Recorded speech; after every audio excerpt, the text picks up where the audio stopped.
Why did I unmute myself? Okay, wait. Is my keyboard okay? Am I okay?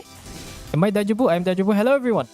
It's been 2 days since Snezhnaya comes out. Hopefully the game has been treating you well. I've gotten very lucky with my polls, and Archon Quest was peaked, but I'm gonna refrain from talking about it at least until I'll give us a let's wait until Snezhnaya comes out, because usually Snezhnaya comes out like 1 week after the new patch comes out. Which that will be a lot of problem in its own way. So hopefully the new Stellar Conduct stuff can somewhat fight against the Luna Shield. But I don't know. Maybe, maybe not. Anyways, like I said again, hopefully the new patch has been doing well. Archon Quest is peak. World Quest is peak. What was I gonna say?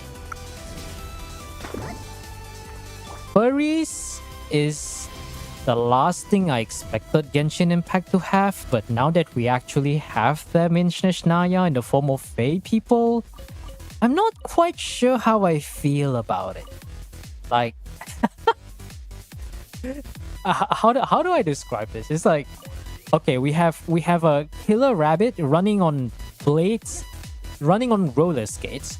We have, what do I want to call those people? Fox mommies. We have mongoose we have the bear people. We have Monsieur Leprechaun and fucking chimeras. Which, in other words, what the fuck are those? Actually, no, that's not the right thing. The meme is like, what are those? Me when I see a chimera and it's like, wait, you tell me these things are not natural animals? And then after I play the world quest, I'm like, oh, that makes so much sense. And if you guys have done the world quest, I'm not going to spoil it, but if I were to compare the Archon quest to the world quest, Archon quest is obviously better. It's fucking peak. It's only the first 2 acts. A lot of shit that you have to digest.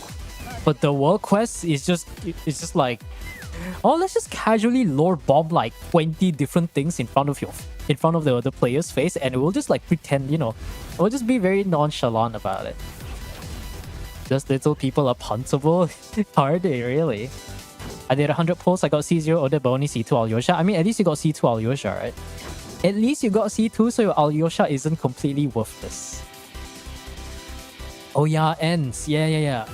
I think not. They're technically ends, but I think the word that they use to describe them are lesions, I think.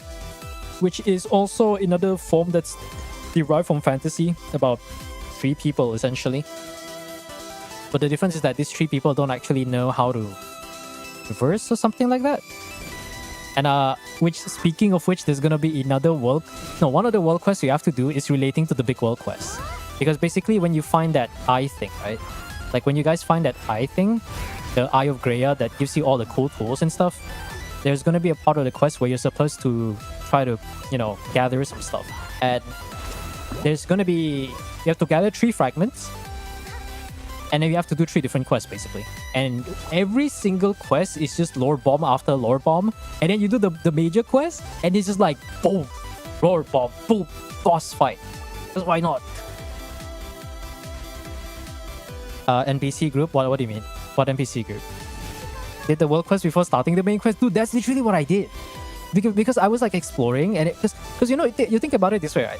Like, you just got new characters, we got new specialties, so you think, oh, I want to grab all the waypoints. I want to grab all the waypoints so I can grab all the specialties for both Odette and Alyosha. And then I thought to myself, like, the Archon quest is gonna be like a few hours. So why don't I just finish the world quest first? And then I do the world quest, and I'm just like, man. It's like you do the world quest and you come back and you're just not the same person anymore. That's just how much lore bomb it is. Archon quest is peak. It develops on what we already know, but because the world quest is based around Snezhnaya's lore, they just casually drop so many lore bombs. It's just like, and they drop so many lore bombs. I'm just like perplexed. I'm not gonna talk what exactly they are, but I will say that both Archon quest and the world quest is fucking peak. Archon quest develops on the main story. It's as peak as we expected it to be, and I would say my expectations were very much met. In fact, it went out to the moon. My expectations went to the moon for the Archon quest. The world quest, I expected it to be something good, but that one, forget about going to the moon. My expectations went to the sun with that one. Holy! I didn't complete the whole thing. I did half of the world quest and switched to a different one again. No, you gotta do it, man. Like usually anything that has massive lore stuff, I think I would argue that aside from Archon quest, the first thing and the best thing you should do, if you do at least like go on social media, is gonna be finishing all the Archon quests and stuff. Anything that has some semblance of lore, because you bet your ass, right? You bet your ass you're gonna get recommended by the algorithm, and it's gonna be some random video of someone like doing a spoiler. Even if you don't watch the video. Even looking at just the title, with how good Genshin's lore has been, is gonna be more than enough to just spoil you. So that's why when I started, I was like, okay, first thing, I grab all the waypoints. After I grab all the waypoints, I'm gonna farm Odette and Alyosha to Oblivion based on whatever fragiles I have, and then I'm gonna do like whatever quest stuff that I can, which I did finish both. So fortunately, all the big stuff is already out of the way. The only quest I have now is the reputation quests relating to the different characters, like Odette, the theater, and Vodyanisa or something like that. Which that one is like, I can do that anytime, doesn't matter. There's 0 chance to get spoiled. No, I mean, it depends, right? The problem is like, if you go for, let's say YouTube, right? If you go for the YouTube algorithm, it's very easy to get spoiled. I mean, it depends though. I think YouTube is a bit nice because you can kind of customize what you want to see on your feed. I'm hoping that Katrina and her brother are alive. I actually don't know which NPC that is. But maybe I haven't gotten there yet. Hey, Bort. The Vatui people we saved from the chasm. That's been so long, I do not remember. Maybe I haven't gotten there yet. YouTube, no Genshin ever gets recommended. That means you probably customize it to a certain point where the algorithm only recommends you that specific thing. Because whenever you deal with recommendations on YouTube, you can just like select a button and say do not recommend channel or do not recommend this type of content. which if you do a bit of both, then the algorithm is going to slowly not recommend you much of that stuff. Even for Genshin stuff, I get recommended videos of people that I already follow, and which is kind of funny. So I would say it's kind of funny to think about it this way, but I think YouTube has the best algorithm out of all social media platforms or whatever place that has some form of recommendation that works based on algorithm. Because with the fact that you can customize it and the content doesn't actually come back is actually pretty nice. Yeah. Kyo makes guide type content, so chances are, what I do find is that if the person that you watch creates very niche content, then the only other content you're gonna get recommended is probably niche stuff too. Barely into the second act, so it's gonna take some time. If you're barely into the second act, then I would say set aside probably at least 3 to 4 hours. Which is kind of funny though. Like if you, I didn't skip everything, but I skipped just enough that I read the dialogue and I let the voices, the freaking voices play for a bit, and I read through the whole thing. It still took me quite a few hours to finish both acts. So I think any Archon act, the safest duration would be about 3 to 4 hours. You know, speaking of social media, I remember I went to FB, right? And there's just like, this is one of those, like, if I had 2 nickels that people complain about, they wanting to explore first instead of being forced to do the Archon quest, I would have 2 nickels, which isn't a lot, but it's actually funny that it happened twice. And it's funny because I actually saw, like, I get recommended, like, I don't follow this particular group on Facebook, but I just get recommended because I guess I view some of the memes and I enjoy the memes to some extent. And it's crazy that I've seen 2 posts complaining about, I just want to explore, why am I locked behind the Archon quest? And I'm just thinking to myself, and it's like, okay, so if you're trying to explore for Odette, I understand, but it's been that way since probably the very fucking beginning of Genshin, so I don't know, man. Set no expectations and you shall not be disappointed. Set too high of an expectation and you'll always be disappointed. And the fact that on one end I can say, oh, maybe you want to explore a bit, right? You don't want to do the Archon quest now. But at the same time, I would say, because you guys remember the early Archon quests, the very, very beginning, they actually teach you about the very core mechanics of finding the Eye of Greya, the Prime Eyes construct stuff. So I would also argue that, and especially the train stuff, you probably want the train if you want to have a better way at exploring the whole, I guess having access to certain places of Snezhnaya if you don't have like my exploration team is all freaking Nalang characters, so exploration is kind of a jerk for me, but I don't think everyone has the same level of privilege, right? So it's like I would have to disagree because the earlier parts of the Archon quest will give you access to certain TPs at Statues of 7, which, well, if you want to explore without Statue of 7, then I think you should go get checked up or go meet a therapist or something, because I can't imagine someone will like, oh, I'm going to explore this place, but I'm not going to unlock the Statue of 7. So yeah, it's funny that it happens twice. I would definitely have 2 nickels for that, but it is what it is. People are very... There's a lot of casuals in Genshin, and some of them, you know how we have everybody has the right to voice their opinion, but we also have the right to not listen and call them out for that, for shit opinions or shit takes, you know. Here's some titties. What is that? Is that Yanagi? Oh, that is Yanagi. I can see that pink hair booba from a mile away. Can test out the best team. Which one? Inefa, Odette, Bina, Chaska. What? I mean, you know the craziest part about the whole Stella meta is, I wouldn't even be surprised that it works, because you know this team. So whenever I try to grab specialties, I replace Maoika with Odette because Odette does show the local specialties, and then I just see like, oh yes, look at this Stellar Conduct Swirl Chaska. And then, like, it's such a mouthful that this is what Nord Cry should have been. We could have gotten Luna Broom Crystallize Alhaitham or some shit like that. But no, we got cucked. So instead, now we actually have Cryo MC showing us the way that we can now access stellar reactions. And the stellar reactions are not too restrictive. You just have to have the character in your team and you can actually trigger it. And it's not just like, oh, this character, it doesn't allow you the team to trigger it. It's just that character, only that character triggers it. something like Columbina, right? Stella Swirl, but I mean, I'm sure there's gonna be a lot of very wacky meta, right? Stella Swirl, Stella, whatever. And also, I don't know if I'm crazy, but is it right for me to say that Stella Swirl allows you to do some funny, like, high jump? Because I was actually testing my Stella Swirl Mizuki, which barely hit like 50 something K DPS before I activate C1. But I was doing some funny stuff and I accidentally jumped and I was like, wait, why am I plunging? Do I have Shen Yun? And I realized, wait, I don't have Shen Yun in this team. How am I able to jump high enough to trigger a plunge? I was like, ah, shit.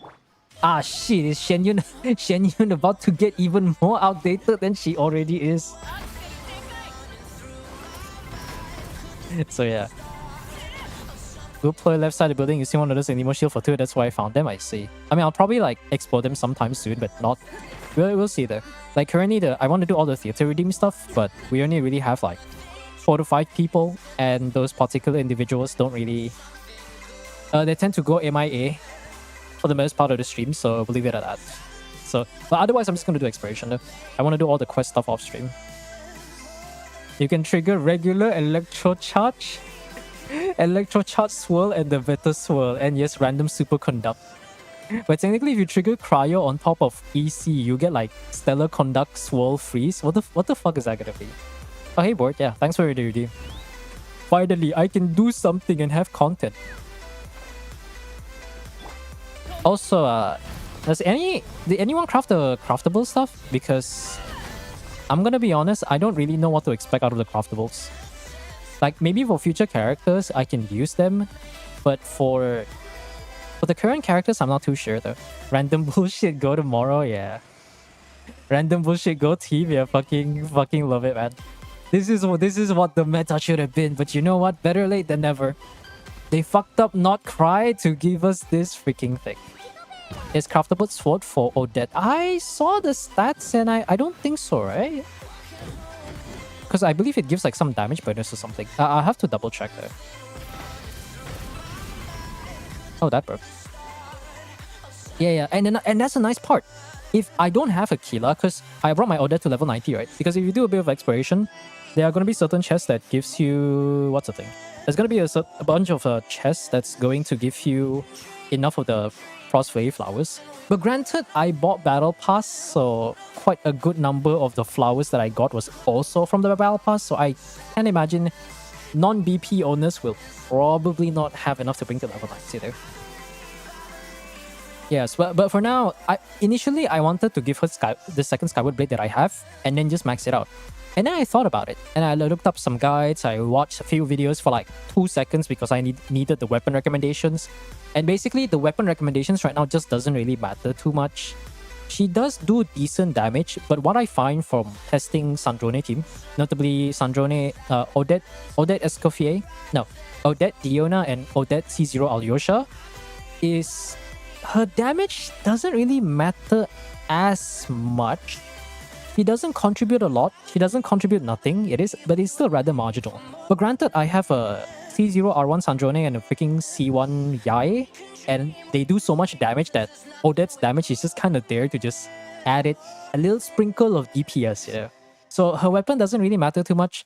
A lot of the F2P standard that people use is going to be Finale of the Deep, but I find Finale of the Deep kind of cringe because you have to heal the thing, and unless you have a very well-built Alyosha with like very high attack or healing bonus or something, this is going to be quite annoying to play around. And without, I think, C2 Alyosha, your burst is going to last very short, so it's going to be some funny stuff. But I will say the one thing I do like about Alyosha is the fact that he's the second Electro unit. And what does this mean for the Stellar Conduct team for Yae Sandrone is the fact that, like obviously you Faf, why would you give him anything else? You run a decent build with Faf, you combine that with a Constellation 1 Yae, and I think with a bit of tweaking, at least my particular build, it is possible to do a C1 Yae that can burst every rotation. So like, I actually find that very fun. It's like, the fact that it's like, okay, Odette to replace Yae? Nah, Odette to help Yae? Hell yeah. I mean Alyosha, sorry. A lot of people might have Jade Cutter too. Yeah, you could probably do Jade Cutter, but you want to go for as much attack as possible though. You can go for like crit stats for Odette, but keep in mind that there is secondary. The first priority you want for Odette is to max out the passive that gives the Stellar Glimmer damage bonus. So you want to go for 3000%. Her Stellar Glimmer, yeah. 3k attack to maximize her damage. I think there's also another one that increases her Stellar team. Stellar Conduct, Stellar Swirl is also increased for every 100 points. I think this is 2000 attack. Yeah, this one is 2000 attack. If you want to max out her damage, you can go for 3000 attack. So right now her build, my build is half-ass because I just try to like, I crafted these two pieces and right now I want to max out both Odette and Alyosha as fast as possible so I can make the Sandrone guide video. So she's kind of on some super scuff stuff, but she ascends to crit damage, so it's kind of whatever there. Oh, you mean the torch? Yeah, torch is okay. But generally, you want to go for 3k passive. Her damage doesn't matter as much. Rather than making Odette do the more damage, it's better for you to invest in whatever main DPS that you have in your team. Just farming the books right now. Yeah, I mean the thing is, I just want to get it done as fast as possible because Odette is not max, right? So I think tomorrow I'm gonna be farming the books. I'm gonna farm the books to bring her to double 8 first. And then after I'm done, I'm gonna bring Alyosha to level 80 or something. Level 80, double 8. And then I think I want to max out Mizuki's weapon. Because I looked at Noir's calcs, apparently Dawning Frost is actually a very good weapon. Supposedly, Mizuki's signature weapon is actually behind R5 Dawning Frost. So if you guys have a spare Dawning Frost and you have a C1 Mizuki with your Stellar Soul team, you can actually use that instead. Yeah, we just call it Torch. We don't call it the full name. So there's that. Then okay, let's switch it on that. Yeah, generally just try to get as much attack as possible. Okay. What was I gonna do? Right. I want to do my rock farming because I haven't done that for a while. But I will say though, Snezhnaya has been really nice. The exploration stuff, the prime construct stuff. I do agree that some Papegas keep putting the chest text when it's right fucking there. Where like I put some text, but it's not like it's not the blind check text. It's like when you do, I think, one of the world quests, there's gonna be like one luxurious chest that it's hard for you to notice. So I put a text on that part just to try to highlight, to tell people that, hey, there's something here, you know? Like you should. Even Dark Souls player know what they are to indicate. Unfortunately, you can't say, oh, you have no right. You don't have the right or some shit like that. Yeah, the text is annoying. Like the constructs, you don't really think too much about the constructs because they're just kind of there for... It's like leftover of like your own stuff or other people's world, right? But the fucking text is annoying. If it's like funny, yeah. If it's pointing to like, if it's telling you, maybe giving you a guide for some puzzle that may seem confusing, okay, that's what you should use it for. Or showing like a hidden chest or something, then that's fine. But if it's like, wow, chest, and the chest is right there. Or like, wow, boss, and the boss is right there. I'm like, fuck, man. Oh, where is the IQ, bro? Where is the IQ? You could tell me important information, but thank you, Mr. Obvious, you know? And supposedly there is a way to delete all of those constructs. I think, if I recall correctly, you can just go to Snezhnaya, and you can do this, I think. I believe there is some sort of option where you can just delete everything. I don't quite remember. Yeah, there it is. Yeah, you can do this, and you can delete all the ice constructs in your world if you find it annoying. So, chest here, and you see 7 AMAs, I know, right? Holy brain dead, man. Hey, Civic. I'm just gonna keep calling you Civic because Honda Civic is such a popular car in Malaysia. Those marches through an exploration, they auto-solve the puzzles as well, yeah. I mean, I think the puzzles part is fine. But obviously the more obnoxious one, I think we can all agree with, is the fact there's like chest here, and then it's literally like right in front of your face, like bruh. So far, the only time that I've used the chest is to highlight hidden chests that may be hidden from plain sight. Not like, wow, look, there's a chest in the middle of nowhere, and no, there's a chest right there, and there's a bunch of enemies, and then people will put the text, chest here. I'm like, shut the fuck up, man. Holy. So dumb, man. That is the one thing I don't like. You can't even open a chest without liking it, and it's like, fuck, I have to like this. I have to give a fake like because I just want to open the chest because it's in the way, and I want to grab the items. Especially when you open the chest, you grab the items, you have to press F, but you end up liking the text that you don't want to like, and then it's like it's gonna give false information to other travelers and promote that kind of behavior. So it's annoying. There's a setting to prevent them appearing. Yeah, that is one thing I you can definitely do. Although I can just do this. So I can just like there's a setting that you can use to delete them. It makes life much easier. I should probably do that, but I haven't got into exploration too much, so I'm not gonna be too worried about it. I'm not fucking blind, I know, right? Oh, hey, Ali.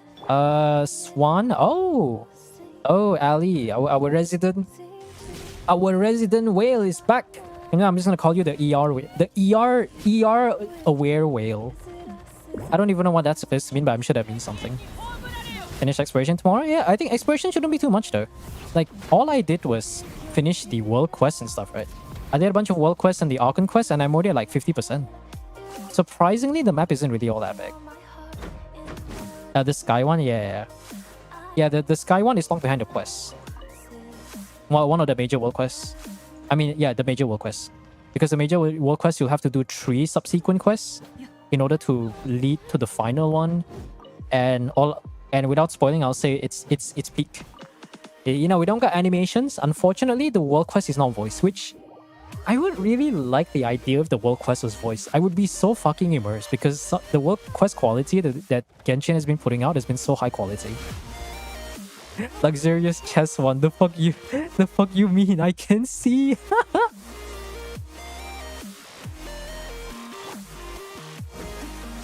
Yeah, I mean, a lot of world quests could have been voiced. Like, was it Jet? Like, didn't we get like an event with Jet coming back, and then everyone's like talking, but they don't have a dedicated voice actor for Jet. They don't have a dedicated voice actor for Jet, so everyone's like, and then when Jet appears with the dialogue, just like the mouth, just silent. That's so unfair, man. She's literally one of the most beloved NPCs, and they just leave her there. So dumb. No, you just delete it. I mean, I don't like it either, but I just try to ignore it, and I'm pretty good at ignoring it, but it's still annoying though. It is an inconvenience. Okay, so I think it's just not long, because I've already done the Not Cry one, which is yeah, unfortunately, you will have to gather the Not Cry rocks, whatever it's called, if you want to get the craftable blueprints, so... But you know, on the plus side, we do have Snezhnaya, which means you can now have new locations to farm rocks. Which is cool, I guess. Unfortunately, prototype drop rates are fucking atrocious. So, I can barely craft 1 or 2 copies of some of the craftables. Forget about getting R5, man. Holy. I don't get it. Why can't they just increase the chance? Why can't they just increase the chance of like just getting the prototypes, man? Is that so hard?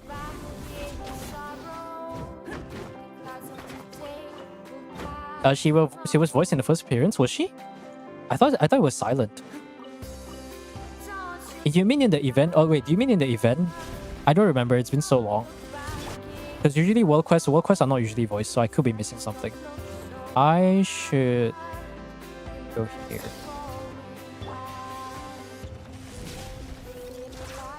I want Katarina back. I don't know, man. All these NPCs, you know who I truly want back? I want to go back to in the chasm again and be told that Zekyong is still alive. Zekyong. Zekyong. I think that's how I pronounce it. Zekyong? Zekyong? Kyong or Kyong? Maybe it's Kyong. I still remember that world quest like it was yesterday. She did not deserve that. Ugh. I thought it was about the Archon quest where she finally got voiced. Oh no, I don't mean the Archon quest. I'm talking about Jet. If you remember the blue-haired Eremite dancer. World quests generally don't actually get voiced, so it's a bit unfortunate.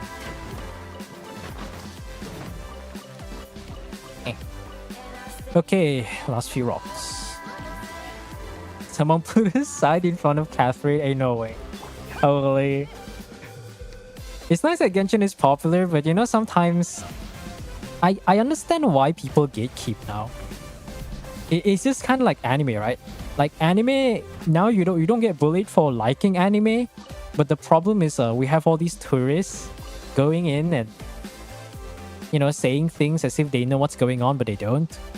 And then like as the regular, like anyone who enjoys anime and thinks it's like, oh, that's just a pretty normal thing, it just gets kind of...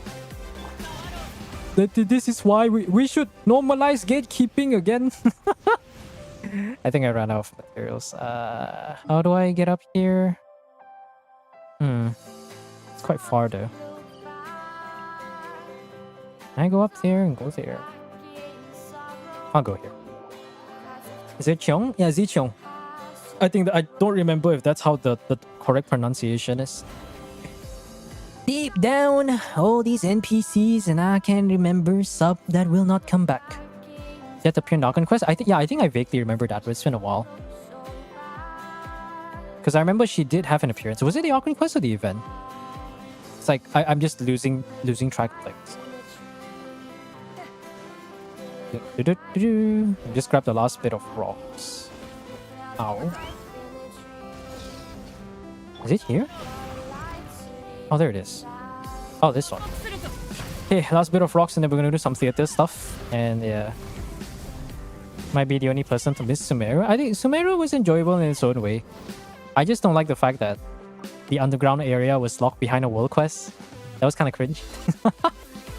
And it's not that the idea that getting locked behind a world quest is a bad thing. It's more of like the fact that half of Sino's beetles are locked in the fucking underground temple is what triggers me the most. And you know the worst part is I was pulling for C6 Candice and I got a fucking Sino instead. Remember, I won 50-50 for that. That's not even a good thing. Technically, I guess he is kind of viable now with the whole Stellar stuff, but I looked at all the calcs that people did, like all the people did for Stellar stuff, and they're all assuming C6 Traveler, which C6 Traveler does do quite a bit of heavy lifting, and right now it's just not it. Okay, let me see, where can I put myself? I guess I'll go somewhere. Onslaught, yeah, next Wednesday. Next Wednesday should be the opening for the new Stygian, which if I remember correctly is Chimeric Lion, Operative, and Knuckle Duckle? Something like that. I heard you guys like Knuckle Duckle, so we're gonna bring him back for the 20th time? Augurs? Some NPCs have so much love more than like playable characters. Yeah, Lanyan, the only thing people remember about Lanyan is that she has big boobs, that's it. I mean, that's the only thing I remember Lanyan for. Otherwise, she generally just has like little to no screen time. Okay, let's see. Oh, I guess my fan's too strong, oh. I'm just constantly talking. Oh. Did my thing break? It broke for a second. Holy. I gotta increase this a little bit. There you go. Because like, I have two fans right now and it just started raining. So that's the crazy part. Hi Zero. Okay, let's see. I love how they play Katarina from Chasm. Oh, that Katarina. Oh, okay. Now you're taking me back to memory lane. Okay. I think I remember that. An enormous forehead. Yes. No, you know who has a bigger... Actually, no, I can't say that because it will spoiler. You know, I'll say that next. There's another character that has a very big forehead, and when you see it, you see it. Okay, 1 second. Let me get the Enka redeem real quick. Account review. Oh, Sana's account review. But that was a while back though. I'm too lazy to do that now. Where is this? 2 character flex. Ninja Monkey. I forgot to see that. Alright, time to look at the Resident Swan and see what she's like. So this is Odette Flex. I actually look at Odette. Odette is mostly a support, right? From what I remember. I actually look at all the constellations and stuff. I looked at the constellations and all I saw was like support stuff. And I think elevation, because I think C6 is elevation. Yeah, I'll do your theater after this, don't worry about it. She's the one who gave us the fire water. I vaguely remember. I mean, to be fair, there's not really a whole lot of NPCs there because either they're the ones helping you or they're like destined to die or something. For your trailers already spoiled ahead of time? Yes. Massive forehead. Yes. My favorite shade. The shade of forehead. You thought Ayaka was big? Nah, man. Ayaka's forehead was only big enough for checkers. The shade of the shade of forehead is enough to play. No, wait. Ayaka's forehead is only big enough to play tic-tac-toe. You could fucking play chess on on that person's forehead. Okay. Oh, you're running 4 shadows. Yeah, that makes sense. She is stellar conductor. Some ER. Okay, ER doesn't matter though, but that's fine. EM 40 CV. Oh, that's a goblet. Yeah, that is a goblet. Ooh, that's a perfect goblet too. I think energy recharge will be more useful, but beggars can't be choosers. 17 create. Oh, look at that off piece. I bet you've been saving this, right? Be back a bit.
Yeah, back. Right, so I mean, it's good. I don't know what to say though. I would say the thing that I'm most impressed with is probably just the goblet. The goblet, the sense. Oh, the sense is actually pretty decent. Oh, you even got a perfect 5-4 line into EM. That's pretty good. Yeah. I mean, you see, the thing is, I actually don't know what to expect out of high constellation characters, and especially because Odette is so new that. Does she do a lot of damage? Does it just just generally asking, like, if you were to jump into a DPS dummy right now, and you were to run like your Stellar Conduct team, how much damage does Odette do in terms of the contribution of whatever like numbers that you get?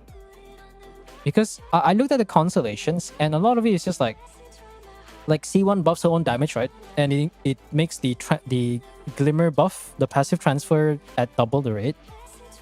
C2, what does it do? Every stack of the Glimmer buff, it also increases the character's attack. And she gains, what is that? So small. Rest Shred, okay.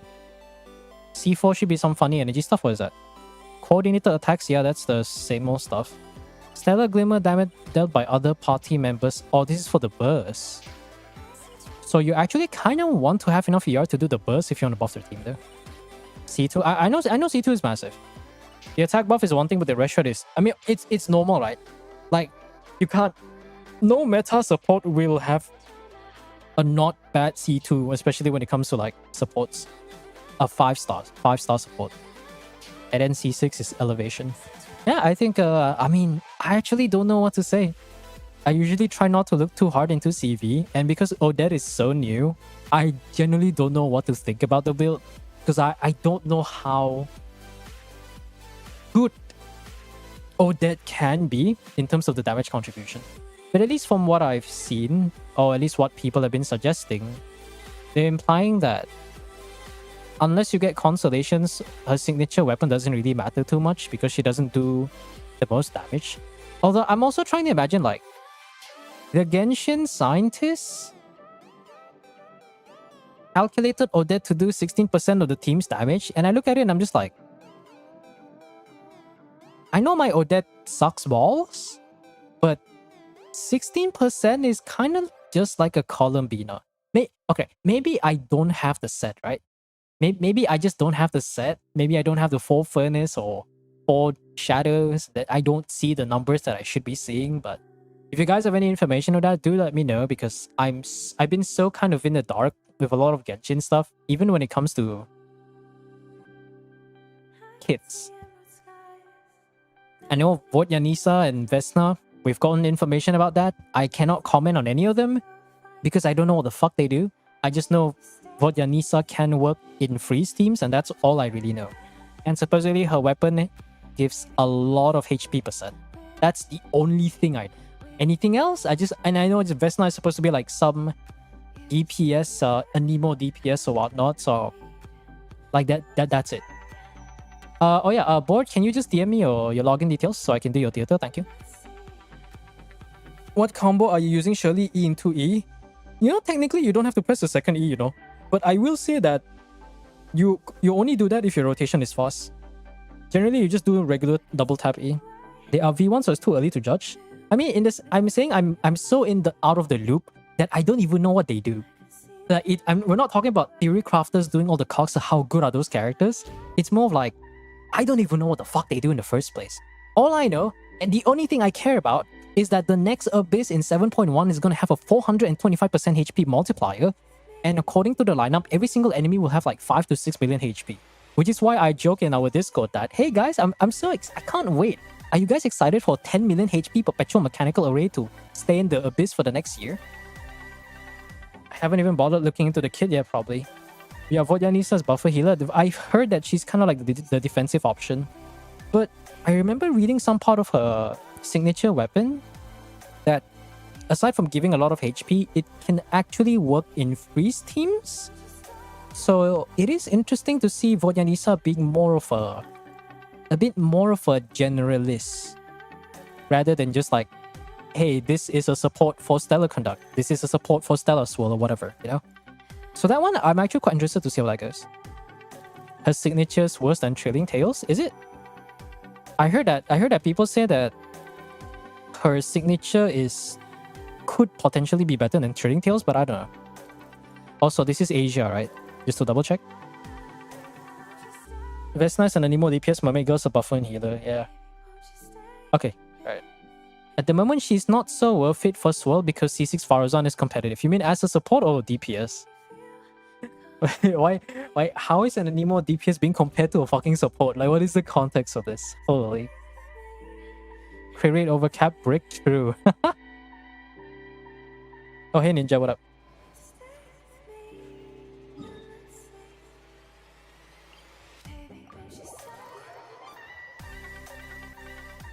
HP main stat, attack buff 6, Trailing Tails just gives melee more attack. No, I think if you look at the raw number, then I would have to disagree there. Because I think what you have to consider, right, is the number of how many rotations you can cram in. Even if the buff is worse than Trailing Tails only lasts for 10 seconds, and which it only lasts for 10 seconds, and the cooldown is, I believe, every 20 seconds. So if your rotation is shorter than 20 seconds, you're not going to get the Trailing Tails buff. And if the character has a longer outfield time, then I can imagine the signature being better. But I mean, I'm going to be honest, if they make a 5-star weapon better than Trailing Tails, actually that's a good thing. That is a good thing. Although Trailing Tails is still quite restrictive though. I think for me the biggest issue about Trailing Tails is the characters that really like that weapon tend to be characters that care a lot about energy recharge.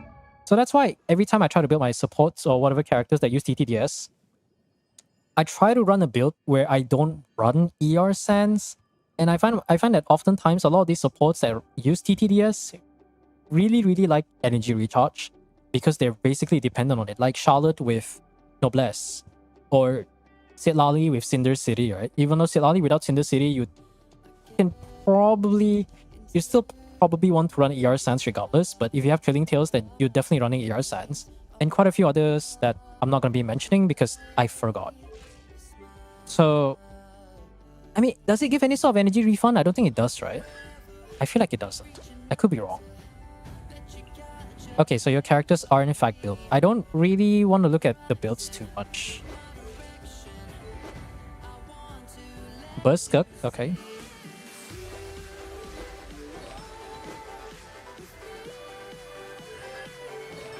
Alright, let's keep going. I have 2 fans on right now, so if I'm talking louder than usual, don't mind me because the haze situation here has been very freaking bad. And fortunately, it did just rain, so it's not as bad now. Hopefully, it continues raining so I can start breathing again. That'd be great. I was at talent level? I didn't see the talent level. Still, V1 numbers not worth mentioning. Vesna is not better than C1 Mizuki, so she'll probably be buff. I mean, they probably will do that though. Even though she looks like a generic fantasy character. I'm gonna be honest, when I saw Vesna's design, I was like... I'm not surprised. But I guess I'm also kind of disappointed to some extent. Ooh, not enough DPS though. Let's see. Okay, we have 3 good DPS. I can use Yelan for the first 2 acts, so we can probably save Flynn's. So let's say we count Yelan. Yelan, Flynn, Skirk, Arlecchino. Is Raiden reliable? No, okay. I'm reluctant to count Walani, so... Maybe you can get a Sandrone or something. Any clankers? Oh my god, there's 1 clanker. 54 crit rate. Only 54 crit rate. 16, 16, 32, 32, 88. 150 ER though. It's like a reminiscent of myself. Did I crown my Sandrone? Oh no, I triple crown my Sandrone. I remember now. Any real Sandrone owners? 6205? Okay. Why is it only level 84? What the fuck? I like the build, but why is it only level 84? Male Flower, alright. Budget Sandrone, 110 ER, that's disqualified. No more Clanker. C6 Clanker is already taken, that's sad. I have to take the Male Flower Clanker. I'll take the Male Flower Clanker. Level 80. Actually, not Male Flower. What's the other weapon? Where is this guy again? This one, right? Yeah, that one. Okay, so we have... I think we have just enough DPS, but I'm not sure if it's good enough though. Because technically the Grandma, we don't have to use a freeze team as long as we have a strong unit. Well, I guess you do have Columbina though, Binefa. So we can use Columbina for Flints, and then Binefa is kind of just a handicap here. I guess there is Ayaka, but Ayaka shares the same team as Flints. So I really don't like that. Oh, we have Cryo Traveler. Right, Traveler. Did you give him something? You're giving 4 shadows. Although I will say the crit rate's overkill though. Speaking of Traveler, that's another character that we should farm the levels for. Oh, that's gonna be so cringe. There's so many characters we have to farm for, it's not even fun anymore. So many stuff to farm. I'm just complaining at this point. Raiden and Kaching. I'm not even gonna check the builds, I'm just gonna cross my fingers and hope we get something. I'm just gonna cross my fingers and I hope the builds can actually burst. That's all I care about. Everything else doesn't matter. Oh, it is a forgettable design? Yeah, it's a very generic design for Vesna, so I'm not quite impressed. Vodyanisa, though, if you've done the Archon quest, which you will see Vodyanisa a lot, I'm actually quite impressed by both the Japanese voice acting, as well as the design. I know she's a water imp. I think that's how she described herself, but the fact that she looks more mermaid than freaking Kokomi. Kokomi is truly living up to her reputation to be a fisher. Look guys, it's fish. A random ass fish. What is that fish doing here? Ooh, Alakino. Diona, I can get Ayaka. We need to save that for Sandrone. Pride 1 has a tier list now. I saw the tier list. I would say I don't have any issues for the most part. The thing is, I don't even know the context. Supposedly, like, people said that Pride 1 is not used to be a not reliable group side thing, whatever the fuck. But when I saw the new tier list, and I was like, I'm okay with it. At the end of the day, I just don't take tier list seriously at all. There is not a singular tier list at hand that can actually make me take it seriously at all. Oh yeah, I can use Ayaka. Oh shit. Oh yeah, that's great. I should use Raiden though. I guess I could use Raiden. Yeah, that'd be better. No, but I will say the tier list has been good though. But it's not a place that I would go for. I mean, the fact that I've never heard of it before really stands to say something, right? The fact that I've never heard of it before means something, you know? And like... But I would say the tier list isn't bad, but like I said, no, you're not supposed to take tier list seriously. There is no tier list in the world that you should take seriously regardless of who makes it. Because whether you agree or disagree, it doesn't matter. Like, there are some characters that I don't have, so I can't really make any comments when it comes to those tier lists. And even if I do have those characters, it's like, I gotta read all the disclaimers and say, oh, what does it say for the disclaimer? And then you look at it and it's like, this, assume this, assume that. And then you look at it and you're just like, oh, okay. And even if I have the context, it doesn't mean anything to me.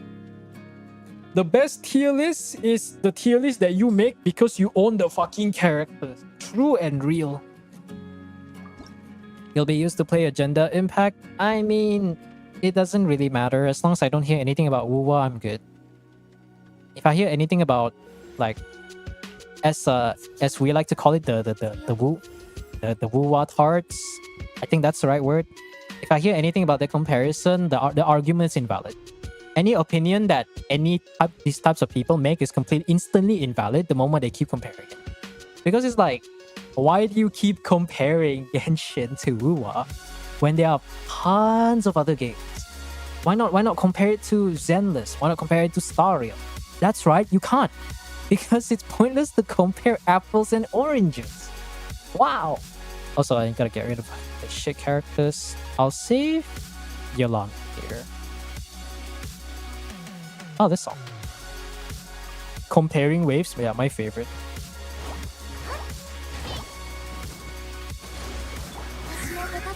Oh, I got it.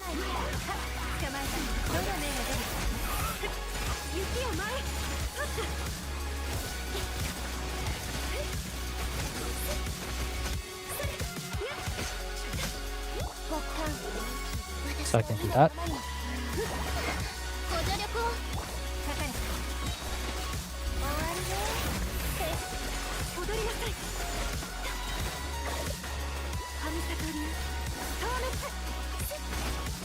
Gotta be kidding me.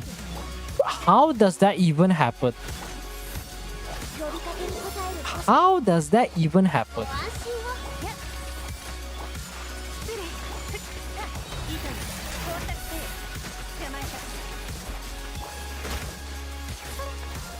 I hate this enemy so much.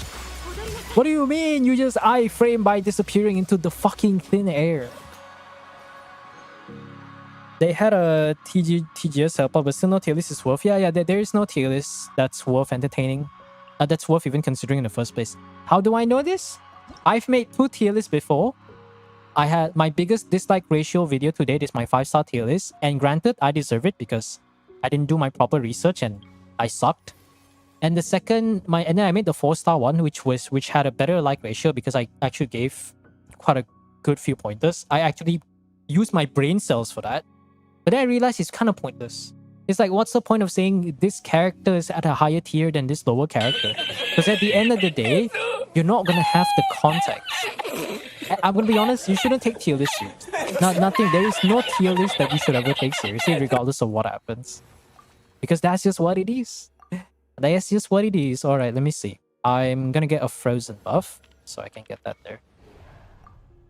And to be fair, like, you know, it's fair. I learned a lot from it. I learned 2 things. 1, I fucked up. 2, tier lists should never be taken seriously regardless of what it is. Because that's just how it is. That's just how it is. Okay, let me just reuse a Raiden here. Maybe I should get an off-field. Actually, Raiden's kind of overkill. Actually, no, we can use Raiden. I can do Raiden there, I can do there. Aino, I can use Aino here, and I can save Flint's for later. Hi, Rock.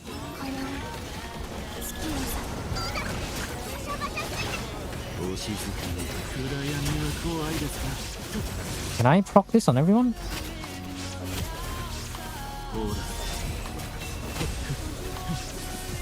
Wow, this That Flint is gonna kill shit. 100%.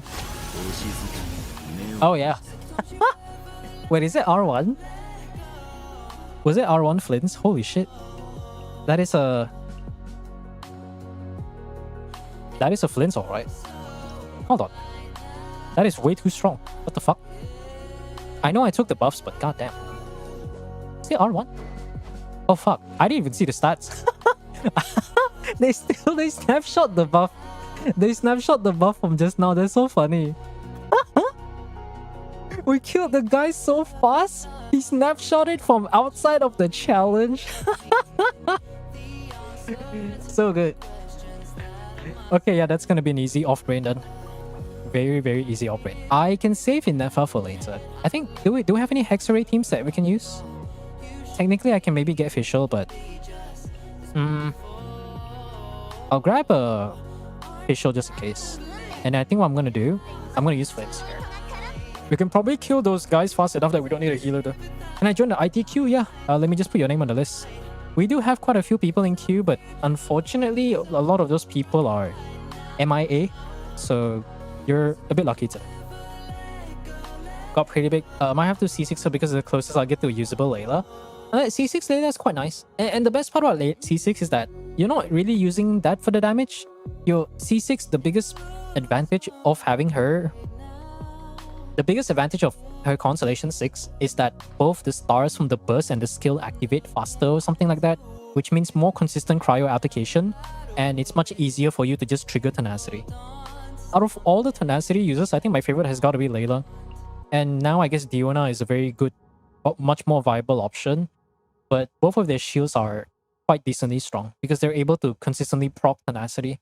Granted, Diona, it does require you to have Superconduct or Stellar Conduct teams, so Layla is a bit more of the unconditional one, I would say. Okay, it's time to use my broken units. Do I want to use my Chi-Chi here? No, she's kind of cryo there. Okay, we don't need to use I know, so I can probably do something like this. I don't even know why I'm bringing my Chi-Chi here. Oh, I know. Because I want to save the I know for the freaking Hydro. Vojanisa reminds me of Layla? I see. Oh, you mean the Convenisa Vojanisa combo. I mean, yeah, she's pretty cool. I have nothing to say about Vojanisa. She's... I think...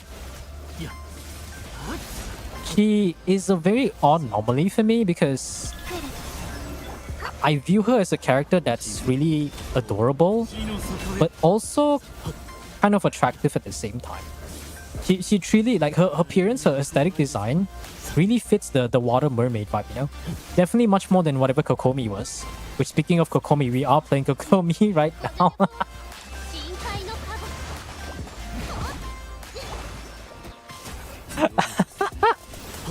Speaking of Kokomi, we are, as a matter of fact, playing Kokomi right now, so yes, I will diss. She's my daughter. Oh, we're already done. Look at that. And bam, there you go. Knuckle Duckle. I hiking love Knuckle Duckle. My favorite enemy. Ooh, Karina. I do need shit characters to throw away. What's a good Hydro character for... Oh, we do have... We're getting a Scoffy. Getting a Scoffy this early is kind of... I mean, it's nice, but... Ooh, we can use Xingqiu instead of Farina. That would be good. Midnya and Vanessa characters I find adorable, but to be honest, I see. Kokomi walks so Vodyanisa can swim. Yeah, man, she walked for like 10 seconds in the water before having to swim like the rest of them. True, Henry.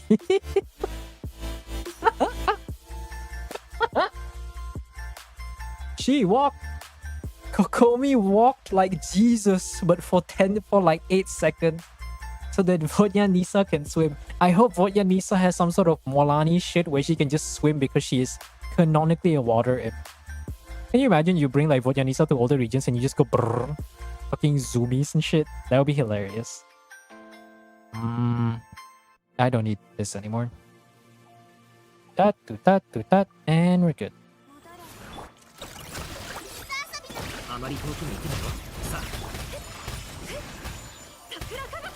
If they made her a siren, you see the... I don't know, I just think of Trash Taste saying like, kids out for the boys.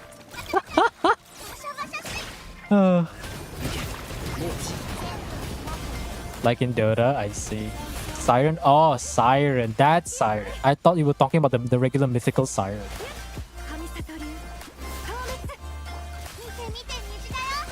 I can do that. Surprisingly, we're actually doing that.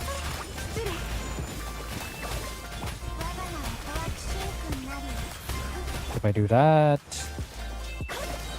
Yeah, it should be quite easy.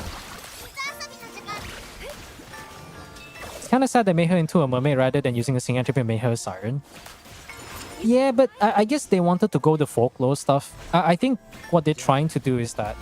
Because they specifically said that she's a water imp, so she's technically not a mermaid, but the aesthetic is definitely reminiscent to that of a mermaid. So it's hard to say, really. It's generally quite hard to say.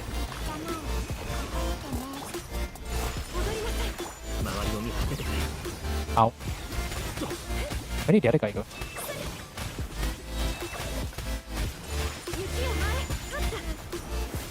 Dicks off Rambi. No, because Trash Taste, which I don't really watch anymore because I don't really watch a whole lot of YouTube nowadays. Trash Taste had this like story where I think was it one of the three boys was kayaking or something.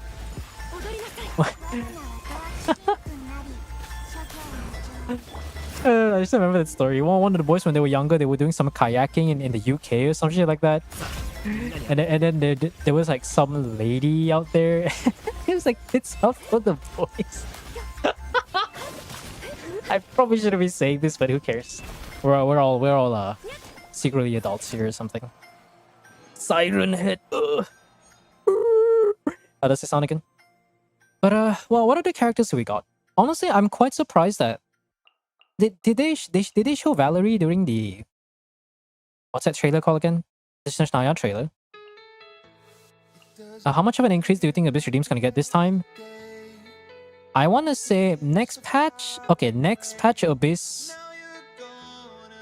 I don't think it's as bad because the meta is looking very nice right now.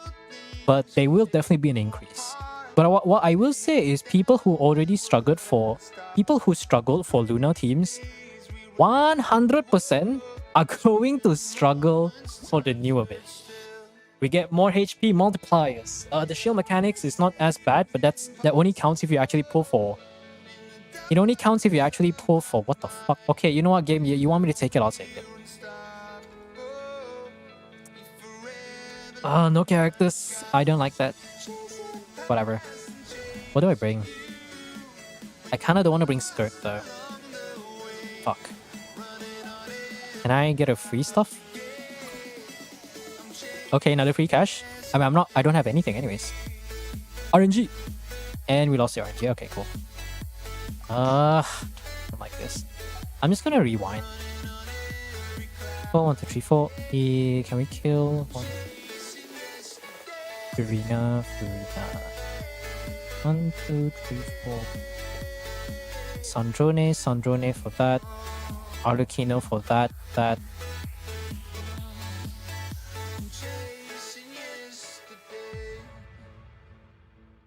I'll have to use Skirk, I think. Yeah, I'll have to use Skirk. A bit unfortunate. Tis what it is. I have to use Sandrone for the Eremites. If it's based on Slavic folklore, then she would technically be a Nixie, which is basically just a Siren. Yeah, it's not too far off though. Well, the difference is she does. Yeah, the difference is I guess she has clothes, while the folklore around Sirens in the sea, they don't wear clothes supposedly. They're basically like topless, so I would say that kind of counts. She's not naked. She's not naked, so I guess she's not a siren. Check W.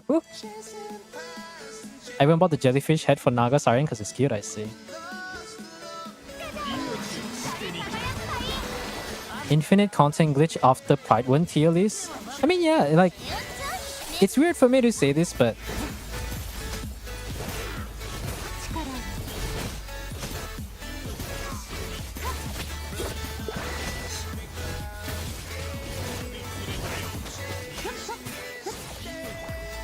so we do that.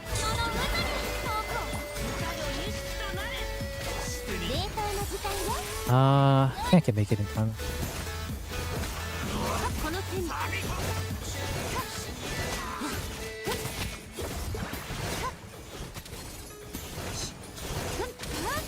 Ah. How did we not trigger freeze? Wait, I did a charge attack and it absorbed like no stack.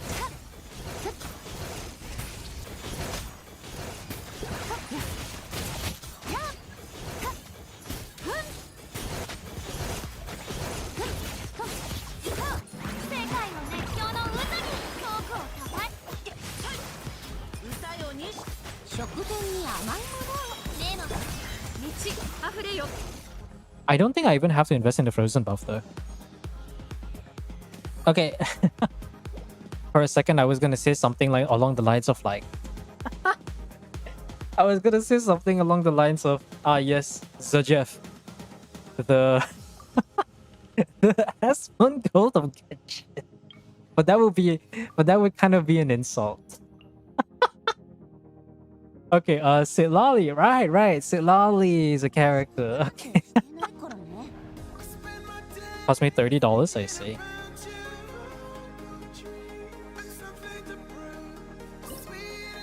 Okay, how do I got unlucky with the gacha? Oh, fetch. I can technically save a Escoffier. Technically.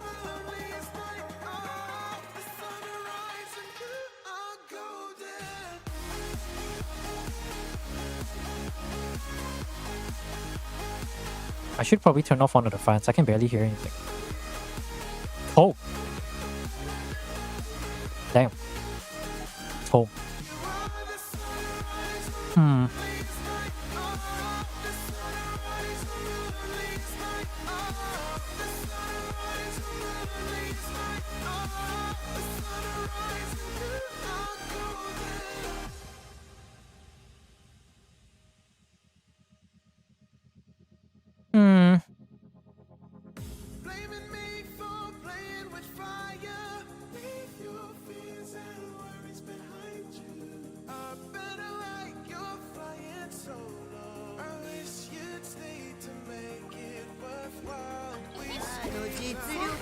Why is there a random meal?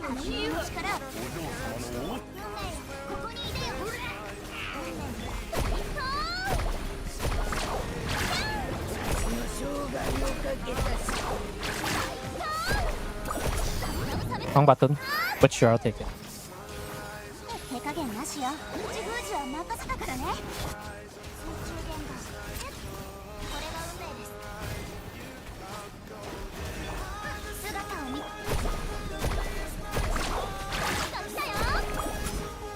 Come back.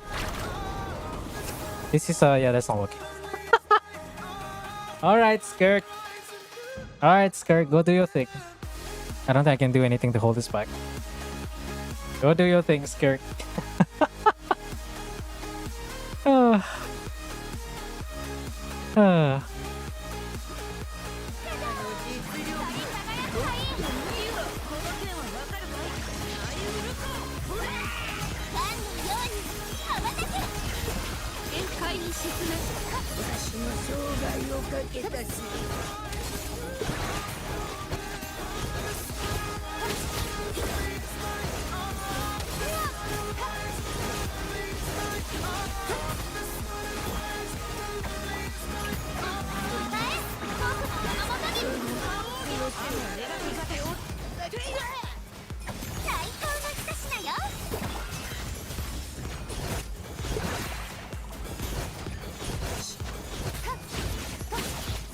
Okay, there you go.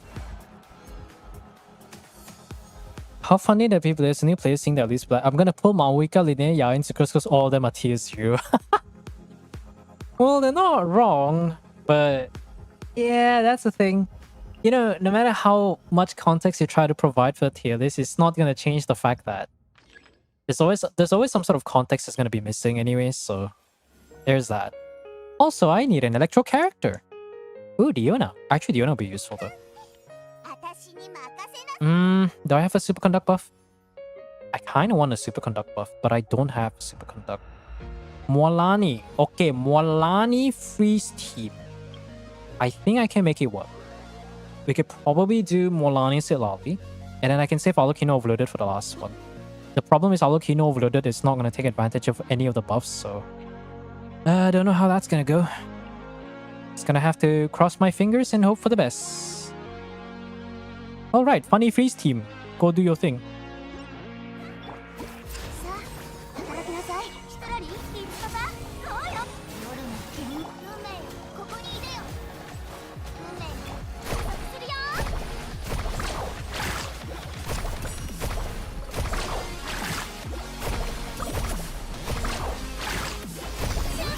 What is damage? I should have gotten more frozen buffs.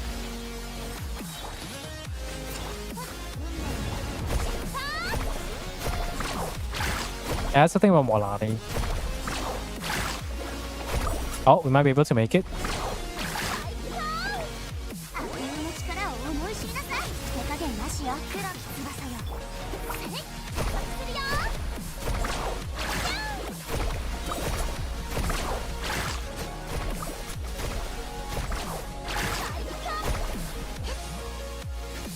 I definitely can't make it.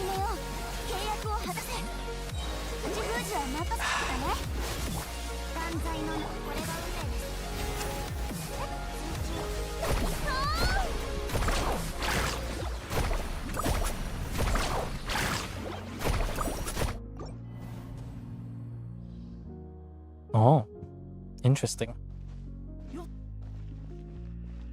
You're assuming zero context for everything? No, I think let me rephrase it. Tier list, no matter how many context that you give, doesn't provide enough information for it to be a useful thing. Because at the end of the day, it's more of like the best use of a tier list is to get a rough idea, assuming it's a very good one.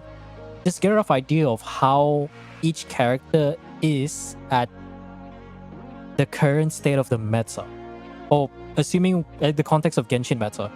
But outside of that, it's, unless you want to watch like a 15-minute to 1 hour video behind, like, for the way they explain the reasoning behind everything, then it's kind of like whatever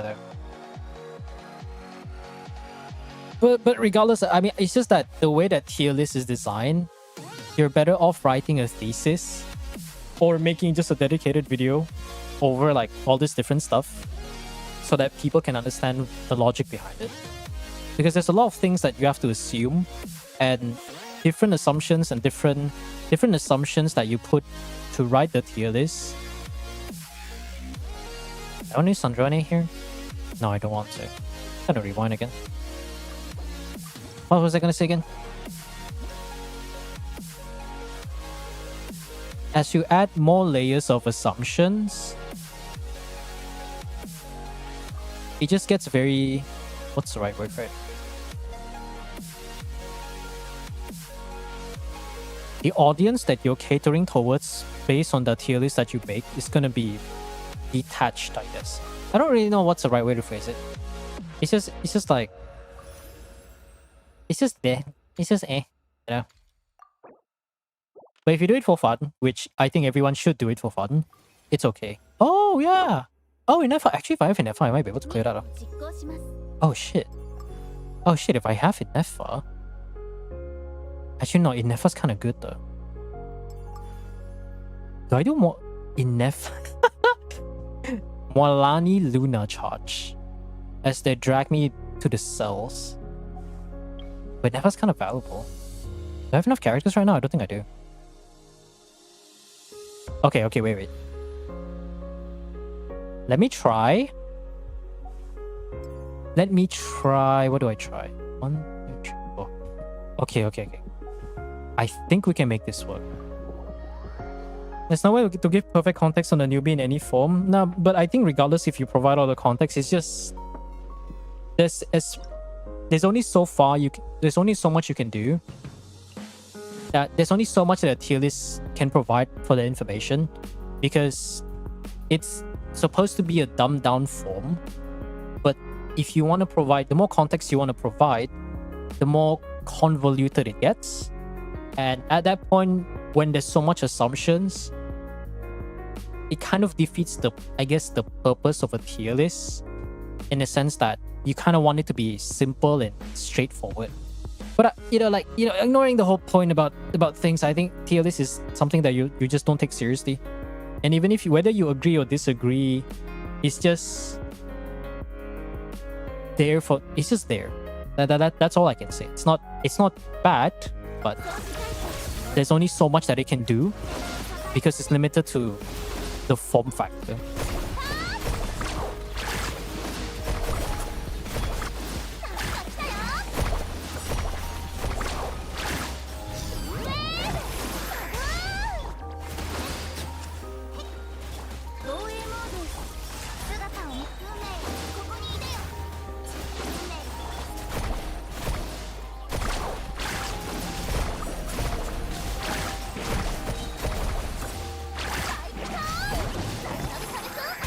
Let me just get this done first. Hold on.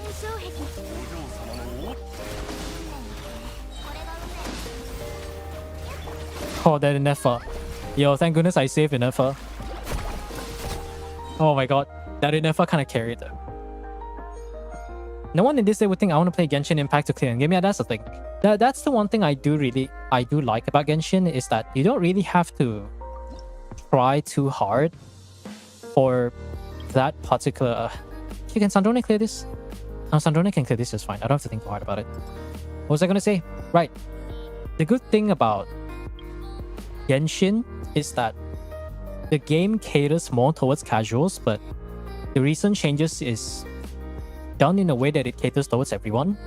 And as well as a bunch of different things and updates that they've done that caters more towards the end game enjoyers, or the meta enjoyers. So I would say that, I don't know about other games, but at least I will say compared to some other gachas, the Genshin has been around long enough, and that the devs have matured, and they know how to do things, implement things in a way that everyone can be satisfied. So the funny thing is, every time I see some sort of, what's the word for it? Every time I see... What are those people? I'm trying to think of the word. Save you? I need Electro. I'll do Inefa. Why not? Every time I see videos of... people make posts complaining about how Genshin doesn't have enough QOLs, why Genshin does this, why Genshin does that. Like, I can tell that they don't play other gacha games. And I can tell that they don't play the game enough to truly understand how good do they have it. And this is probably the 50th time that I'm saying this, but I'm just trying to say it to, not really to prove a point, but just as a reminder that when you compare to a bunch of other games, we are really having it good. Also, what am I doing? I have Sandrone. Why do I have to try to do this? I don't know. I'm trying to get it. Actually, no. Hold on. Do I save Inefa for that? Inefa has shield. Yeah, I'm gonna save Inefa. I can use Visual here. My brain, I forgot I have Sandrone, so I was like trying to break the drone, so I grabbed Inefa and I realized, wait, Sandrone can just fucking break the thing by himself. Why should I? Why am I trying to do that? I'm so dumb.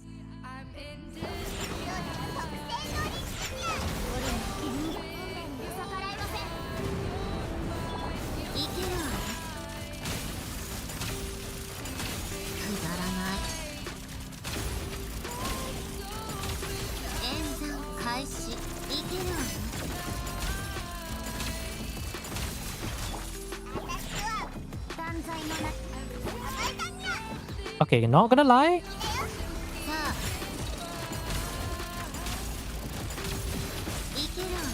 Where the fuck is the damage?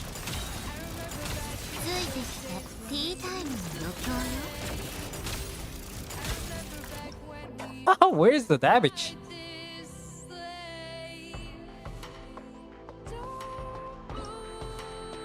Hold on. What was I gonna say? Hey Aura, what up? A kind soul donated that flower for a good cause. No one, because everybody and their mom has Odette. Obviously. Oh, I could get Silali actually. Do I have a superconduct buff? I do have the superconduct buff. I don't have the level 2. So that's what I'm doing wrong. I don't have the level 2. That makes a lot of sense. What other electro characters do we have? Not all field electro characters, that's for sure.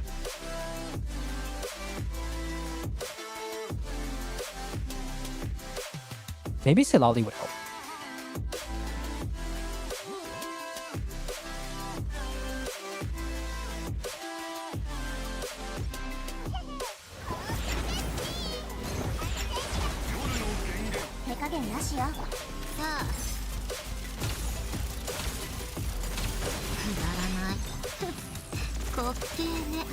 Normal attack, hello. There you go, sit lolly my goat.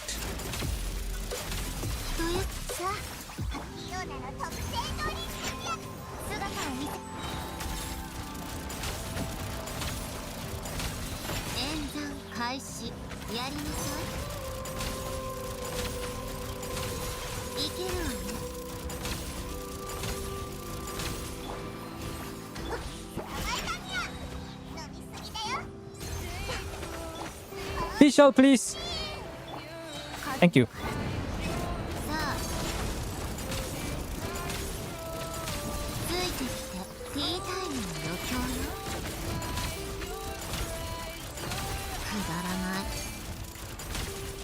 Oh my god. Is this what Yaelus Sandrone look like? Is this what a Yaelus Sandrone looks like? Oh my god.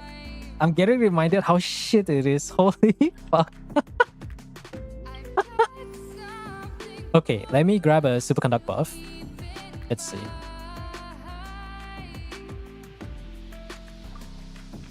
What am I going for?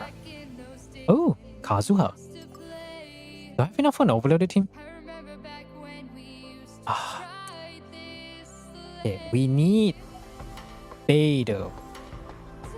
That is a very weird looking Beidou. Now this is the Beidou I want. And then I think... So let's say we do Beidou Sandrone. Beidou Sandrone Diona Silali. Technically, worst case scenario, I could save Silali for the belt team. So maybe some funny Rosaria stuff. And I'll max out the evolution so that we can get the maximum buffs. Alright, budget Sandrone with Beidou as I shoot myself in the back.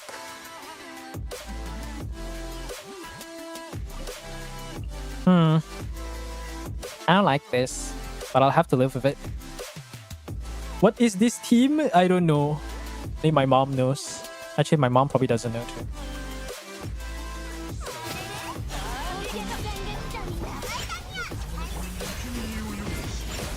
Oh, Stellar Conduct Beidou. My favorite.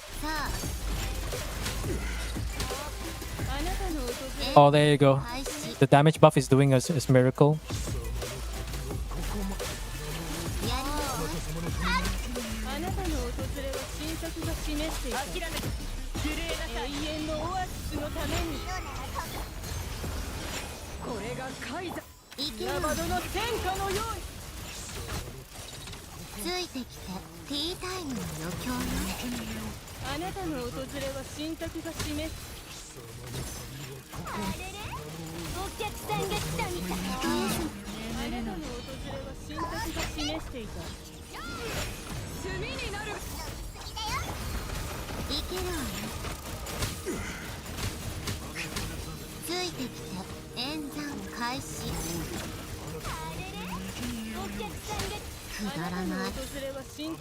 Oh, Sandrone.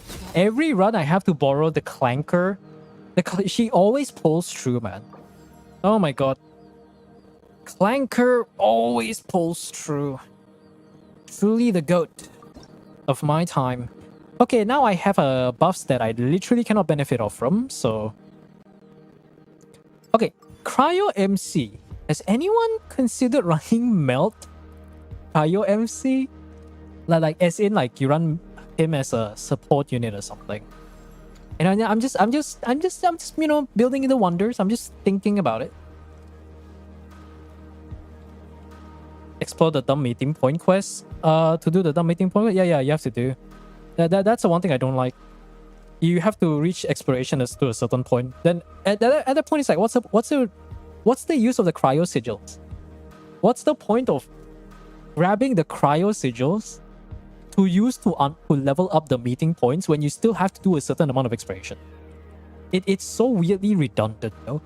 It's kind of like how weekly bosses still cost resin, even though you can only claim it once per week anyways. So I don't know, kind of papega, guys. I don't know. It's kind of papega. Very, very weird stuff.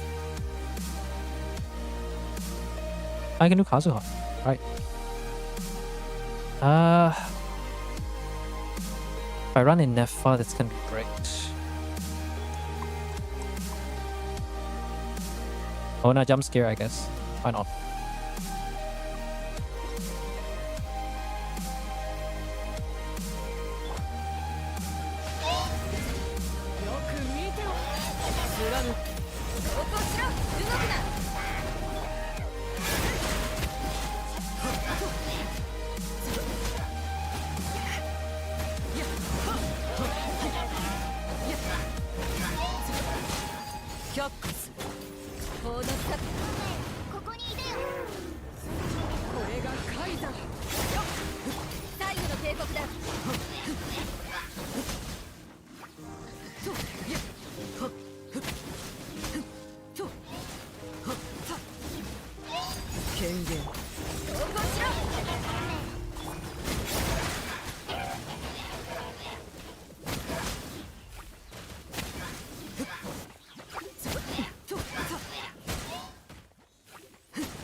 Oh, that was already enough. Okay, so we have 2 overloaded teams we can do. And then we have a potential melt. So I guess the only thing I'll do is try to max out all the other buffs first. So I don't think there's anything else we can... Yeah, there's not the characters here that will be beneficial. Any resets? No?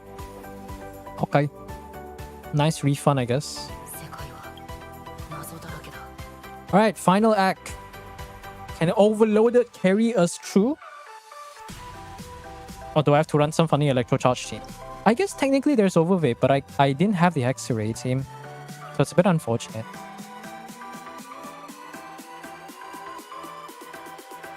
I don't even have a full Overloaded team. What the fuck?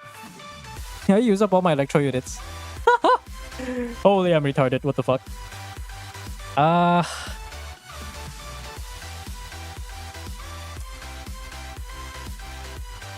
Man, I'm stupid. What am I doing? It's okay, we got Silali though. At least we got Silali, so that's something.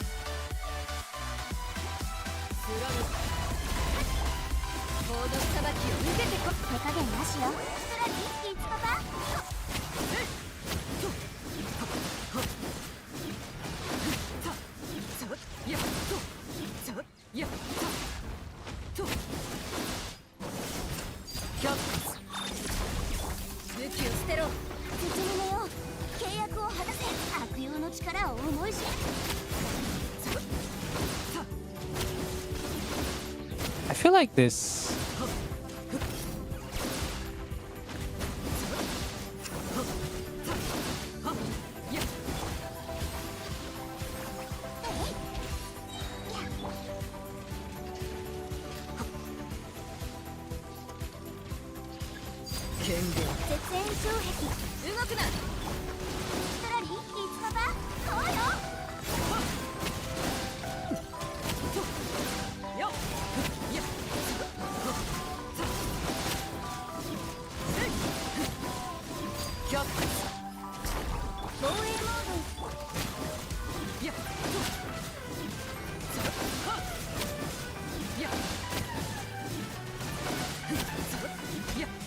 Holy 0 seconds. Oh my god. I forgot to press this button.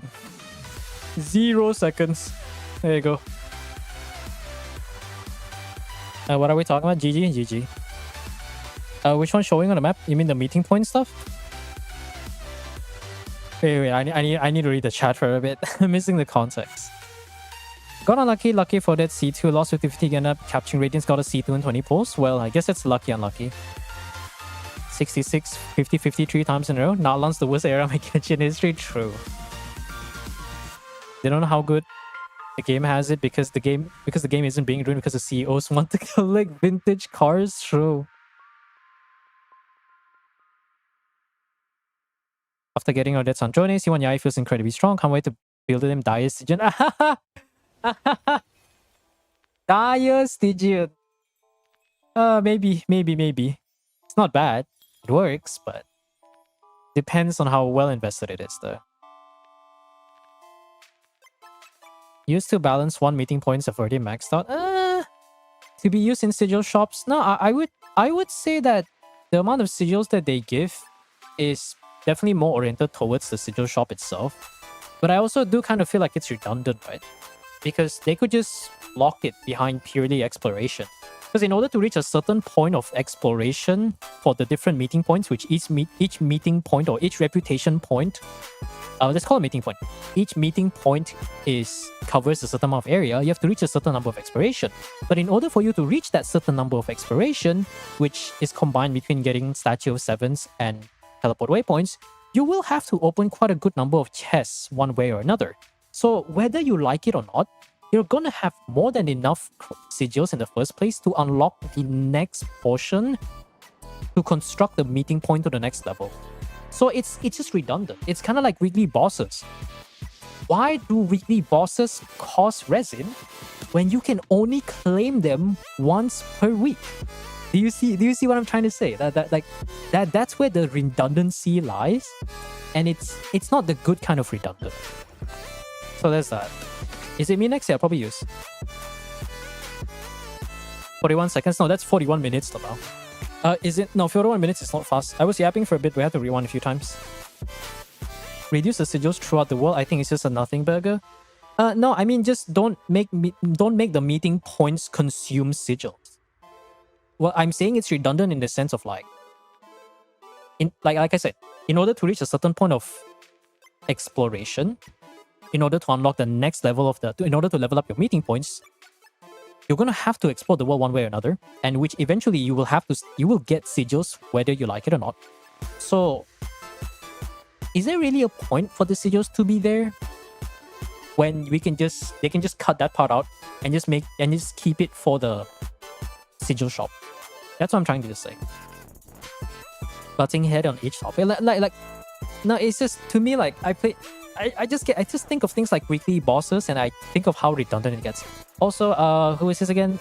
Board, this is... You want me to pick the Magician before I move forward? We'll be doing Abyss Clear today. I've already done the Abyss Clear. I think we've already talked about this in private. Also, the new Abyss is not today, by the way. The new Abyss is on Sunday, which I will be streaming. Just to announce a bit early, I will not be streaming tomorrow because I'm going to be hanging out with my friends and stuff. You will need to balance how much you can attain from the sigil shop. No, but I would also say that the amount of sigils that Hoyo probably has a datasheet somewhere. The amount of sigils that is required to max out your meeting points is probably they already know how much they allocated for that, so that they know that whatever that's left, it's going to be used for the sigil shop regardless. So if they just take that datasheet and remove it, just remove the sigil requirement and just cut it out, it's not really that difficult. And like when I say datasheet, right? I'll give the reminder again. Every gacha game, they have the numbers. They know how much they're giving out. They know how much they are asking out of you. They have everything. They have experts when it comes to this kind of thing, and they probably have a dedicated data analyst to figure out the most optimal number for every single bit of resource that the player gets. So let's not pretend like a company as big as Hoyoverse don't know how much resources they're giving, because 100% they do. And they probably look at the the what do you call it, the infographics for all the, you know how like every patch we're gonna get the big picture where it's like, oh, this is how much Primo Gems you're gonna be getting if you are an F2P, if you have Welkins, or you have Welkins and BP or something like that. They probably know all this stuff. So that's why, like, and also keep in mind that we're not looking at a publicly traded company. We're looking at a company that where there, you know, there's no stocks, there's no shares because it's a private company. In other words, they are making things with the interests of profit, because obviously every company is a business. Gacha companies are not your best friend. And that is why I will say, if you can critique any gacha game developers, I highly recommend you to do that, because oftentimes, if they are competent, they very likely know what they do. For the most part. And I would say out of all gacha companies, with the massive success that Hoyo has been getting for their 3 major titles, Genshin, Star Rail, and even Zealous, 100% they know. If you think they don't know that we are sharing leaks, no, they know. They are controlling the circulation of the leaks. They look at it and they're just like, we'll let this information pass, just kind of slip it into one of those random reputable leaker share channels. But there are certain things that they won't share. The best example is always the Natlan thing. Like capturing Radiance, nobody knew what the fuck capturing Radiance was. I remember watching that live stream. And when they announced that, I was like, wait, you mean we're not done? Wait, what do you mean there's more? And then they announced capturing Radiance when the Genshin League subreddit never mentioned it at all. That cemented my idea, my conspiracy theory that, hey, no, they are very much in control. It's just, I feel like not a lot of people view things this way. Which is why I will say that if there is a gacha company that knows what they're doing, it's definitely Hoyoverse.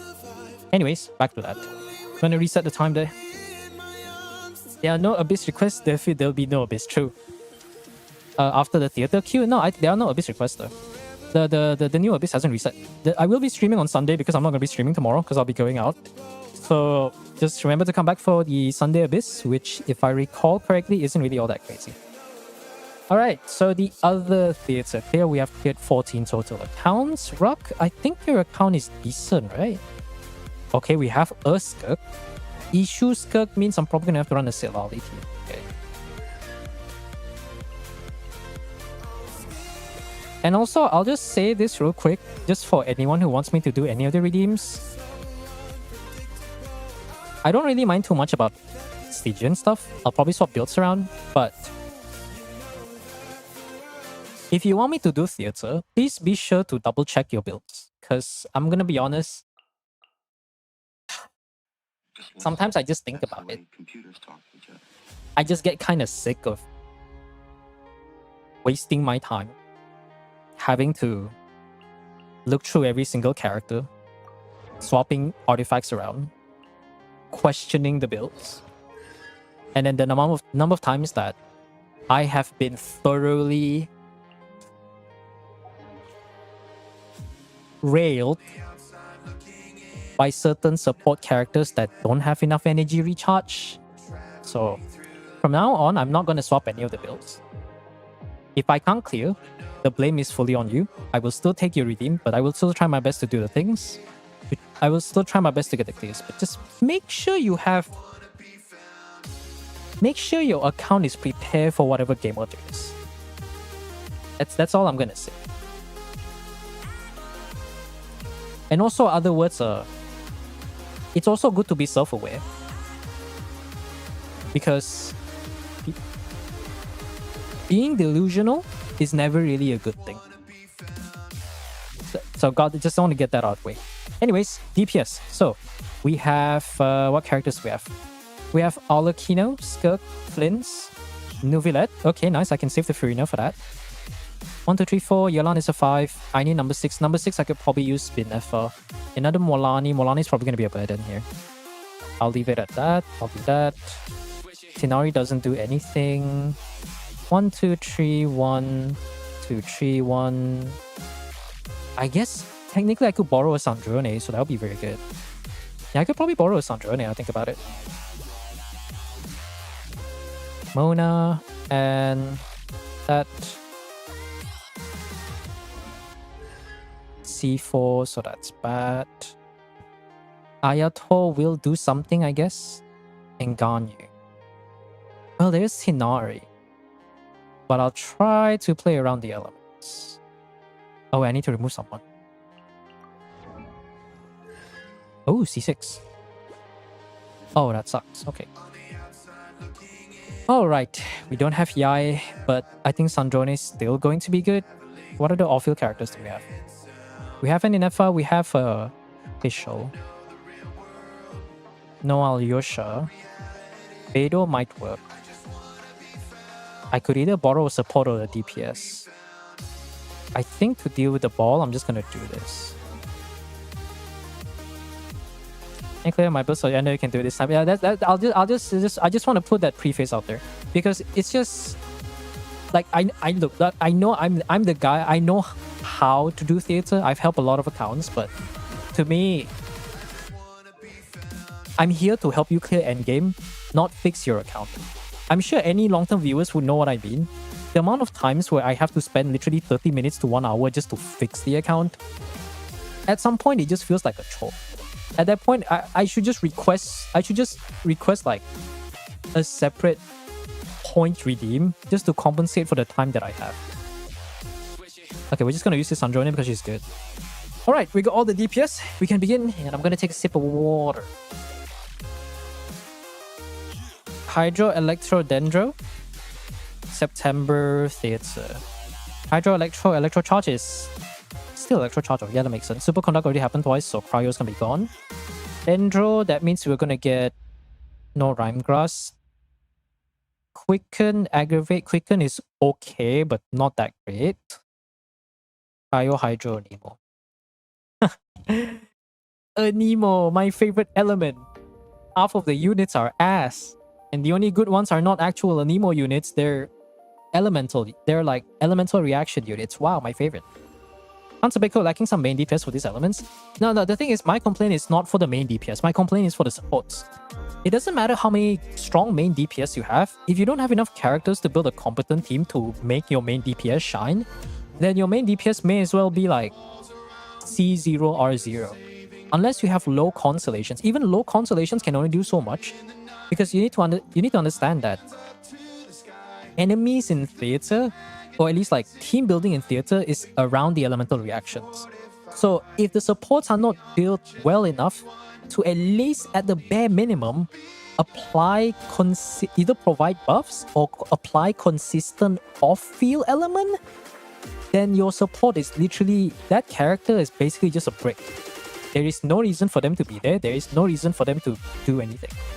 They're just there just so I can put them in Act 4 in a Monolith defense, so I can like fucking throw them away, so that the leftover pool for the characters are better. So I have something to work. Okay, so that's Frozen buff. Superconduct, I'll get Superconduct later. Ooh! Inefa or... I want to save Inefa for later. We'll guarantee the Chevrolet first, and we can do this. Nice. Yeah, I mean, for the giveaway stuff, I will do the announcement, but I think moving forward, because since I'm pursuing postgraduate studies, so I may not have as much time. Or in other words, I need that money to pay for my parking and food, which I also really like saving money so I can spend them. So gonna be a bit tight on expenses. So like whatever giveaway will be based on how much I earn at revenue-wise from both YouTube and Twitch.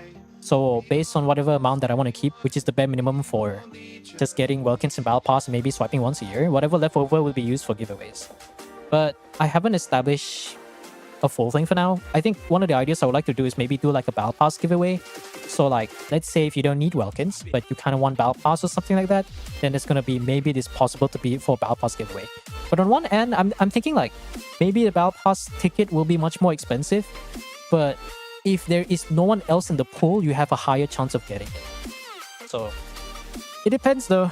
I mean, I'm sure you guys are not like, you guys probably don't care about the resources, but what you should care about is the extra elixir and the extra dust that the thing does provide. And especially with the new region, that means you have much more battle pass weapons that you can work with, which is going to be a W, I guess, for most people. If you want that, that is. I don't know how good the new battle pass weapons are at the refinement for the newer characters, but I think a few of them are going to be very solid. So I'll leave it at that. Getting paid half for doing full work? Yep.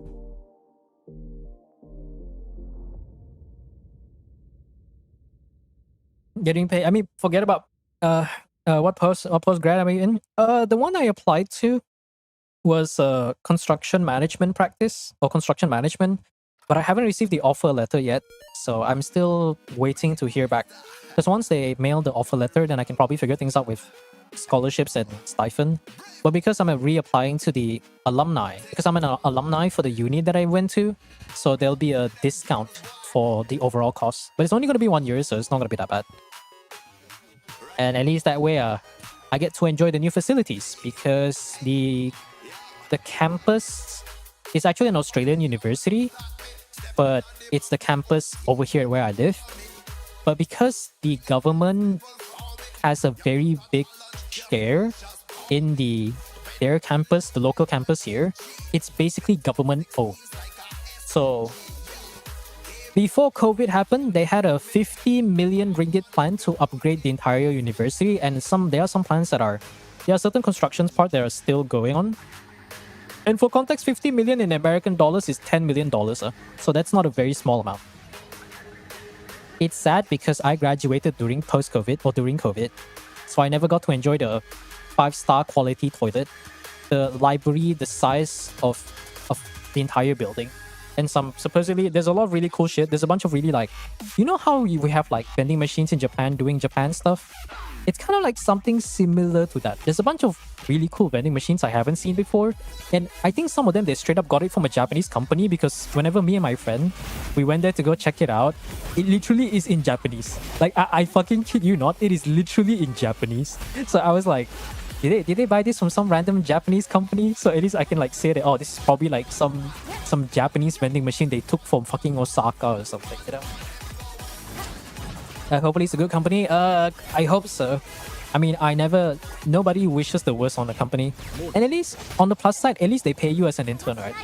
Because when I first supposedly it is the older companies, it is common for you to do unpaid internship. They are paying you as the meme quote, they are paying you with exposure and experience, which is a very, very funny way to just say, I don't want to pay you for all the work that you do. So can you go to the kitchen and make me coffee? Thank you very much. Poggers, coffee making, my favorite. I love being an intern and making coffee. Making coffee for my boss and sitting down and doing fucking nothing all day and organizing their documents because they can't. There is a law, so they have to pay. Yeah, I think the newer, at least the current times, most internships will pay you a certain amount. At the very least, they will pay you just enough to take care of your daily expenses. But when it comes to covering rent, maybe, probably not. But daily expenses, yeah, it should be more than enough to cover that end. Alright, we got Skirk, we got a Molani, so I can run some very, very funny stuff. I guess I could do that. Oh, let me do this actually. Yeah, let's do that.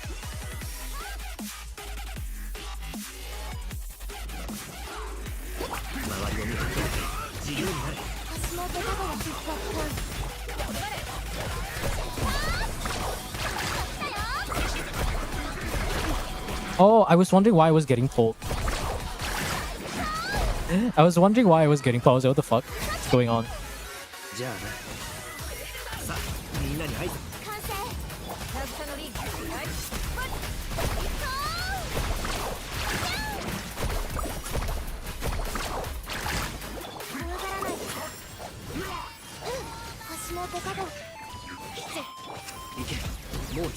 Yeah, this is not working.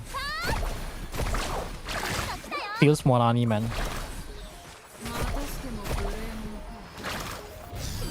What? Huh? さあみんなに挨拶だ。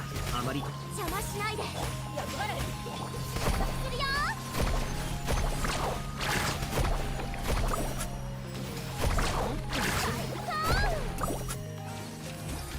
Yeah, that's not gonna work. Molani, why are you a vape only DPS? Molani is not a Hydra DPS guy. She's a vape DPS. This is why I had to make some changes with my theater tier list. Like I can't just say Molani is a Hydro character because Molani outside of vape just sucks ass. It's so bad. Yolan better than Molani? Oh my god. Hot scoop, hot scoop. 周りを見て。呼びかけに応える。ラットのリーグ。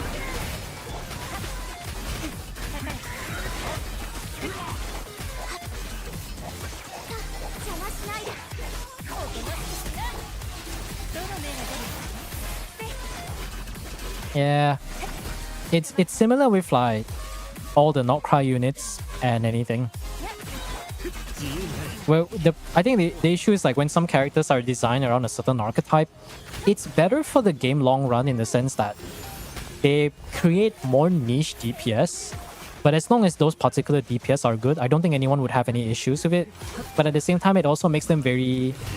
When it comes to something like theater, you can really feel you can feel how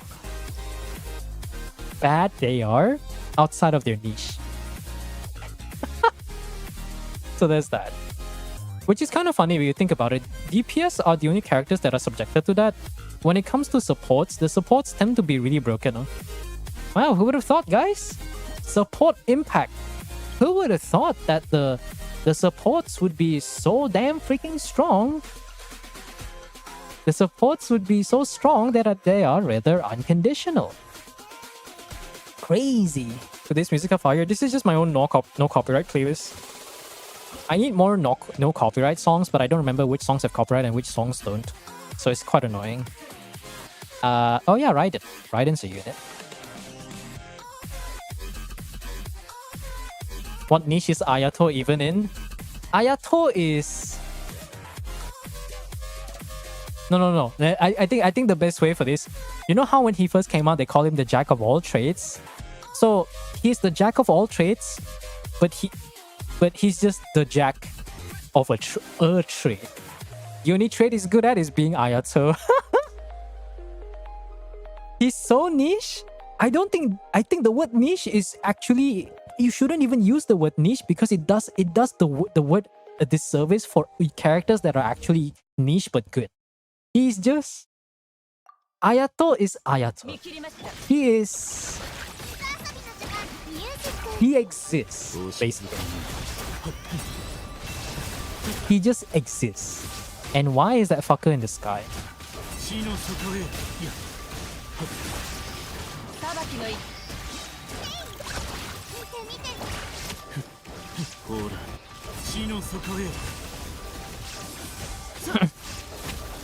Ayato is just Ayato. You know, I think out of all Inazuma characters, Ayato is the one character that generally needs a buff.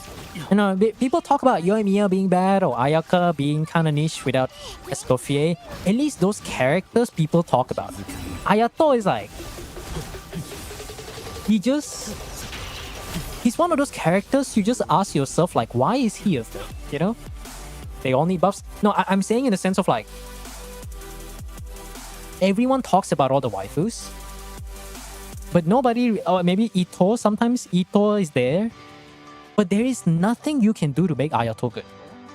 Yoimiya? Okay. Just invest in your Durin. Your Durin, your official, and your chef.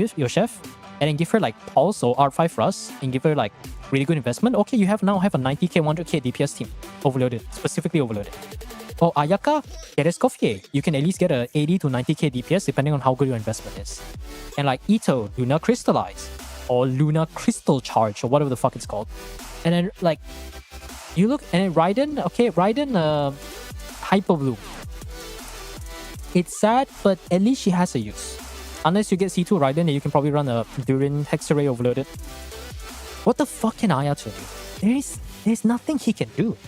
Because There's nothing he's good at. He's bad, but he just doesn't do enough to even be worth considering. That's the problem with Ayato. Is he's just kind of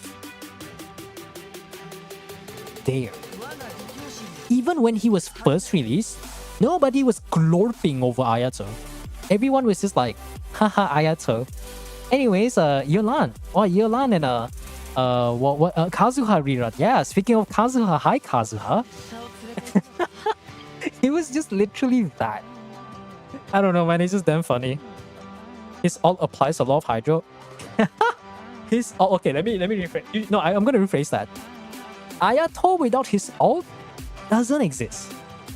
I know this the hard way because I have an Ayato. I invested a lot into my Ayato. It has a very good build. Balanced ER crit build.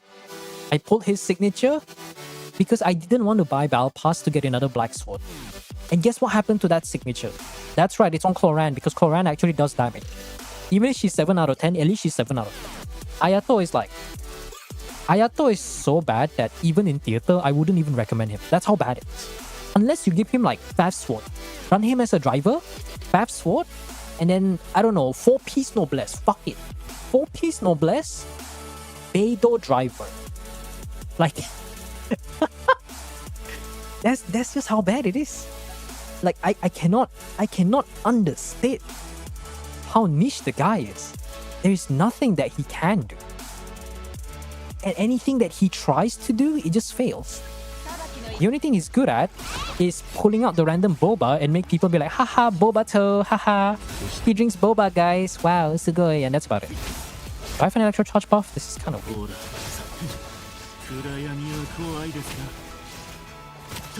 逃げ道はあります見てるんだよ準備できたかなお静かに暗闇は怖いですか目を閉していやほら暗闇は怖いですか裁きの雷バシャバシャして元気出せよ目を閉してお静かに死の底へさっほら暗闇は怖いですか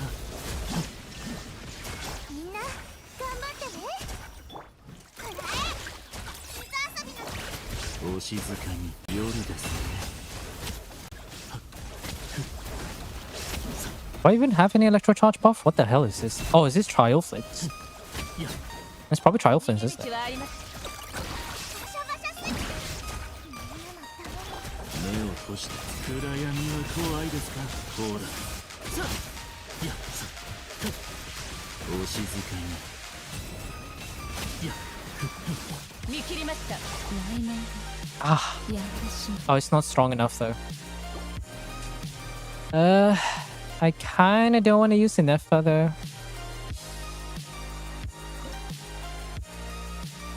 Well, I guess I have an extra use of Inepa, so it should be fine. Yeah, it should be fine. Kokomi buffs? Kokomi also needs buffs. Kokomi and Ayato... Kokomi still has some use, but... She lost to a 4-star. Who is that 4-star, you may ask? Well, you're looking at her right now.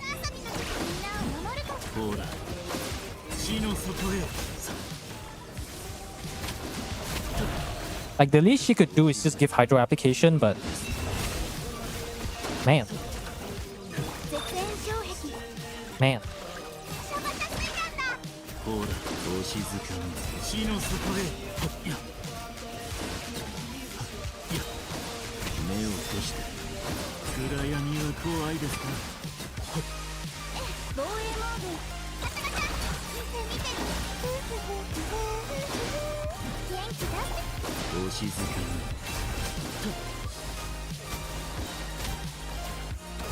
夢なき眠りへようこそ目を閉して掃除対象ほら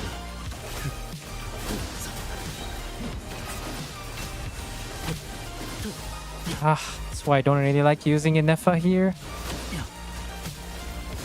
死の底へ絶縁障壁バシャバシャスイッチ準備できた静かに死の底へ And I have 8 seconds to kill another guy. Yeah, we should have time. 目を閉じて Oh, we just barely got it. 1 second. I can't believe I'm saying this. Inefa is actually a burden here if your flint is not good enough. Oh, hi, Colombina. Good to see you here. Man. Oh, hi again. I guess she wants to be used. Do we have electro characters? We do. You know what? Why not? Why not, Colombina? Why not? No, Kokomi. I think Kokomi just needs some use case, though. I will say that, though. Mr. Child. You say at least he can apply lots of Hydro. Unfortunately, both Tartaglia and Ayato are in a similar position, but I would argue Ayato is actually... Tartaglia requires proper management in terms of his cooldown. Ayato, you just need to build ER, so you can burst every rotation and then he will function. But the problem is you need to be on field as Ayato, and you have a very small window of 6 seconds. Not that Tartag is any better because he has a smaller range, and you only have like 8 to 9 seconds on field if you want to manage your cooldowns properly. So, it's like, yeah, he's like, yeah, it's just how it is, it's just how it is. Man. Man, oh man. Fucking hell, dude. 逃げ道はあります。月を刺さった。 Actually, Molani is really good. Now I think about it.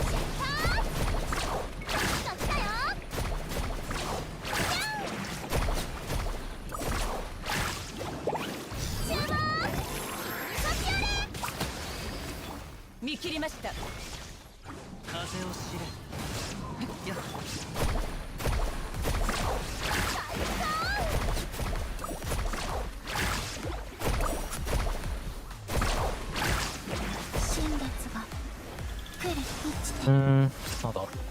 逃げ道はあります。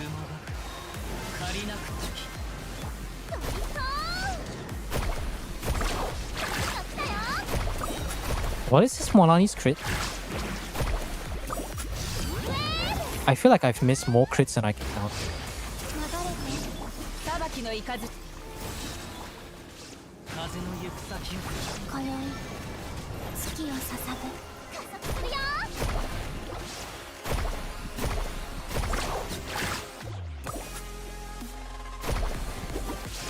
I think we're good. Yeah, we're good. Turn on the playlist. Has it been 2 hours yet? Oh, I didn't even see. My OBS is adjusted so that I couldn't see the freaking details. 1 second. It has been 2 hours. Okay. The fan is so loud, I generally cannot hear anything. I'm not even kidding. The fan is so loud, I don't hear shit. Let's see, what do I want?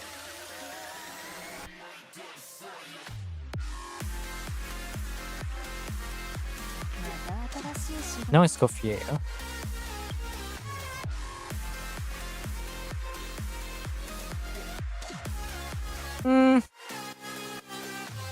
I think we can get by. Yeah, we can get by. Need an AC. I mentioned this before, but my current setup does not allow me to turn on the AC because I only have 2 plugs in this room. If only I was more mature when I was younger, then this renovation wouldn't have been this fucked up. Okay, and let me just mention this, but the 2 plugs in the room are not made for external uses. They are made to connect. One is made for the fan that is fucking 6 meters in the air, in the ceiling above me, and the other one is for the AC. Fortunately, my setup requires a lot of stuff. So yeah, I don't have the luxury to do that. And the reason why the reason why I could turn it on before is because there was a I had a surge that happened to the 10-meter extension that I did. I don't know why it happened. And fortunately, nothing broke or nothing died. But after that happened, I just don't feel like using it. I don't trust it being safe, even though I'm an electrical engineer. I could probably do some stuff with the wires and make sure it's all okay. But after that, I just don't trust it anymore. So now I'm stuck with running fans instead of air cons. Okay, what was I gonna do? Playlist. Where's my Fire Fox. Get a multi-block? No, it's not enough. It's not enough. Because right now, I think I'm using 9. So the main... I have two things, right? The UPS that I bought, a universal power supply, is connected to... has 4 plugs. It's connected to 2 monitors, 1 subwoofer, and my PC. So the other plug that I bought, which I used as a replacement, has 5. And guess what? This room is so shit. Okay, we got... It's connected to 2 fans, air purifier, lights, and what was the last? 1, 2, 3, 4. Oh yes, my other set of speakers. You see, you see that there's nothing I can really do here unless the only proper thing to do is to get what's that thing called again? Is to actually just get a renovation rather than just try to stall my ass off about it. Okay, let me just look for the playlist real quick. Okay, so that's that. Oh, there it is. That's the playlist. Okay, 1 second. Let me just pause the music. There you go. I can't even hear anything. That's the funniest part. I'm just gonna play it. Do I trust this thing to shuffle? You know what? I'll just cross my fingers and hope it actually shuffles. Because I know I can barely hear anything. Get out of the house? Yeah, man. I would love to rent. I would love to spend my life being an unemployed renting in a house where I have to pay more than half of my fucking salary. Hoggers. The nice thing about living with your parents' house is you can have money to spare. And of course, more time to yourself. Okay, with that said, enough of me talking about yapping my life. Zarya... Shall I use Skirk here? I could use Columbina to amplify the damage. Mona doesn't do anything. I guess I could get some funny Rush Shred stuff. Rosaria doesn't really do anything here though. Molani, how good's the Molani? Is the Molani signature or just completely worthless? Oh, R1 with Sif. Okay, yeah, that makes sense why the damage feels lackluster. Okay, Molani is going to be here for motivational support. So I shall on-feel in Nefa.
This is a fucking crap.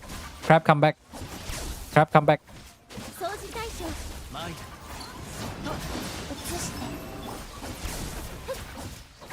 I can just kill the frog, right? Can I even kill the frog in time? Nah, we're good. You ruined the all-bait set? It doesn't matter. Crab, it doesn't matter. Crab. But yet again, I could be misunderstanding Escoffier's... not Escoffier, what's the name again? I could be misunderstanding Columbina's ability. But who, you know, we got the clear, it doesn't matter. It's all off-brain stuff anyways. Alright, so I want Snezhnaya, but I guess... How good is the Nuvilette?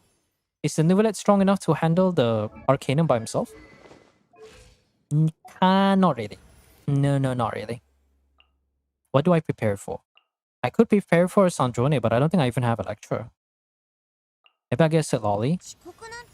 I guess technically I could use Skirk though, right? If I use Skirk for the Arcanum, I think we should be fine.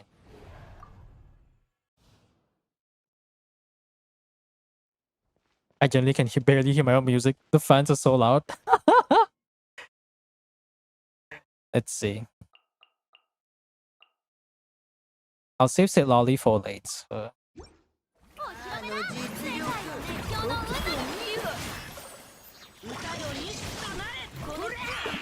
Ow. 冷凍の時間よ 0.5 IR Xingqiu. この手に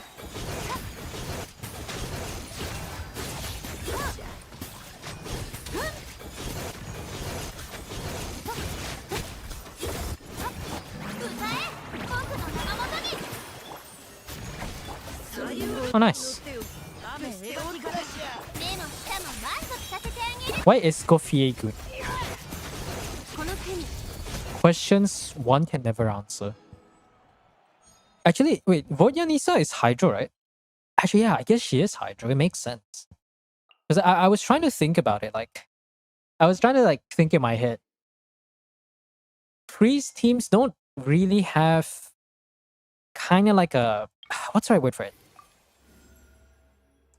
A proper Hydro support kind of thing. Well, technically it does, but not a lot of options. So that means once again we're getting another 5-star Hydro character. Because fuck your Hydro 4 stars. What you got? We got Xingqiu, we got Aino, and that's about it. There's Barbara too, and Barbara is pretty good for Arcanum challenges, but that's as far as that. Every Hydro support is a 5-star character. And the only good ones and the good Hydro supports that we can use are actually just like you probably already have them, but that's all you have. And no, we don't count C6 Candice. Candice, as a Triple Crown Candice owner, I will gladly say that she fucking sucks.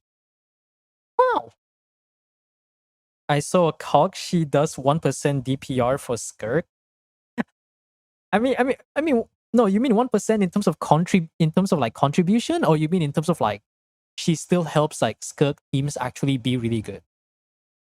Because I think right now, if we have a support that can kind of offset Escoffier's role, then that'll be great. But obviously, that's not happening.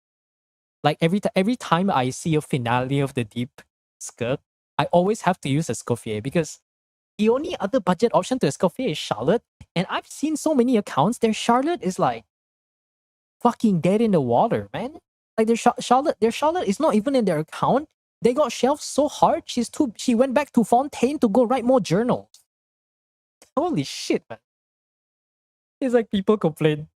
I see these people complain about not having Escoffier. Have you considered building a Charlotte and going for the constellations? And running her with Trilling Tails, 4 Noblesse, make her burst every rotation and help you heal your finale passive? No. No, I haven't seen that. Not at all. This cheerleading, I see. I mean, as long as the cheerleading does something, it should be fine.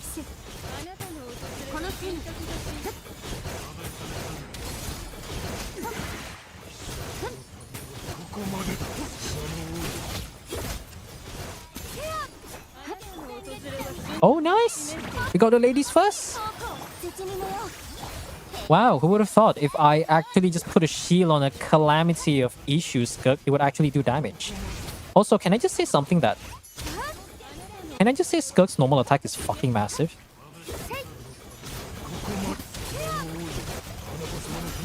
Like, they're not that near to each other, but...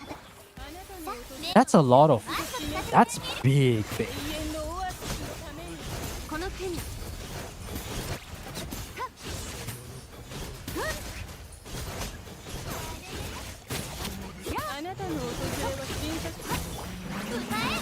Yeah, we're good.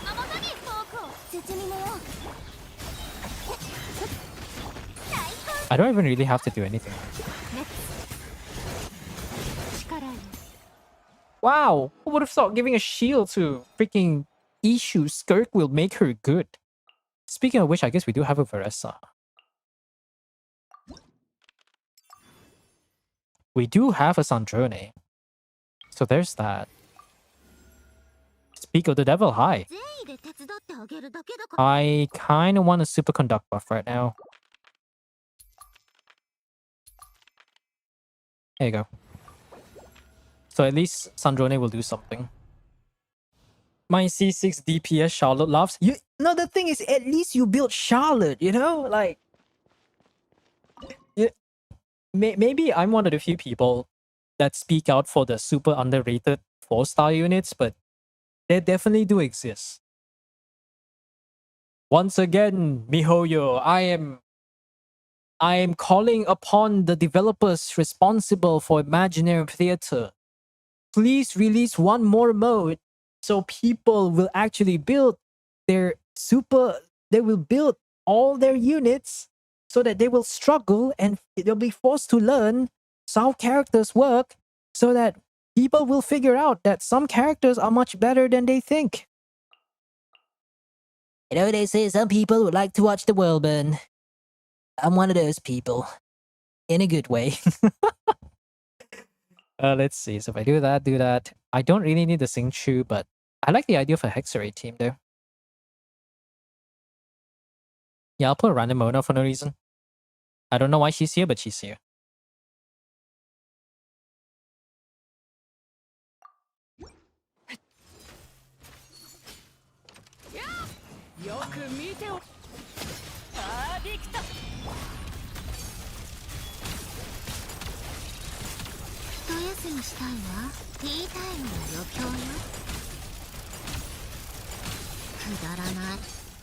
The homework only takes 5 minutes, by the way.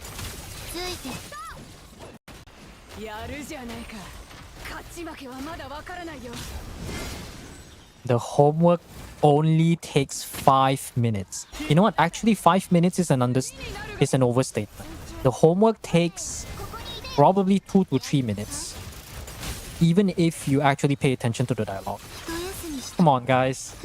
Guys, free buffs, guys. Guys, the Witch's Revelation for the newer characters is much better than the Mondstadt one because it literally only takes you a few minutes. You listen to them yap for like a minute, skip everything, go do the funny in-game combat, and bam. My girl Beidou doesn't deserve to be treated like this.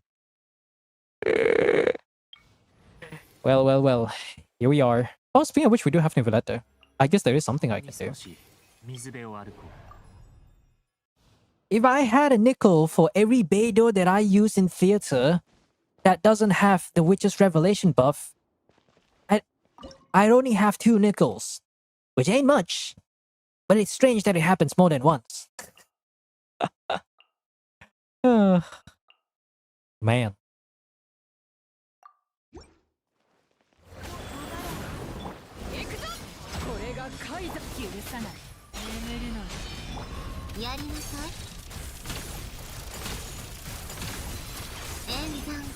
My Beidou is still ass without C6. Oh yeah. If you don't have C6 Beidou, don't even use Beidou.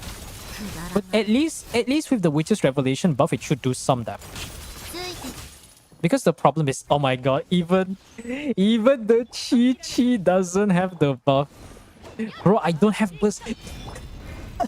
I'm gonna get a constipation. I'm not getting an aneurysm. Please. It's just 3 minutes, guys. No, forget it. 2 minutes per character. 2 minutes per character. It doesn't take that long. Okay, I'm just gonna do this. I can do the damage anyways. Oh my god. Beidou is still ass without C6. No, the thing is, like, anyone who's played the game for a while now would still, like, C6 Beidou is mostly relevant for Stellar Conduct teams, which is where she's used the most. But that doesn't undervalue her ability to perform in situations where you're going against 2 enemies. The biggest consolation that affects her power is still C2, and I don't think that's not going to change for a while. If you don't have C2 Beidou, then your Beidou will just do nothing. If you have at least C2 Beidou, then in situations where you go against 2 enemies, that damage is no joke. If you have a properly built Beidou, if each taser zap you do is like 10k, right? So that means with C2, the first target will get 20k every 2 seconds. The second target will get 30k because it bounces between the 2, and it bounces 2 extra times. So that means that I think, the first target takes upwards of 3 times the damage, the second target takes 2 times the damage. If you don't have C2 Beidou, your Beidou doesn't exist.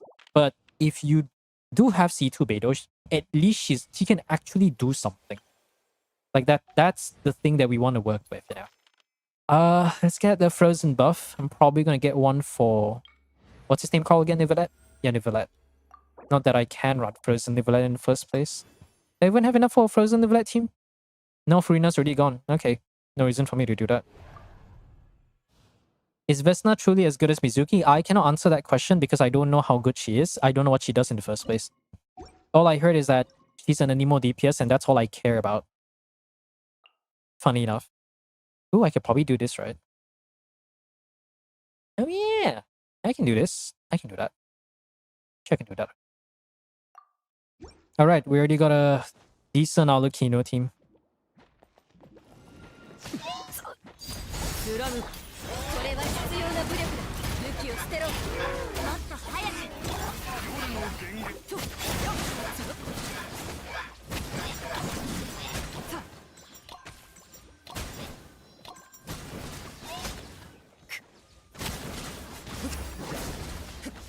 凡庸だね権限ここしろ動くな最後の帝国イカズチのごとく黒き翼よやっ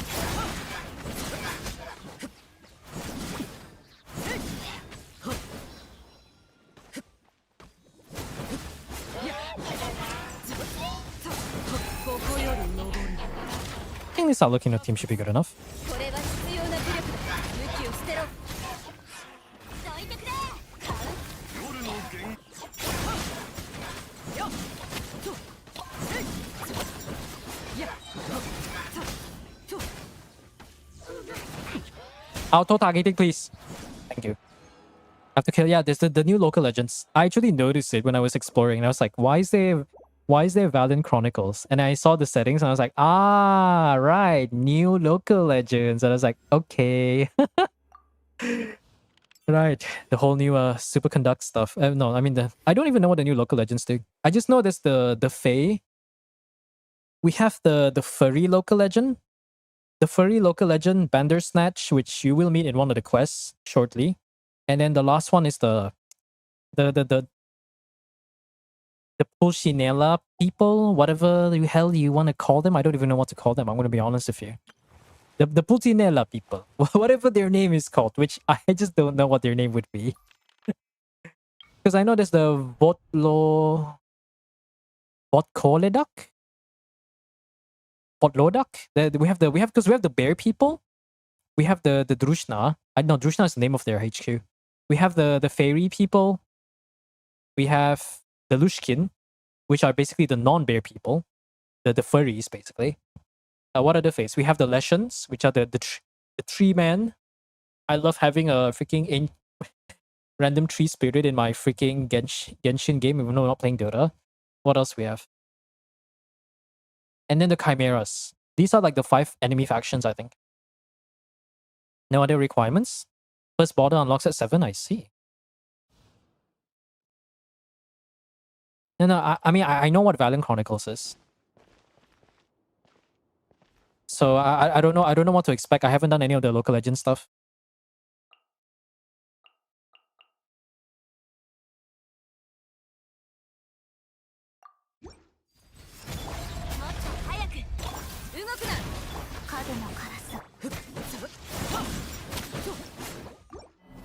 Too early. It doesn't show which one I'm asking, so it's probably not available yet. Interesting. Jack Frost, even though they aren't enemies, they will mean to Lumi. Understandable. Understandable.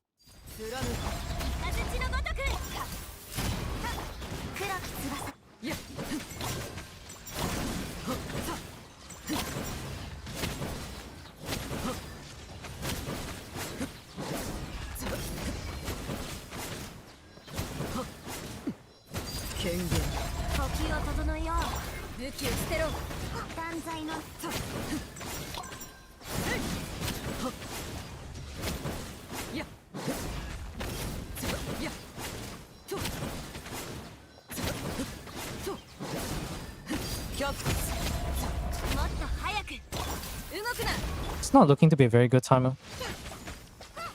Interesting.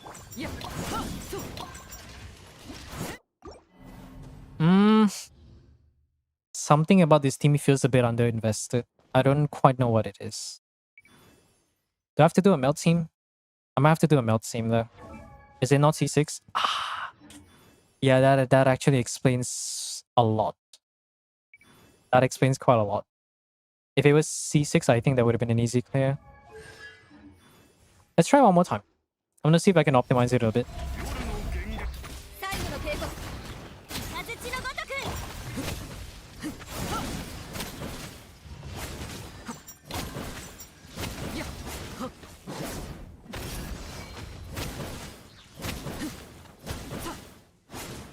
貫く武器を捨てろ姿を呼吸を整えよう動けよっよっちょっよっちょっはっさ権限夜の権限せっ雷のごとく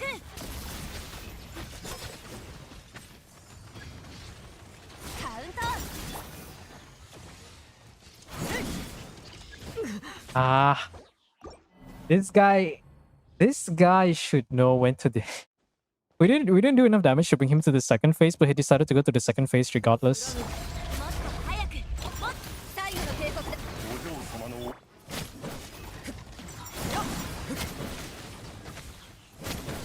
やっほっそやっほっそやっさほっ権限カウント断罪の名にそさ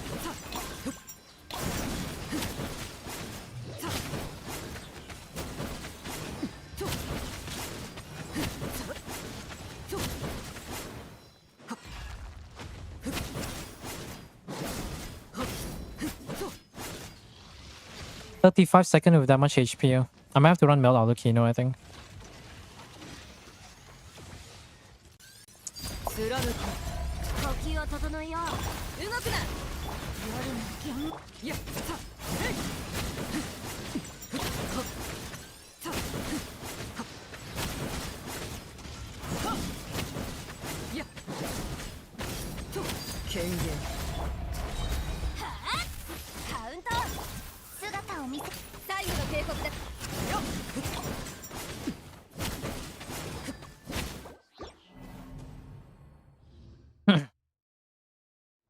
Lumi paper hat in the village. Oh, really? Is that an item that you can pick up? That would be funny if it is.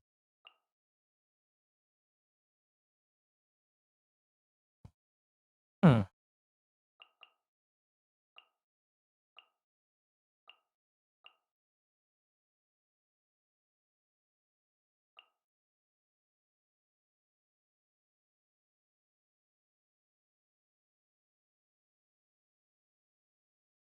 Nope, Satch. Imagine you can pick it up and it turns to a skin. 手加減なしよ口封じは任せたからね高き私は下げず褒めを垂れろ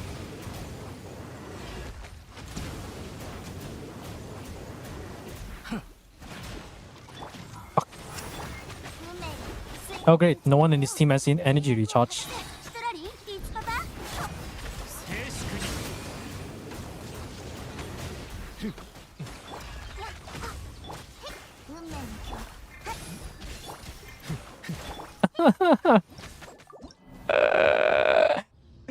Why does no one have bursts? Okay, Melt it, Lolly. I mean, the fuck am I saying? Melt. Melt. What is your name called again? Arlecchino. Yes, Melt Arlecchino. Fucking hell. Melt Arlecchino, it's time for you to do your job. This is not Trading Tales, is it?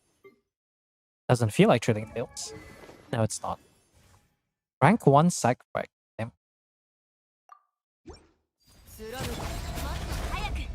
これこの瞬間お前手加減なしよ悪用の力を思い知りなさい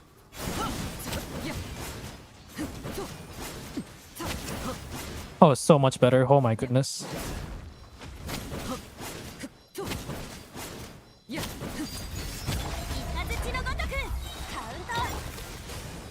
さあ働きなさいシトラリーいつパパそうよ風邪ひくなよ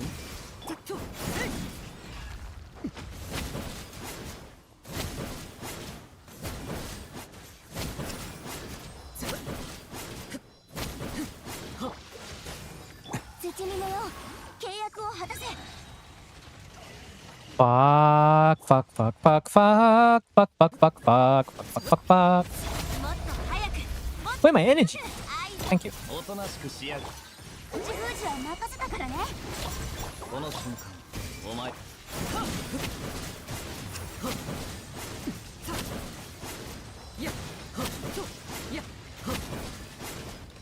権限雷のごとく Wait, my energy. Does anybody in this team have energy? 働きなさいシトラリ Can anybody burst?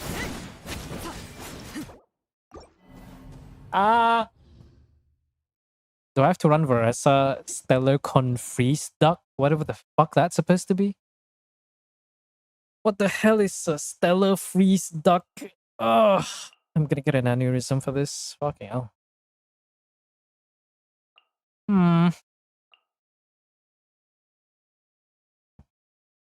How's it going? We are struggling on the last one.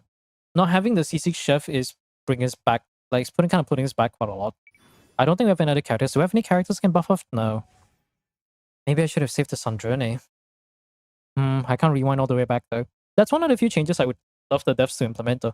The ability to select which point you want to rewind at, and maybe give like one more extra rewind so you now have more choices how far back you want to go. That would be very nice. Very, very nice addition. 影のカラス手加減なしよ口封じは任せたからね運命よここにいでよ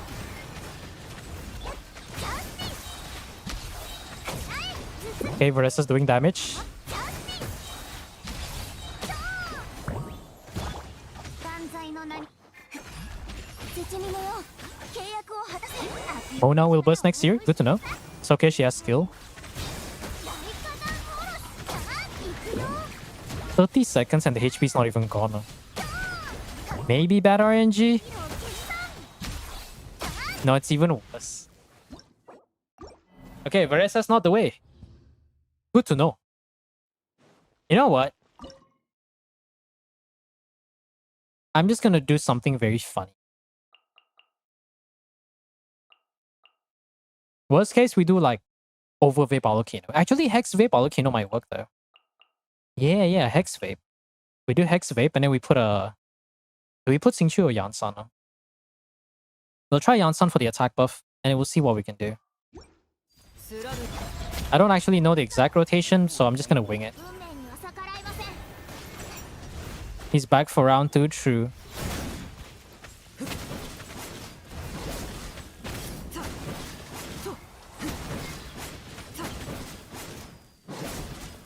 Kengen. 時を整えよう愛 Adamona doesn't burst. Okay, Xingqiu it is. He's back for round 2. Yeah, like keep out the counter, man. Keep out the counter. Dire Duck, my favorite. 貫くこの剣はわかるかい歌よにとなれあ影のカラス運命よここにいでよ運命よよやささやはふさふとやさ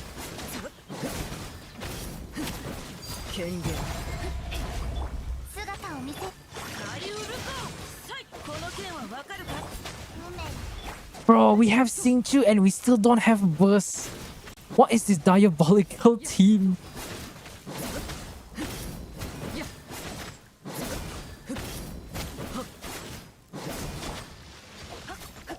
Ain't no way we got Xingqiu with Sack Sword and Mona doesn't even burst. And we got the bad RNG. You know what? I'm just gonna try it.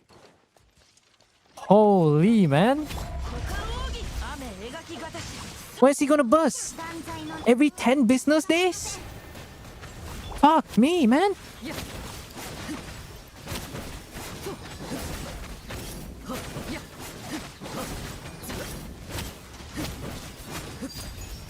Now this is even worse. 歌よにとなれこの剣はわかるかい Oh, that's not even enough. This is thunder, is it? I didn't mention my accounts because I don't like to buy. You gotta put it in italics, you know. Fill out quarterly report to get a burst. She'll get a burst after she does the company's quarterly meeting. Every quarter she'll put out a report first, then she'll wait for the processing to happen, then she'll get a burst. I'll try one more team. If this doesn't work, then we're just gonna have to settle for 11 stars. I'm not gonna waste my time over it. 貫く動くなコードさばきもっと早くヒーロー決断行くよチャンスやほっや宇宙捨てろはあ合図を突撃頭突きチャンス権限ヒーロー決断 The fact that it's not working, but これは必要な武力だ呼吸を整えよう動けえい行くよ nah. Yeah, I think that's all we can do.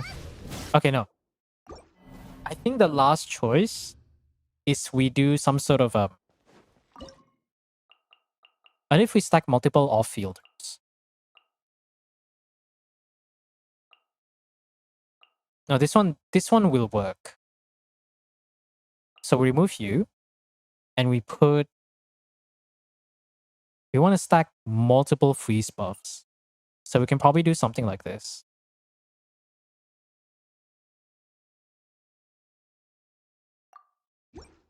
さあ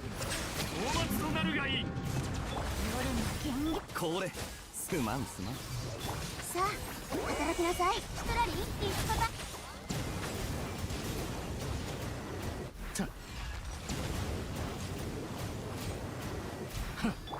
姿を見せ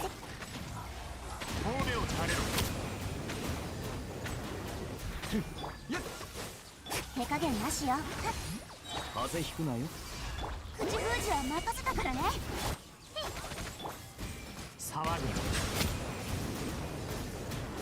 Only 40k.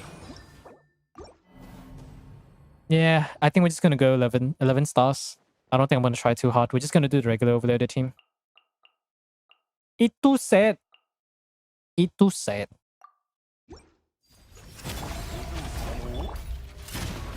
もっと早く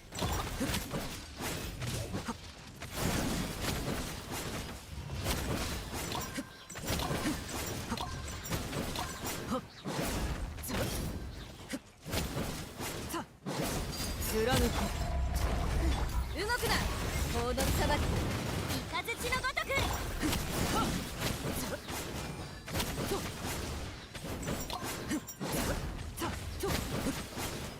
Actually, we might be able to do it though. Maybe? If he wants to do a thing.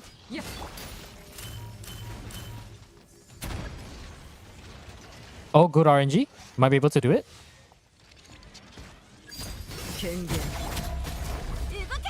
夜の権限やっ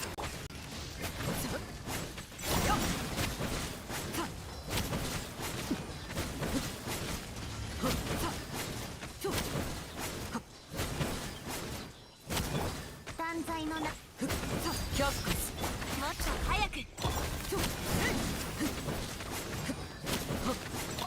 やっ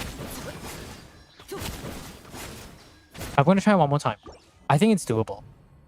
I just have to do the N3D combo to max out the Yansan buff, and we might be able to do it. Alright, last run. It doesn't matter if we get the star or not, but we're gonna try our best. 権限黒き翼よ左右の警告だ呼吸を整えようやっよっほっとやっとさ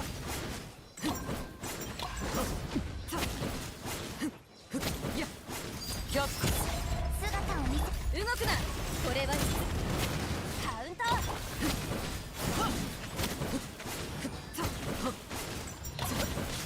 What is this Alakino's crit rate? I feel like I'm critting every other hit.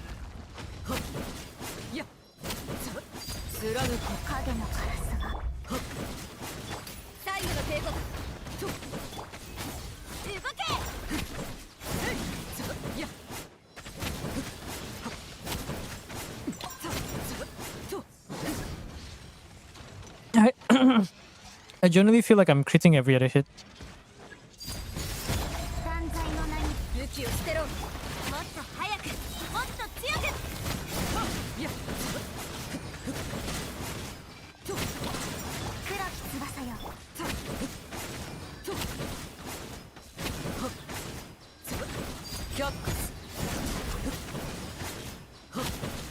Well, that's unfortunate.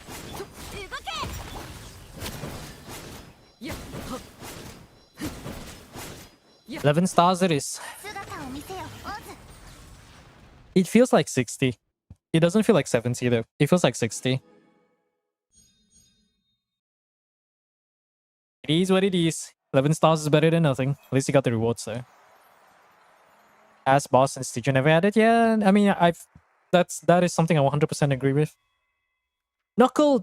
They gave him a shit ton of HP. He barely has any uptime because his pattern was designed to only stall for 35 to 40 seconds, which is barely enough time to actually do any real meaningful damage.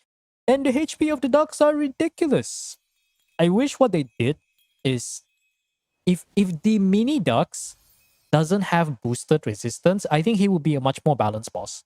So at least it's like you don't have an electro DPS, you don't have a hydro DPS, then at least you can play like at least you can brute force through whatever health that the ducks have, because the ducks have 26% of the boss's HP. So it's gonna be a lot. It's gonna be 1 million or 2 million. But at least if you have enough DPS, then it shouldn't really be a problem. But instead they're like, okay, let's give the mini ducks resistance to everything, boosted resistance up 150%, except for neutral 10% for hydro and electro, which your only option is electro charge, and unfortunately regular electro charge sucks balls. But it is what it is. Oh, it's actually only 10 stars. Oh no, 11 stars. Yeah, that's good. But GG's though. GG's. Whose account is this? It's Rock. It's on the YouTube viewers. I mean, it's fine. I want to look at the Olokino though, because I feel like not getting C6 Chef is understandable because that's really down to the heart of the cards. But I want to look at the Olokino constellations on the Olokino build, because the crit rate feels way too low. Just confirm that which Arcaniums you want to take. Thank you, account owner. Quick -1 hour, yeah. To be fair, the RNG was not very good though. We had to like rewind once, I think. I think what I should have done is maybe I should have brought Nouvellette instead. If I brought Nouvellette and saved the Escoffier, we could have probably done some funny skirk stuff. I overestimated. I 100% overestimated certain builds. Like, I don't expect the supports to be built well unless they're a 5-star, but yeah. Okay, what is the Olokino crit rate? Level 90, right? Yeah, so 60-70%. Definitely not high enough, I'll tell you that. And that is with Jade Spear too, so it's not a bad build, but definitely a bit lacking in the crit department. Once again, what's better, having 300 crit damage or having 100 crit rate? If the answer isn't crit rate, then if your answer isn't crit rate, then you should probably go back to YouTube and watch guides again. All right, let me just update the account. That's done. This one is 11, 12, 12. Chowder. I think I have your details, but I could be wrong. Doko ga? Oh, there it is. Asia. Hacking love Asia. Fox. Oh, you guys want to know something funny that happened yesterday? I think, did it happen yesterday? Oh, it did happen yesterday. So what happened was, was it yesterday or 2 days ago? Oh no, it might have been 2 days ago, and even yesterday, but mostly 2 days ago. When the patch came out, I was playing it normally, right? And I was out for a bit. For some reason, the power went out. So at that moment, because I bought a UPS, not for this reason, I mostly bought the UPS because it does have some voltage regulation that it does, which prevents any sort of under voltage or over voltage situations that would damage your electronic equipment. Somewhere during that day, I was like, what's the word for it? I was like, I mean, it's fine. I don't have to replace the battery if it ever dies. because I'm just here for the voltage regulation and not really for the backup power if the power goes out. It's been a while since the power goes out. Fucking blackout. It's not immediately as I thought had that thought, but it did in fact happen. And it went out for like I think a little over 1 hour. So like whenever the power goes out, the UPS would start beeping. It was like beep, beep, beep. It's like a decently loud beep. And unfortunately my router is outside and it doesn't have any backup power. So I wish I could continue playing Genshin for a short period and like save the game. But instead I have to like Alt F4 and I wait and had to call the utilities company to fix the damn power, which they did fix after I came back because I went out to go buy some stuff from the supermarket. And then for whatever reason, it kept tripping for like literally 3 to 4 seconds. I'm convinced it was like trolling. Like I'd be in the middle of exploration or something. I would be in the middle of exploration and it was like, oh, just chatting with Rem and we're just talking about the game and he's playing and I'm playing. It's all white people happy. And then suddenly like blackout. And then I hear the sound again, beep, beep. And then, okay, let me turn off my PC. I'll F4 my Genshin. And then as my PC's turning off, the power comes back on. Like, "Eee?" I'm like, motherfucker. I swear, man. I swear that like something is trolling me, and this happens in multiple succession. It's like, it happens, the power goes out for like 3 to 4 seconds, and then it comes back again as my PC shutting down. And then it happens like, let's say 5 to 10 minutes, 15 minutes later, it happens again. It goes off for a few seconds and then it goes back again. I was like, fuck, thank goodness I had this UPS because otherwise I would be molding. I would be molding if my freaking PC got damaged from all this bullshit. Stupid ass utility company, man. All that money and they went private because they used to be the local electrical utility company used to be a publicly traded government owned company, a GLC. And then I think they recently went private a few months to a year ago. So safe to say they probably went rich enough that they're like, yeah, we don't want to have any obligations to the government, even though we are literally the utility company. So I'm just like judging. Omega judging. I forgot to activate C1 Yai. If you want to use it, do that first. Is there any reason? Or you just forgot, is it? Because I see that your resin is capped, so. Well, nice. At least we have a Yai. Alright, DPS. We got a... I'm just gonna do a double check for both Chevrolet and Arlecchino. C3, okay. So not the most reliable character. 100 crit rate, wow.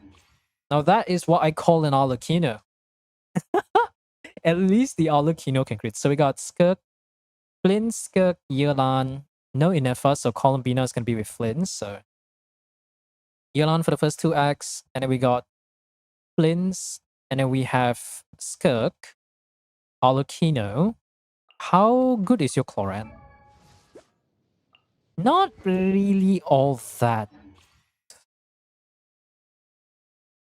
Maybe I'll put Nuvilette instead. Oh, you have a Flint. Oh, it's Proto Amber, isn't it? Proto Amber cannot really be a carry, so maybe you can use him as a budget option. Let's see. So we got 1, 2, 3.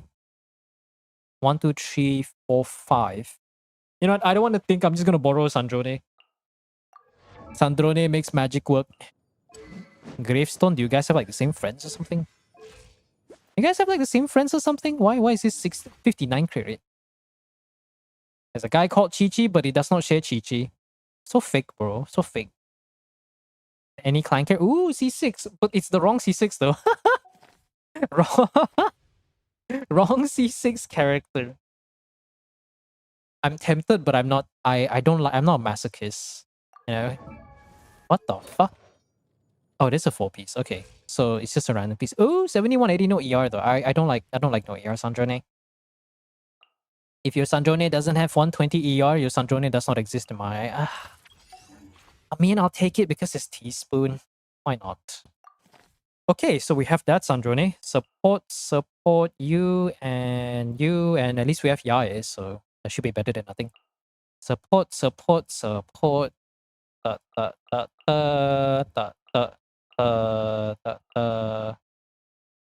Barbara, Fiona, Sarah, C6 Sarah. Okay, so I'll try to give an ER sense. Okay, there you go. ER sense. Who else? You have equal of everyone. Nilo's a burden. I don't want to bring Tinari. Ganyu would be funny. Cloran. Cloran. It's only finale though. Yeah, it's only finale. No. If it's finale 200 crit damage, I probably get it. But one sec. Do I do Chongyun? Chongyun or Nilo? Ayato without burst build is a burden. Yeah, we'll do that. Why not? What was so good about Alucino? Oh no, the crit rate was the Alucino. Okay, I'm just gonna show it. It's easier for me to explain. Basically, the previous run we had just now, the Alucino wasn't critting as much as I'd like to. So not this Alucino, the previous account owner. And basically, we speculated that the crit rate would be like 60 to 70. It was 69 crit rate, which nice, but not very nice technically. So I see this Alucino and I'm just like, oh yes, we will crit. I don't care if you have to run. I don't care if people say you have to run a crit damage circlet. If the Alucino crits, the Alucino will fucking crit. She will fucking crit on a daily basis.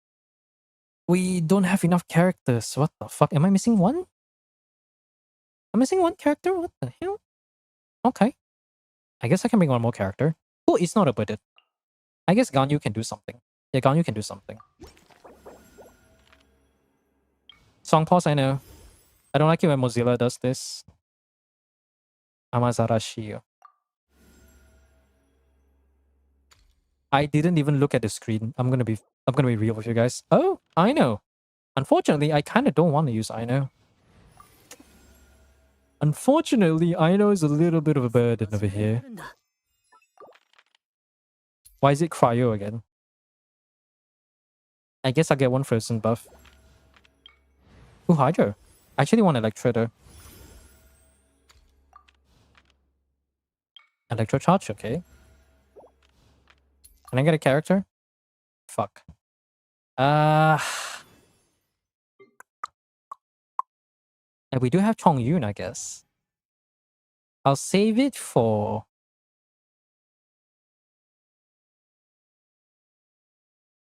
I guess I'll just get one of each. There shouldn't really be a loss. Ooh, free character. Okay, free Kazuha, why not? 100, 200, yeah. I hecking love 100 crit. It's either you crit or you don't. You don't have 100 crit? This is 50-50, bro. Why are you playing Genshin Impact like... Why are you playing Genshin like you're rolling the gacha on a daily basis? Oh wait, I guess most people are rolling gacha on a daily basis.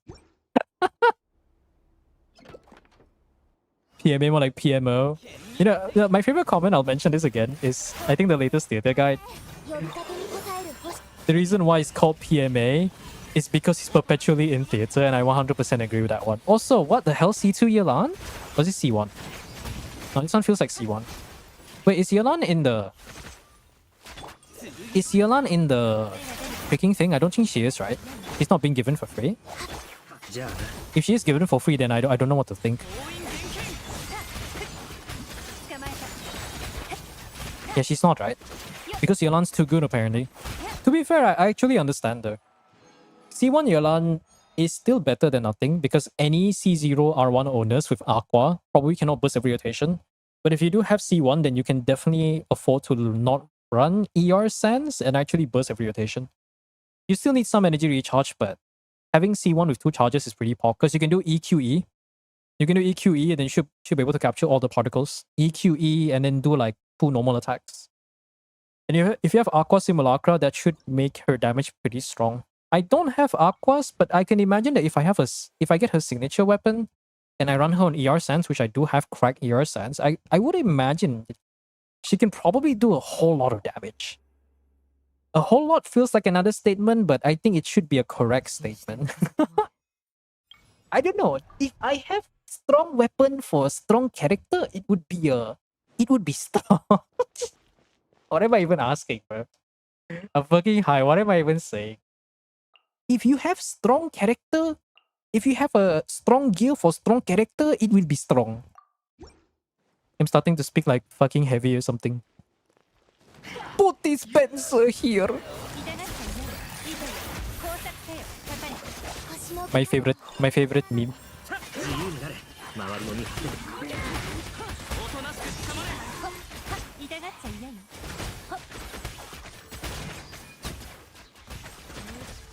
Aren't I in the pool? I know, right?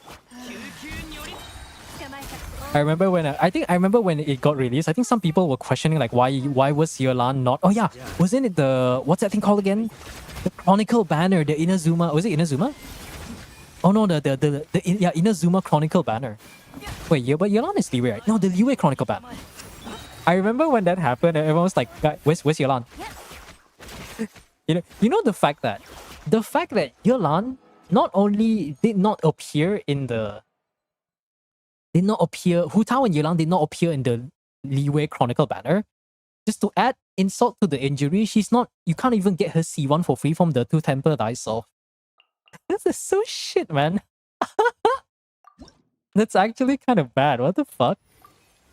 Imagine. Though to be fair, I would imagine they're like, look at all this power that you can possess. But I shall not give it to you today. Oh. Okay, that's enough of that. C1 Yolan and no, she's not free. Yeah, I know. It's sad, man. If C1 Yolan was free, so many people would start using Yolan again. And also, having C1 Yolan means you are one constellation closer to Constellation 2. And whenever Yolan does get rerun, I would say in this current era, as a C2 Yolan owner, she does do enough damage that she does do more than enough damage that she actually adds quite a bit of value. Like if you don't have, let's say you don't want to run Shenhe with, you don't want to run Shenhe with your Skirk team, Yolan's actually quite on par there. But what other teams can take advantage of Yolan? I guess technically anyone who wants a Hydro character, Hydro off-field DPS, and you do normal attacks, then the value should 100% be there. Imagine these nuts. I was gonna make a joke about there's this one character in the Archon quest, but I'm not gonna say his name. I'll save it for Stygian. His name keeps making me think of a fucking These Nuts joke. I'm not even kidding. His name keeps making me think of a These Nuts joke.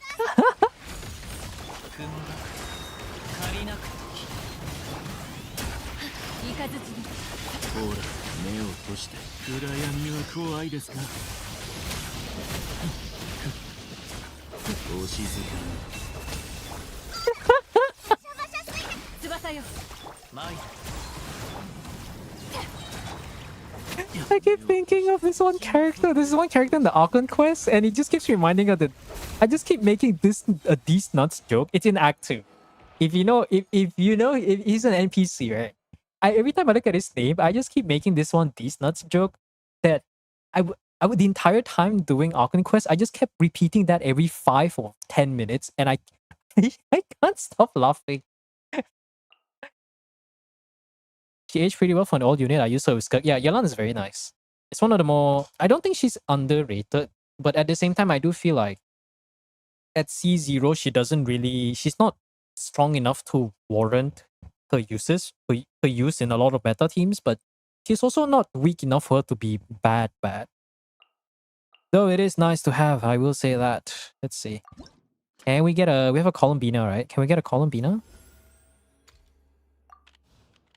Columbina? That's a weird looking Columbina, but okay. Can I invite a Columbina? There you go. Alright.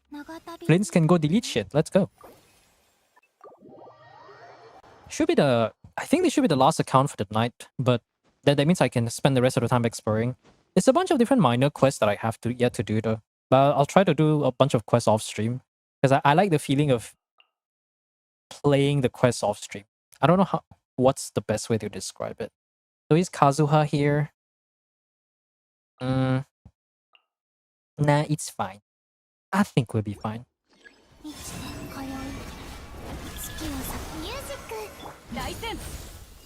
浄土を開放す目を閉してお静かに夜ですね。 Ooh, that's a damage, alright. 足元に救われませんよ。やっはっさやっやや 三月 Ah, I should have waited a bit longer. 翼よふん天なる来光目を閉してと夜ですね。さ今宵月を捧げ準備できたかな散れ三日月に ほらお静かに暗闇は怖いですか。 Oh yeah, we're good. さ夢なき眠りへようこそ。目を閉して No, that was easy. Columbina and the electrocharge buff is pretty insane. Who would have thought? Who would have thought? I guess I could technically use an Alucino team here, right? So that means I'll probably try to find some team that I can make use of with Skirk. That would probably be the best thing to do. Alucino. I could do Alucino Act 5 for the Vaporize challenge.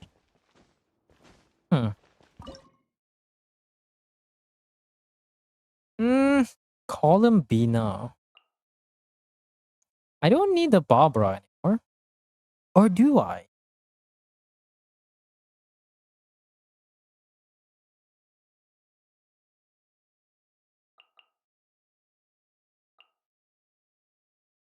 I guess there is Nassan Gleam, right? So I can probably save him for later.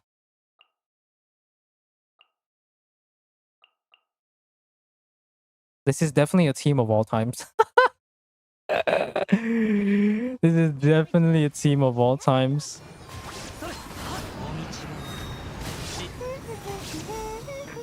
Ah, yes, Barbara healing, my favorite.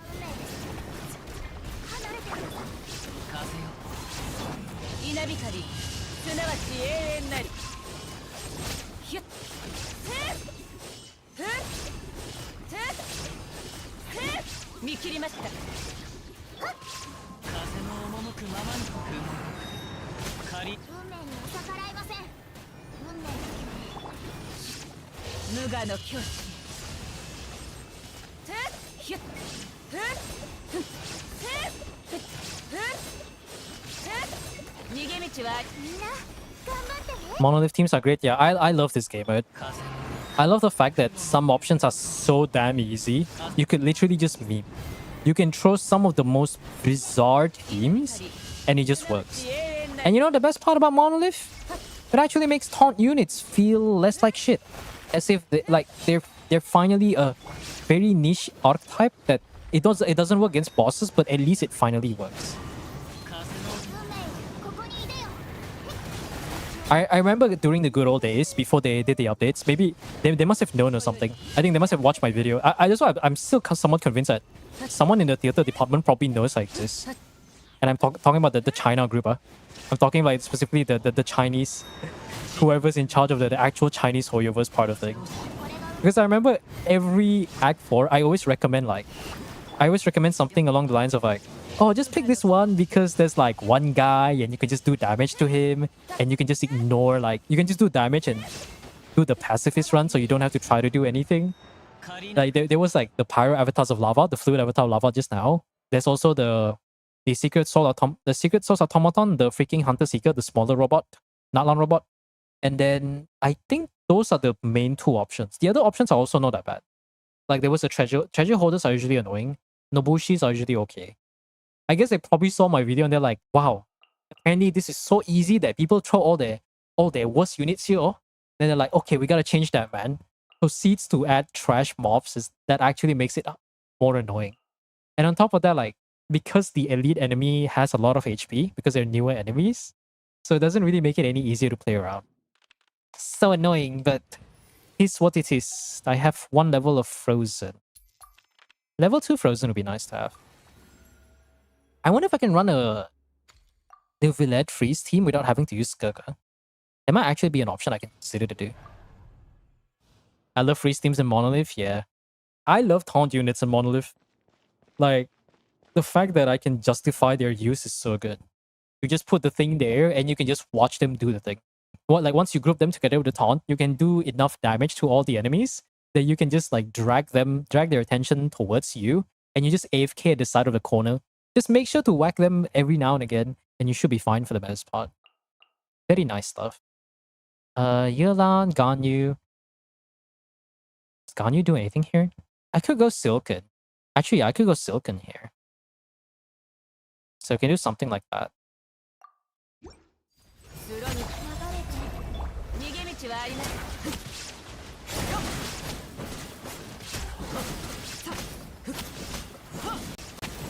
凡庸だね But technically, Silken here is kind of pointless, so I don't know what I'm doing. I guess I can use the burst to amplify her Luna charge. Wrong button, but you know what? I'm gonna pretend like Raiden did that Luna charge. I'm gonna pretend like Raiden did that Luna charge.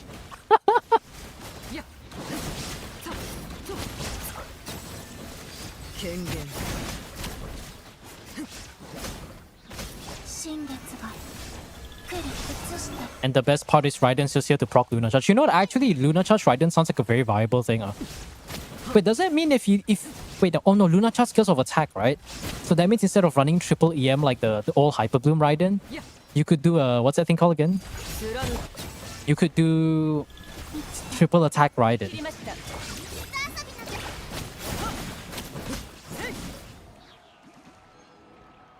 Amber is another favorite. Dude, Amber is easily my favorite one.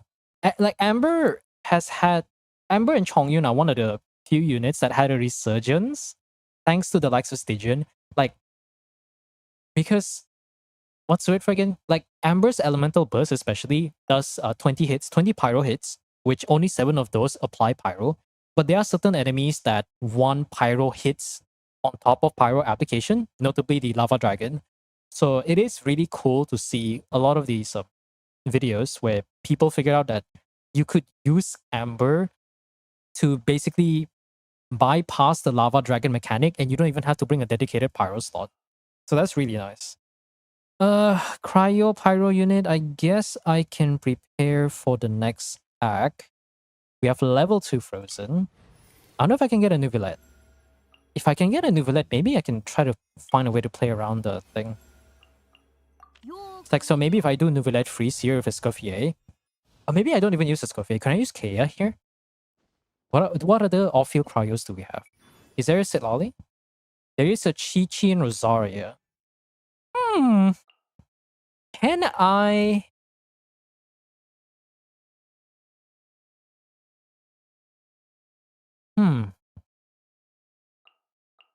do this.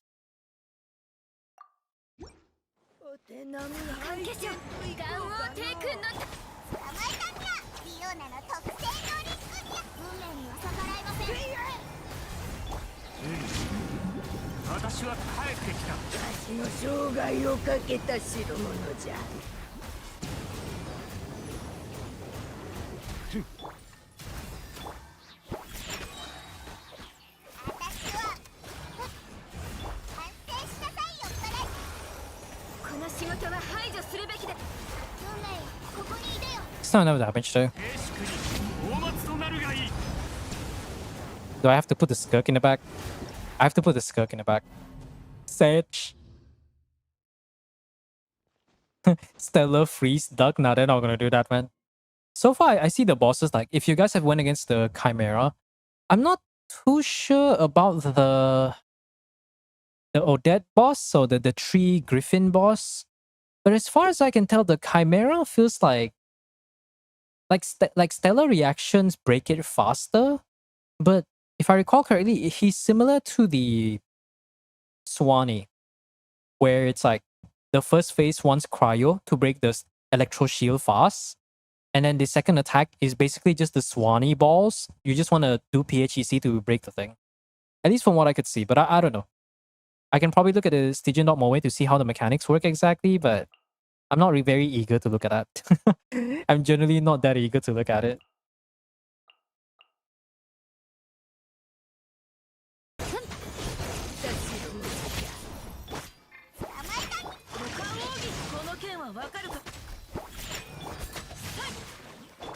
Nice. ここにいでよ This team actually works. That's funny.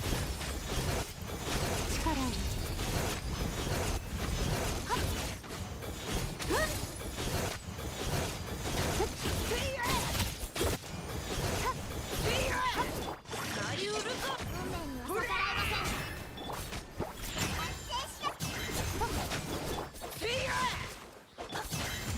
I can save as Kofia and Furina at the same time. This is so nice. There you go. So that means now I can save the Skirk for the last one. And then maybe I can use the Neuvillette freeze team against the second Arcanum. That would be very nice, actually, now I think about it. Okay, we need off-field Electro, but most importantly, let's get a Chevy first. And then we'll try to get the Sandrone here. That is, in fact, not a Sandrone, but I'll take the Yae. Okay. Let's see if we can get Sandrone. I can maybe use the Neuvillette Freeze team here, the premium one, and then we'll save the last slot for Skirk in case we need to go against the PMA. That should be very much a guarantee against that. I need another cryo character. Motivational support. What's his name called again? Ganyu. Right.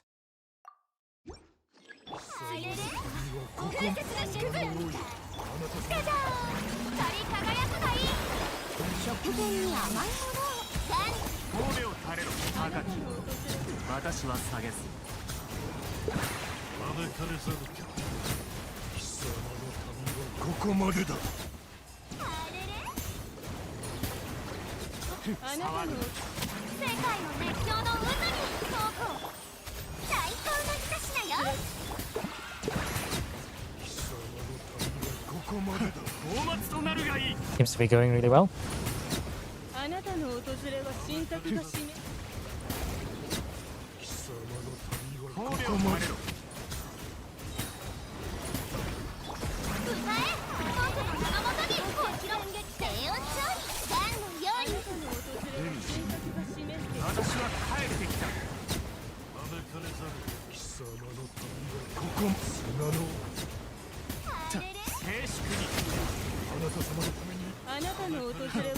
Yep. That was easy. Can I kill one more? There you go. Alright, Neuvillette, you have done your job very, very well. Now, the next unit, that is definitely a weird looking Sandrone. Where's the Sandrone, bro? Yo, that's a weird looking Sandrone, guys. What am I? What do I do? There's a Yae. Let's just do the guaranteed one. That's a weird looking Sandrone, guys. I don't recall Sandrone looking that dark. I'm losing my mind. Fucking hell. Wait, can I not? Oh yeah, I can technically do that. Would Neuvillette be good enough? I guess Neuvillette would work. Yeah, Neuvillette can work. Sandrone with hair dye, true. She's entering her rebellious phase, guys. Don't think about it. I guess we technically can still do Frozen with this one.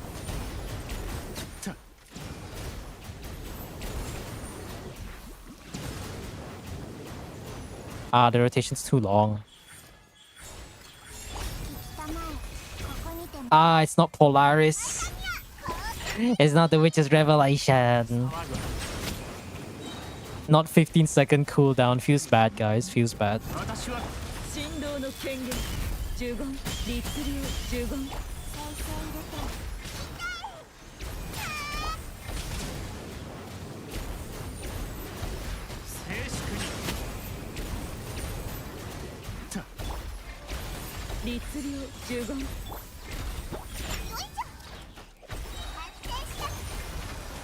Come on.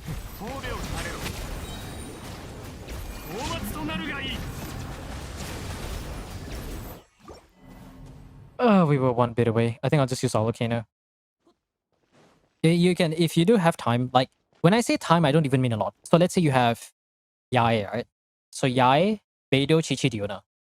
If you don't care about the story, which is mostly just like, think of anecdotes, right? Anecdotes or traveler's tales. The story contribution is basically that level. If you don't care about it, you can just skip most of the line, go to the combat. You can finish each character's revelation buff in 2 minutes. 2 to 3 minutes, unless your build sucks ass. Then that's a you thing. But you can probably like borrow some other people's builds, so it should be fine. I think I'll just use Rosaria here. That'd be much better. 呪言律流震えなさい静粛に私は帰ってきた Alright, we can't even trigger Stellar Conduct because we don't have the thing. Much better though.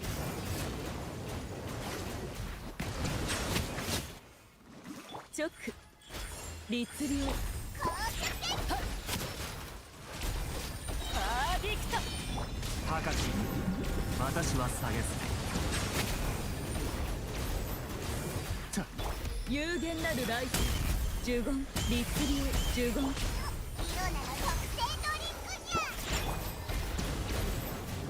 Song pause super quiet might be super quiet. 神戸を垂れろ It's super quiet. 大松となるがいい I could probably lower my Genshin volume, but it's fine. What song is this? You look lonely? I can fix that. So it's a real song. Oh, it's one of those channels where they upload the title of the video is not the name of the artist, and you have to look at it in the description.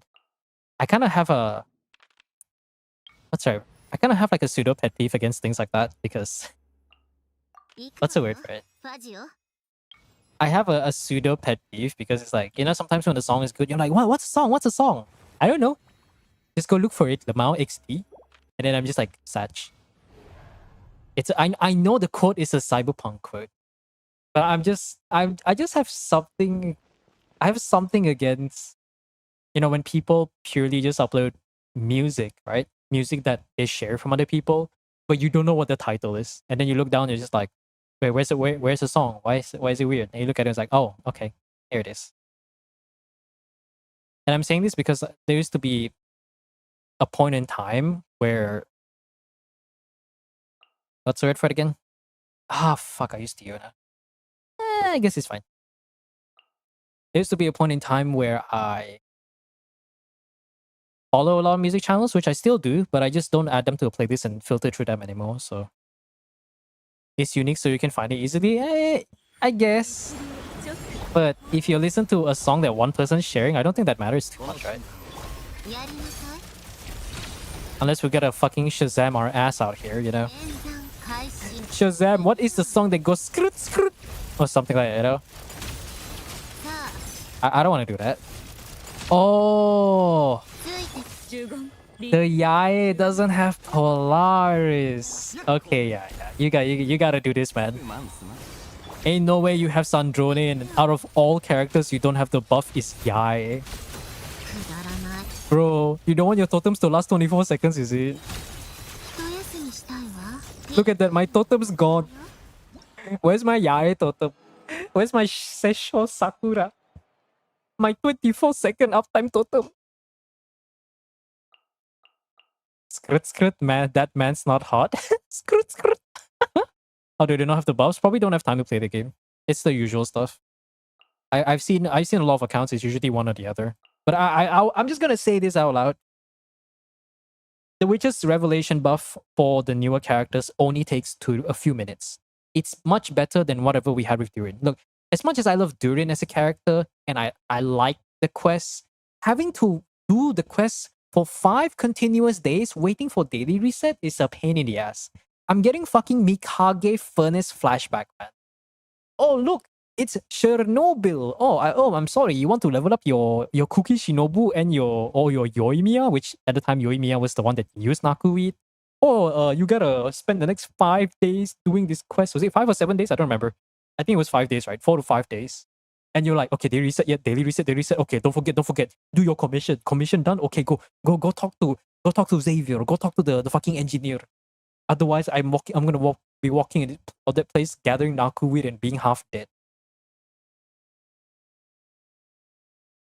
I've been traveling, not playing.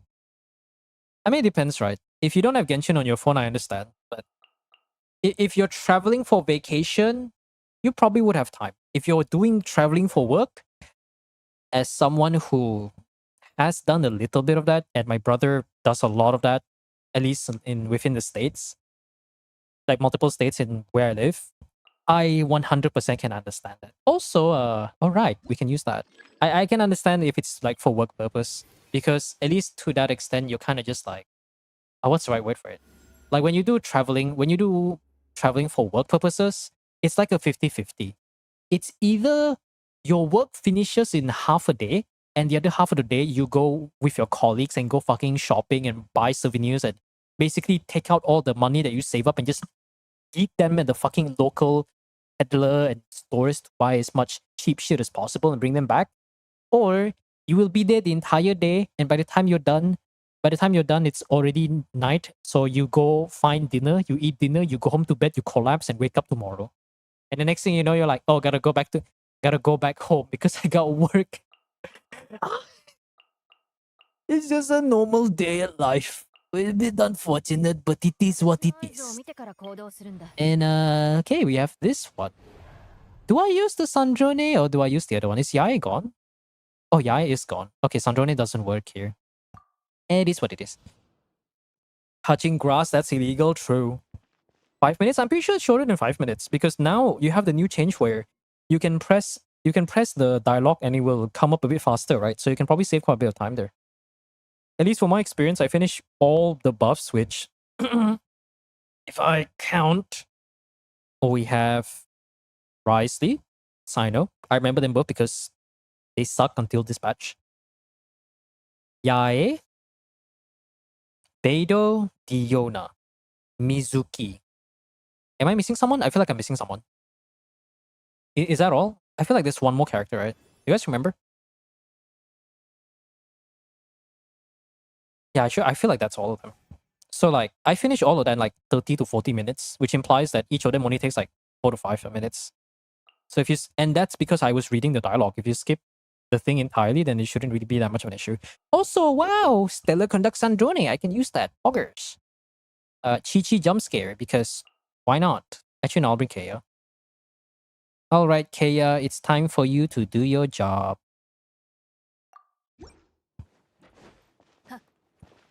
Men. I love men. こいつはどうだこの瞬間お前いけるわねやりなさい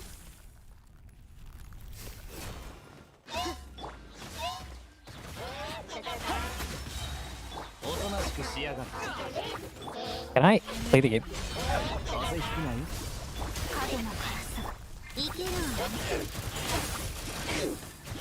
さあ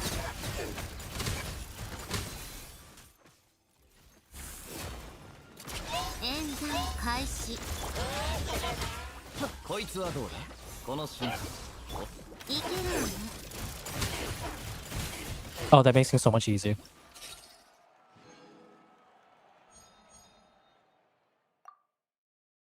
Maybe I should just increase the volume on my end so I can hear the music.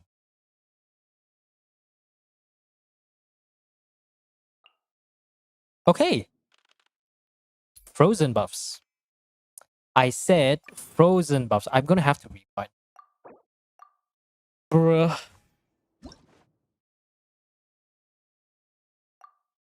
There you go. Frozen buffs.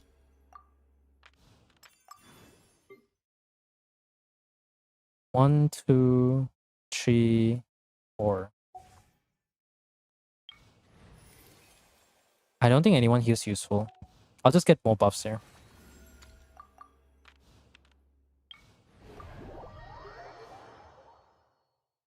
Alright, let's get this done and out of the way. Then we can do a bit of exploration before I end the stream. I say a bit, but nobody knows how bit is bit gonna be. And we do that.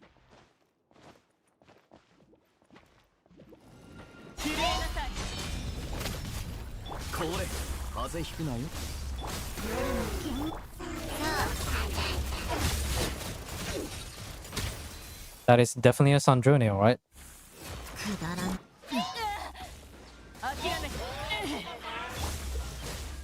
ここの瞬 Yo, C2 Kea extension. That's actually kind of pogged, though, not gonna lie. 角の辛さが See, you know the real character that needs to get buffed? That's right, the standard characters. Can we make those characters functional? I would love that so much. 人へ諦めすまんすまんこいつはどうだ黒き翼よいけるわね If Kaeya's burst can last for 12 seconds, if Rosaria's burst can last for 16 seconds, I guess Rosaria's not technically standard. And what's the other character again? If freaking... Actually, I don't even know how I would buff Amber. I don't know. Make it so that every time Baron Bunny hits an enemy, it buffs her charge attack. That would be a very fun idea.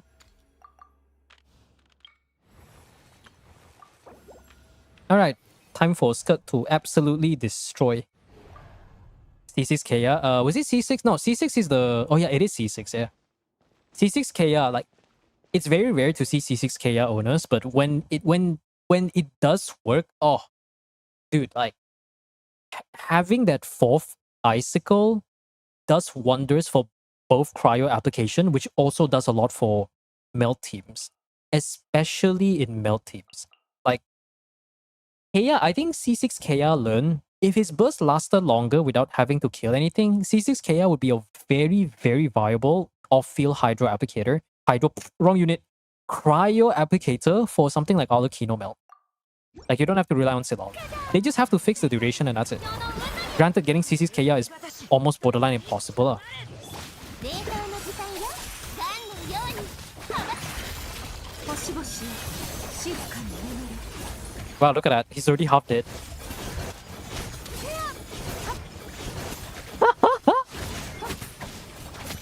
Yo, wait. Wait, what is the Skirk stats? Is this Azure Light? No, that's Jade Cutter. 歌え僕の名のもとに僕を This is a Skirk. 無に着せ力よ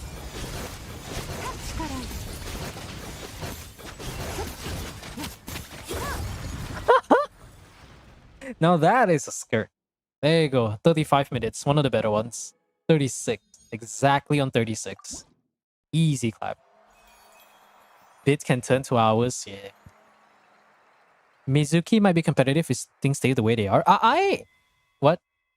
What we're talking about? Right. Mizuki. I haven't seen too much results from Mizuki. Has anybody seen any video? Actually, no.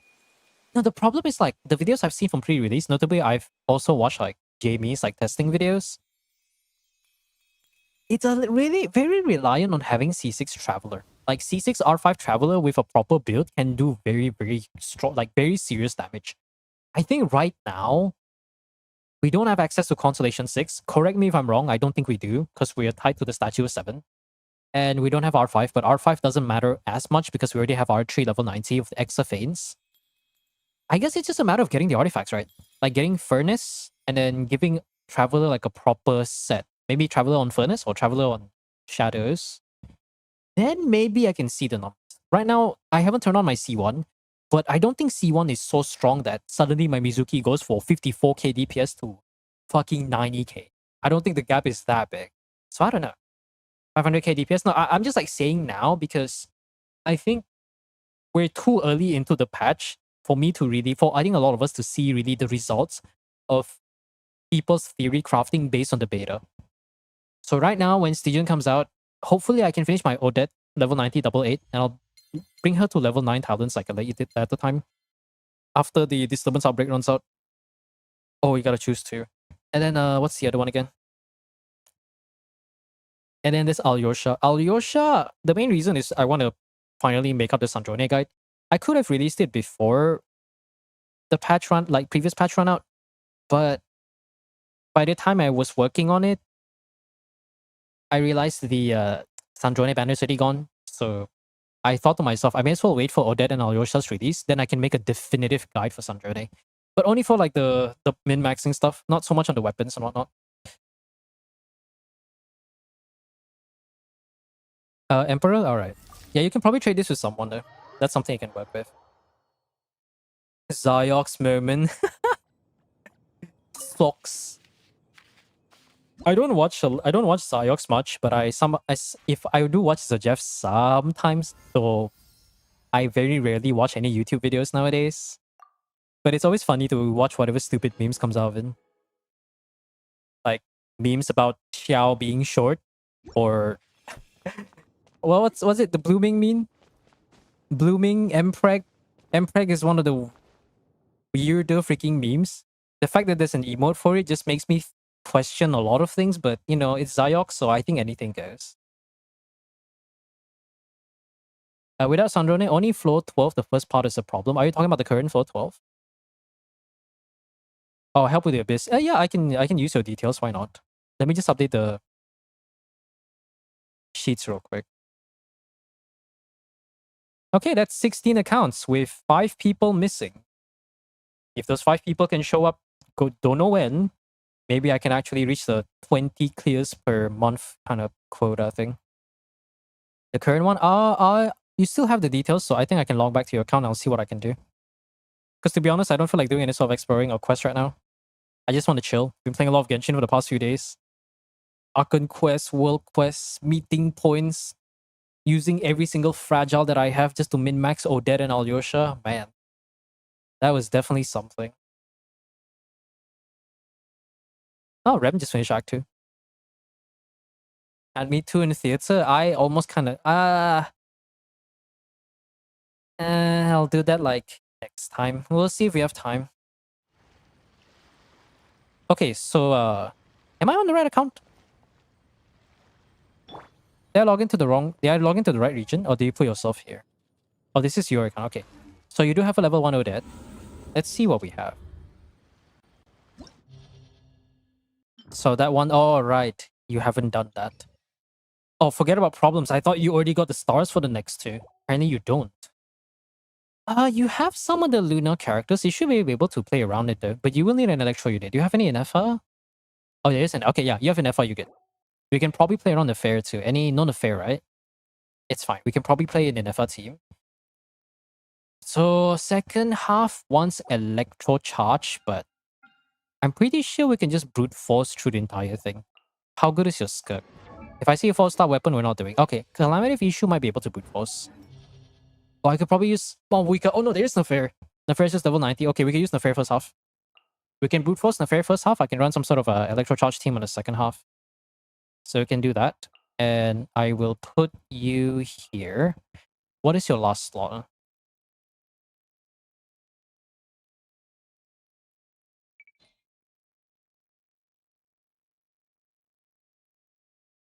Baiju. I don't know if I like Baiju though.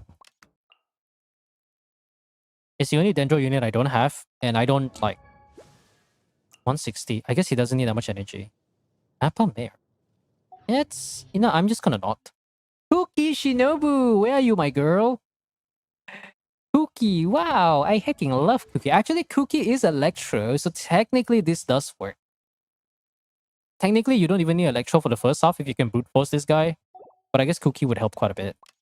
Let's see, so we're gonna do... Nuviret. Nuviret. I guess I do need a Hydro unit, right? Any simple sugar? Any glucose? We got a glucose here. Nice, we got glucose. Glucose, high EM, sac frag. Okay, yeah. Yeah, this should be easy clear. Very easy clear. Loma said 81. Okay. No, they bring it to 81 so that they can show others that it is in fact Ascension 6. I know that's like the one thing that people do when they don't want to bring it to level 90. Although, I don't know if I had a friend in uni who does play Genshin, but I haven't really talked to him for quite a while because we haven't met up. So, what's the word for it? Let me reset. Supposedly, in terms of resources and return, you can bring a character from level 80 to level 87 with a modest amount of character EXP mats or like wits, right? Before you reach that exponential grind, which is 87 to 90, which I actually did. I mean, usually I farm enough, so I never really pay attention. But there was one time I think I slowly had to farm it to level 90, and yeah, he was kind of right. Yeah, you gain the most benefit from bringing from level 80 to 87, and then 87 to 90 will cost an exponential amount of wits for and diminishing returns for the gain that you get. 80 to 90 is way too expensive. That's the thing. Like basically, because he said that 80 to 87 is still affordable. 87 to 90 is where most of the cost is at, which I believe this is actually true. I don't remember how much there.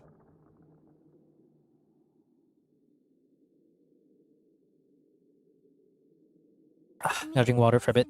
What about fructose? True. Ah yes, my favorite sugar, lactose intolerant. 渚のリン読む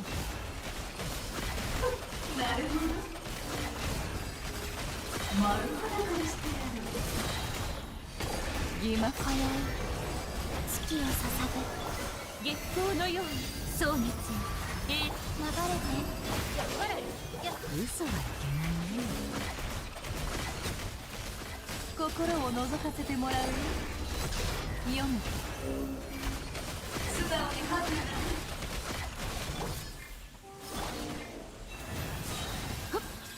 輪廻とわの安寧を三月よ輝け Nice, I got all my energy back. 嘘はいけないね真実はまるで影欺瞞の邪魔をするな真実が来る皆に祝福あり壮熱よ流れてしっかり立ってな読む素直に吐くな真実はまるで影 There you go. What song is this? I'm gonna increase the volume.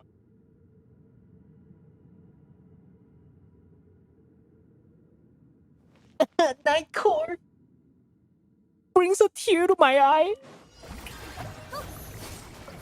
Their boss is a pancreas, true. I just leave most. Yeah. You don't have like.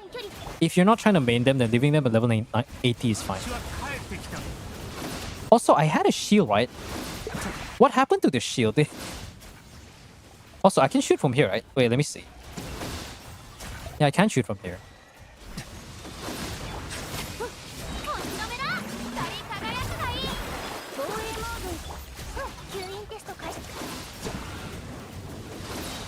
It's funny how I can just shoot out of range.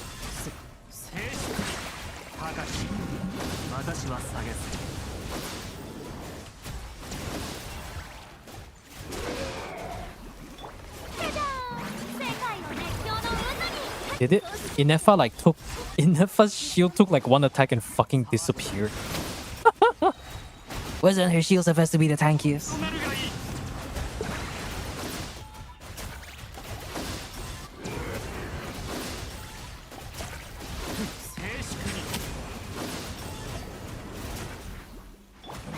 It's kind of like the meme of like listening to this song is kind of like the meme of like summoning an entire generation kind of shit, you know?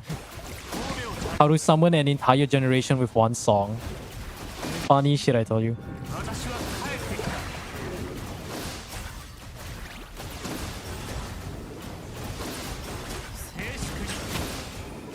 Ah, it's gonna be quite close. I don't think we got it. I think we'll just do it later. We'll do it later. I don't have to try too hard. We were 1 second away. Fuck this game. Fuck this enemy. Shield is a suggestion, true. Very, very true.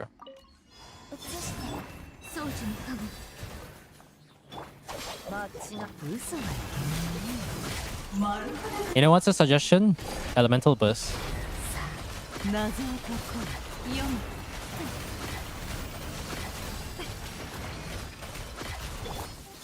Holy, call of Vina, please. May as well use your stance at this point. Oh yeah, Aeon Blight Drake. Ah, it's fine. I'm sure Neferi can just like fucking brute force that shit. Yeah, she can definitely brute force this shit.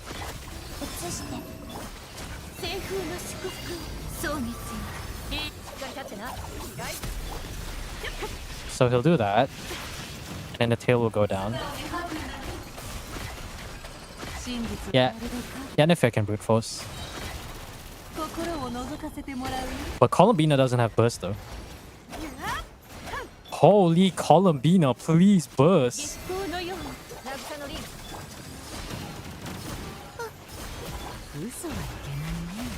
Should have brought Fischl, to be honest.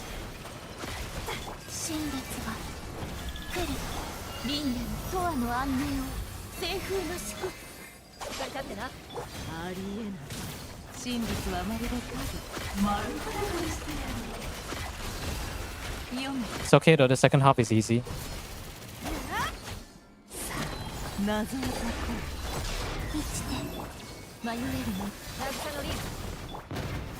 I'll just wait. How about new? There you go.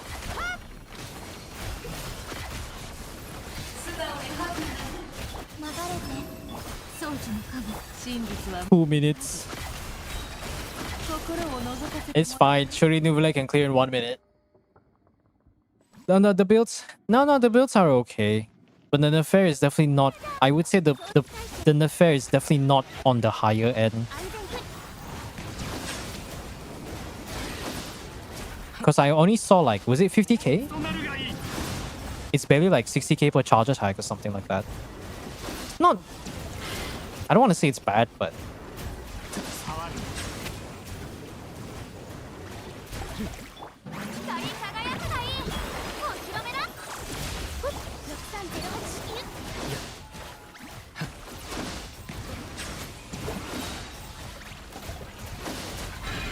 Maybe I should have brought something else.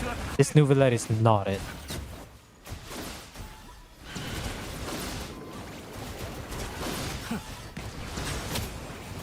Oh yeah, this Nouvellette is not it. Nah, this Nouvellette's not it.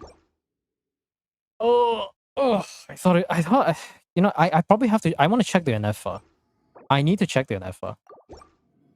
I'm not saying your Yennefer doesn't do damage, but it's a bit lackluster when you look at the thing. If she doesn't have, okay, she has artifacts. It is Orbit.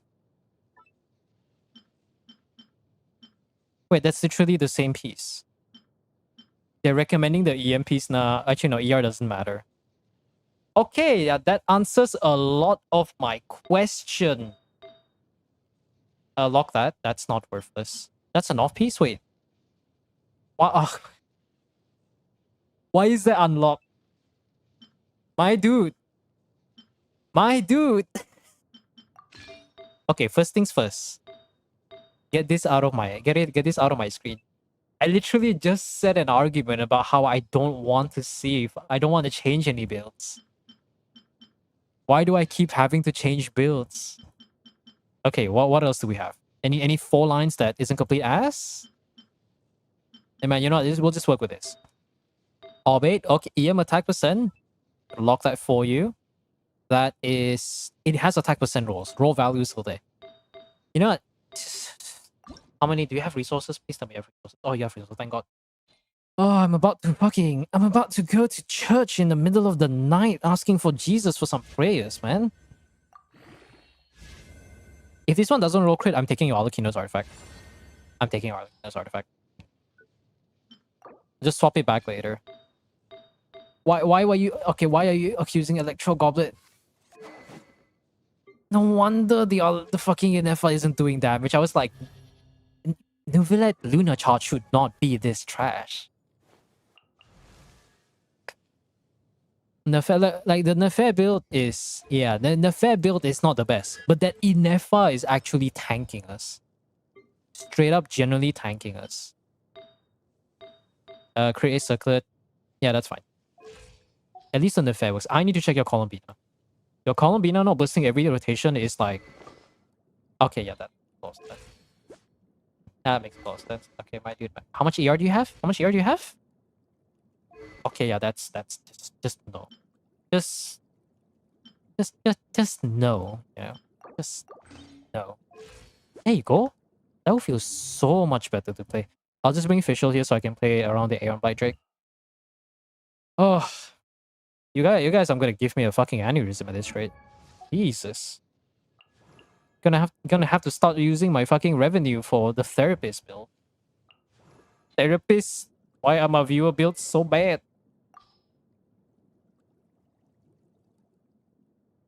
R5 with Sif. No, we can't take that. I think the Nouvelette's okay. We don't have to do anything about that. It's just the Inefa. Now that, okay, you know what? Before I do anything, let me just make sure the Inefa's fully geared up.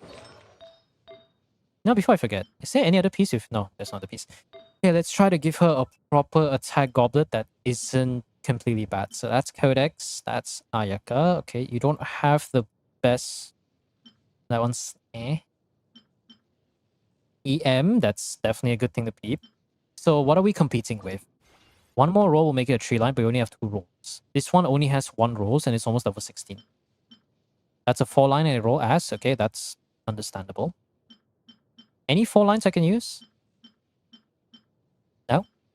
Okay, there, everything is a 3-line. So we're looking for double crit EM. If we don't have it, we'll try to go for high rolls.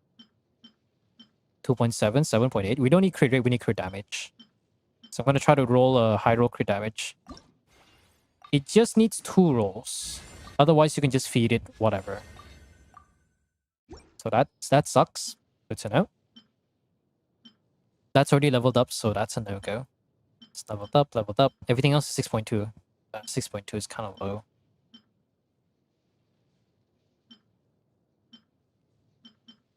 Flat attack.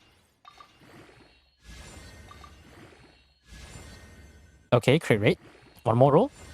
Crit damage, low roll. 1 more roll will make it better. There you go. 1 more. There you go. Just casually giving you guys fucking 30 CV pieces. You know, after giving Messiahs a fucking 50 CV feather, you know, life has, you know, my life has never been the same. My life has changed. Am I running on fucking charity here, guys? Let's see, attack percent is better. So this one has higher crit damage. That one has higher attack percent roll. That's EM. Okay, we're good. Now let's look at the stats. This is with the Alucino one. Even that is too much crit rate. That's a crazy thing. Okay, now the Inefa can actually do damage. Why can't I get those pieces? Yeah, why can't I get those pieces?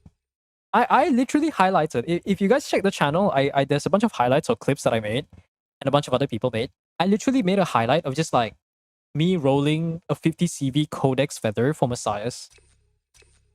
Bro's Malwika went from like top 10% to literally top 1% in the span of like 2 minutes. I am so triggered. I will never live it down. You are cursed? It's cursed.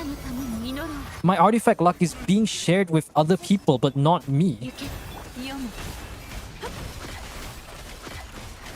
It is actually just generally so cursed.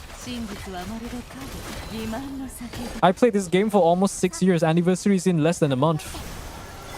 Where's mine 50 CV Hoyovers? And no way in hell am I going to be rolling what X thing called again? I'm not going to be using the feather pieces for that.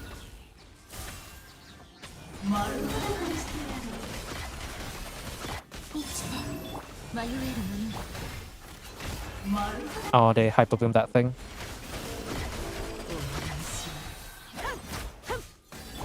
I just realized I have no healing. It's fine, I can live.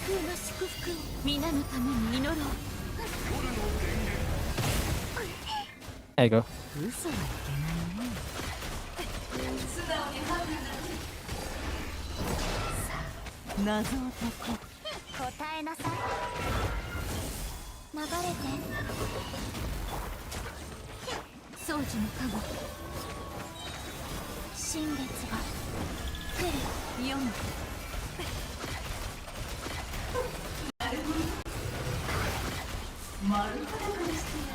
I'm playing with the devil right now. Holy. I am taking my shots here.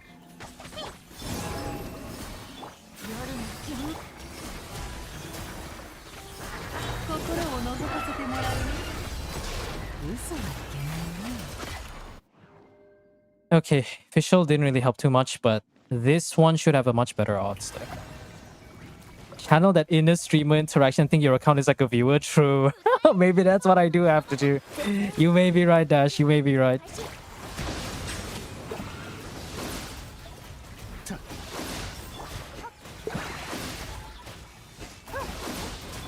塵となってください。はっかじゃー。神戸を垂れろ。光り輝くがいい。6308討伐となるがいい。掃除対象。 You know, the best part about Nouvellette is that this mechanic doesn't even get... You can stay far away from him and it doesn't matter too much. 静粛に。 Oh, he did one thing. Wow. 歌え。僕の名のもとにそう。 I, surprisingly, still not enough. Huh? 吸引テスト開始。安全距離。 But at least now we have a official on the first half. I shouldn't have done that. 私は帰ってきた。It's fine though. I can probably run a... To be honest, I can technically run the Zibai team on the second half, but I needed something to clear with the other team. So we should be good. 掃除対象。 Yeah, we could probably run the Zibai team later. 吸引テスト開始。安全。討伐となるがいい。 Yeah, the run feels much smoother. It's just the Nefair being bad. Also, I feel like the... Is it just me or I feel like the Inefa doesn't have enough talents, which is why her shield is kind of low right now. Like, the run is a bit longer, but that's because we kind of screwed up on the first half. This shield feels damn flimsy. Oh, he died. Okay. Music stop again? No, music's still playing. Oh, this song. Cool.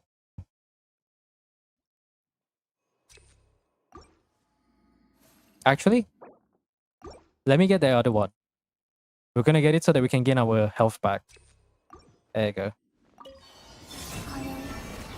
月を刺さ迷える者断罪の名に読む。なるほど。真実はまるで影。なるほど。真実が来る満ちて。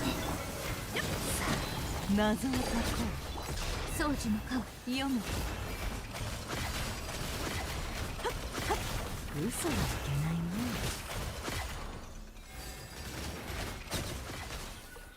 ね。読む。 I get my healing back? No? 移して。 Oh, that faff. And we still don't have enough energy to burst. My goodness. 三月よ輝け黒く翼よ。心を覗かせてもらう。 Healing. なるほど。なるほど。行け蒼月よ永遠な姿を見せよ。真実はまるで影。欺瞞の Healing. There you go. Sub 1 minute 30 seconds. Now, Nouvellette should be more than capable of taking care of this off. By Nouvellette, I mean Inefa. 6308式ユニット。 静粛に。 Hello, hi. 私は Hi, Fish. I don't know where the she's part come from, but Fish is a very funny name. Because Fish. 神戸を垂れろ。 So stay in the corner just in case he does a stupid charge thing. We're good. 世界の熱狂の渦に絶縁障壁。吸引テスト開始。安全。高く。私はさやす。騒ぐ。 Oh, it feels so good to have a properly built team. No, we have so much time, I can just chill. 掃除対象。吸引テスト開始。6308。神戸を垂れろ。 It's sheesh, but Fish is okay. I mean, it's much easier for me to say, "Hey, Fish," rather than just you showing up every time, but like, sheesh. You know what I mean? I can't say that word without thinking of that meme. It's like that freaking was it that Chris Rock meme where it's like, damn. Yeah, first off got a bit fucked up. I should save that for later. So what do we want? More crit. Install Genshin again? Oh. Perfect timing to come back, I guess? Blum, blum, blum. There you go. Blum, blum. 神列が来る輪廻とわの安寧をほっ西風のしお嬢様の読む嘘はいけないね丸裸にしてやる Come on, Faf. Come on, Faf. Carry my hopes and dreams. The hopes and dreams of the future and my child. ために祈ろう My non-existent child, that is. の名に読む丸裸にしてやる嘘はいけないね There you go. How bad is the power creep in this game? I would say, I don't know. If you mean power creeping the old power creep compared to the older characters pre-Nalan, it is bad. But hear me out. The fuck up if you thought Nalan was bad, Notcry was worse because a lot of these strong units are more off-brain to play. They're very strong, but they will require like the team you saw just now was Nefair and Llama, right? Without Llama, Nefair loses like 30% of the potential damage ceiling that she has. But that's not Cry, which we are already past that. That's one chapter of a year that we don't look at very fondly. But Snezhnaya with the new stellar reactions is giving us a bit of hope because despite Notcry introducing the archetype that you need to have 5-star units to run the new reaction, fortunately we have the gift from the heavens known as the Cryo Traveler. And you know what's the best part? Having Cryo Traveler allows you to trigger all the stellar reactions. Well, at least for now we only have 2 stellar reactions. Rhymegrass isn't really confirmed yet, or it's not out yet. But having Cryo Traveler in your team will allow you to play around the new reactions and the new meta, and a lot of the strongest teams right now does, in fact, include Cryo Traveler in a team. And let's not mention that he did get some pretty decent buffs during Nalan, where for every element that you resonate, you gain certain buffs. Like Dendro is like 60, Dendro gives 60 EM, Electro gives 20 ER, I think Anemo gives 10 crit rate, and then I think Cryo is 20 crit damage. What are the elements am I missing? Geo is defense or some shit like that. Basically, he gains permanent buffs. And he also has a new 5-star weapon, which if you play the latest Archon Quest for Snezhnaya, will be given to you for free. And as long as you... Getting it to level 90 doesn't cost you resources. You just have to interact with the Statue of 7 when you unlock all the different parts of Snezhnaya. So you get a very strong weapon for Traveler. He's also, in the new Stellar teams, he is one of the more stronger units. So we are living in an era where Venti is a viable DPS. What else are we missing, chat? What stupid things are we missing? Beidou can actually burst every like 30 seconds instead of every 10 business days. Yae is now back in the meta because she gets buffs where her totems last for 24 seconds, and in Stellar team she's pretty strong. What else do we have to say, chat? What else do we have to say? Traveler's finally meta. We're living in an era where Traveler is actually meta. So I will say meta-wise, it will take quite a bit of time to get back. But since this is a new region, you can technically skip or ignore the whole Notcry Nalan shit, and you can invest in the new archetype, which is the stellar reactions. And as long as you play the game, you should be fine. And that's what I would say. Power creep does exist, but the devs are handling this very well because they're actually buffing older characters. And supposedly, based on the leaks, there's a rumor that we may be getting leeway character buffs by Chinese New Year, which is around February next year. So that's something that I'm crossing my fingers in, since we already got a lot of buffs for a majority of Mondstadt characters. Albedo now isn't as. Mona Facial is stronger than ever. Sucrose is Sucrose. So I would say it's looking pretty good, yeah. I 100% touched Snezhnaya, haven't touched Notcry yet. Notcry, you can not if you want to do it for the story, like in terms of meta, you don't really have to. I'm not saying you should ignore Notcry in terms of the meta, but if you can technically get away by investing in the stellar stuff, I think right now rather than going for Notcry stuff, I think it's much more valuable that you go for the newer characters. Because from what we can see, Cryo Traveler, Odette, Alyosha, bunch of all the buffs for the older characters, and I think the song pause again, goddammit. Nickelback. Anyways. based on the way that the developers have learned their mistake from Not Cry by making the ceiling too high, but also very costly in terms of like trying to reach that damage ceiling and functionality. Snezhnaya is looking to be a very good future towards Genshin's meta, and I think it's only going to be better from here. So if you to answer that overall question, I think power creep does exist, but they are handling it very well because now quite a good bit of your older characters can actually be viable in the current meta. You know, Diona finally works. Beidou can burst.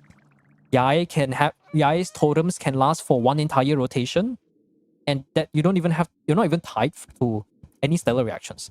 You just do the quest, which is only like 2 to 3 minutes if you can unlock it. Do a bunch of talking, do some combat stuff. Bam.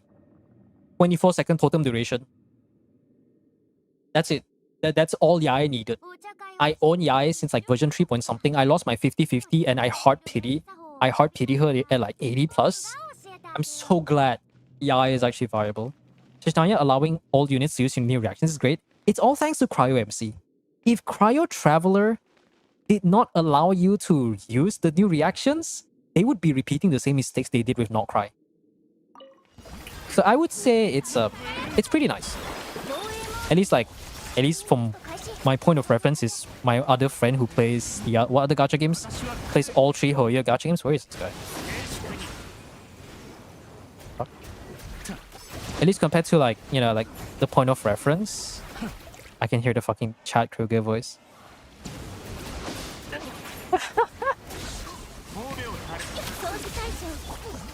But I will say it's things are looking very positive right now.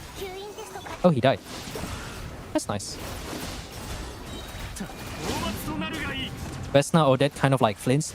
I'm saying it in the sense of like, you can technically run a Stellar Conduct or like any Stellar teams. And as long as you have like C6 Traveler, which we don't have right now, like C6 R5 Traveler, and I say R5 in the sense like it's the free R5. And please don't die.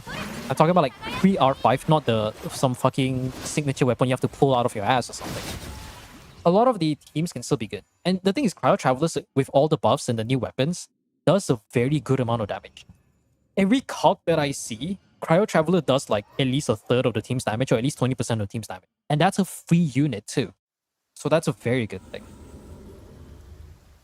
So at least the point of reference, which being my friend who's played all 3 gacha games, including Star Rail and Zenless, out of all 3, the most friendly and fun, accessible meta goes to Genshin. Quality of life, I think that the other games have some quality of life that's a bit better. Like when the new artifact set comes out, the strongbox is there. But you have to understand that Genshin has the ability to run off-piece. You can run a 4-piece set, a 4-piece artifact set, and then you have one extra piece that you can run any set that you want, which means that allows you to make your builds very good. While Star Rail and Zenless, they don't have an off-piece. You have to do a 4-piece and a 2-piece, which makes it much more annoying to build because not having an off-piece means you don't have the leeway to play around the whole thing. That's not fun. Okay, what's on the fair team? I'll bring the Kuki team to make it easier. Then we can get the stars. Kuki Shinobi, my love. Where is you? And then I'll bring the fair. Where's the fair? So I do that. And then this one, we're going to run Yozibai team. Can I get by without Columbina though?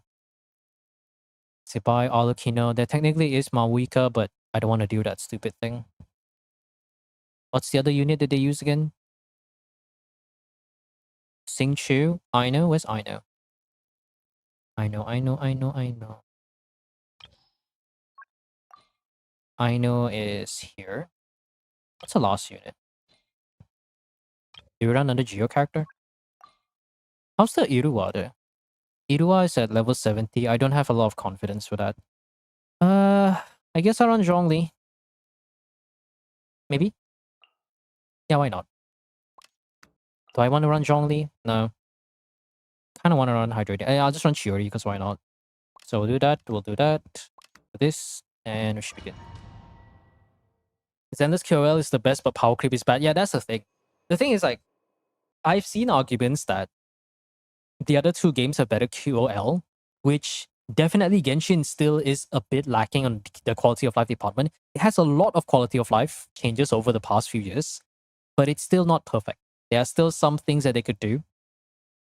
But I will also say the argument that I would put out for the other two games is because their power creep and their resource building is so, well, maybe to some extent, probably so demanding that they need to have that quality of life. Otherwise, it would take longer for you to farm the resources to build those characters, and it would also take even longer to farm the gear needed for them. So I would say like it's kind of like you giveth, you taketh away kind of philosophy, you know? That's why I'll always say Genshin doesn't need to give a lot to the players because the game is in such a good balanced state that it's not dire enough that people just start it feels very painful to play it. The other two games, the power creep, I heard the power creep hasn't really been all that great. So yeah. And you know, at least Genshin, right? At least in Genshin, your 4-star, we have 4-star characters that are meta. The other two games, like, I don't know, but from how I can see it, it seems like their 4-star characters or whatever rankings they have is just virtually not there. Fake skip button, is there an actual fake skip button? 今宵月を刺さる凛の Gallagher. ご案内 Is Gallagher 4-star? 生きて宗樹の Spam the button more to skip, true. 神仏はまるで Like the whole argument of the skip button, to me, how I see it is actually very simple. Rather than Genshin 輝 giving a skip button, け宗に they should just implement the story better. 清風のし That's it. Oh my god, can I not get staggered? What the fuck am I getting staggered of? 清む Oh great, that's gone. 行け神仏はまるで影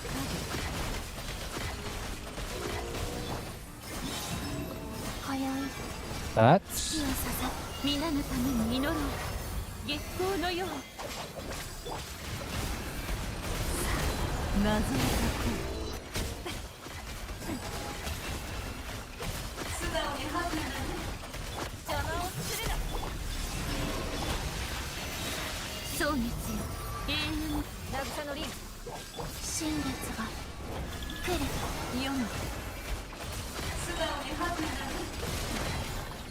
欺瞞の先で嘘 so should get it faster. Yeah, okay. So my argument to just yapping a bit. Genshin at this point doesn't need a skip button.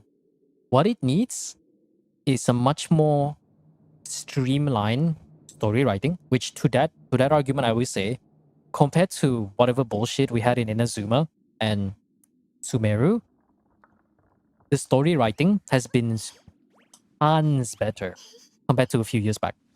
So every line that you read in the dialogue feels like it's meaningful. Like you don't want to skip it. You at least want to read it a bit before you go to the next line, and it all adds up towards something. Because the story writing, the writing has been much better. The second thing, which I think they should implement more, which I think they do have, is the ability to just leave the story at any time and put every part of the story inside a special domain so that if you want to go do something else, you press escape, you leave, they'll just go back to the save point and you can go back to the story anytime as long as you press the button, which is available for the Archon quests. And the next thing, which I think is one of my pet peeves, if there is a new quest, Archon quest, world quest, story quest, whatever, don't make it trigger when I fucking walk there. I'm trying to go there to grab a teleport point. I'm trying to go there to grab a waypoint. I'm trying to go there because I happen to be passing by. Motherfuckers, stop putting me locking out in a 5-minute bullshit ass dialogue on a quest that I didn't want to trigger. Okay, Hoyoverse? That's all I ask. Any quest that I want to do, let me have the choice of when I want to do it. Please do not make the screen fade out when I'm walking in the middle of fucking nowhere and suddenly you trigger a world quest and you're going to be locked for the next 10 to 15 minutes or 5 minutes plus. Not everybody has the time in the world. That's the only pet peeve I have, and that's the only thing I want them to do. If you want to trigger a quest, there should be a button that says, do you want to do this quest? Yes. That's it. Do not trigger in front of my fucking face whenever I'm trying to do something else. That's the only pet. That's the only thing I have. They've been doing this for a while. I don't understand why they don't change it. That's it. I hate that so much. Both event quest and world quest are good. Yeah, that's the only pet peeve I have. I remember you guys remember the event quest from last patch, the Notland one? One of the artifact routes I was doing was on that route. It was on the Easy Breeze Resort on the west side, right? I went there, I grabbed artifacts, I teleported there, and the next thing I know, I get locked talking to Bennett for the next 2 to 3 minutes because I can't skip everything. And they just started the quest without my permission. So now I have to reset the artifact run because what should have been finished in less than 2 minutes has been delayed for additional 3 minutes. And if I were to do the artifact route the same day again in 24 hours, it would be fucked. So like, Hoyo, please. Just please, just like, give us, do not do that shit, man. Just don't do that shit. Yeah. It's you're not locked behind 1 hour, but that's something that I can understand that why people are mad about it. Like, we don't have all the time in the world.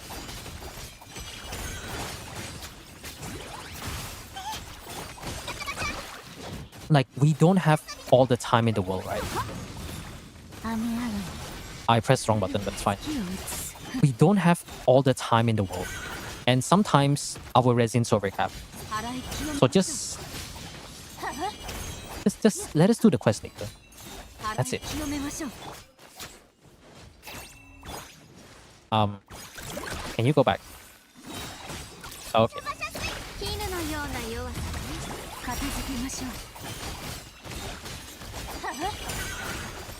There you go.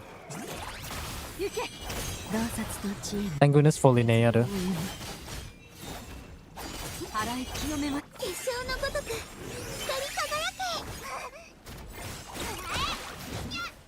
Can I burst? Thank you.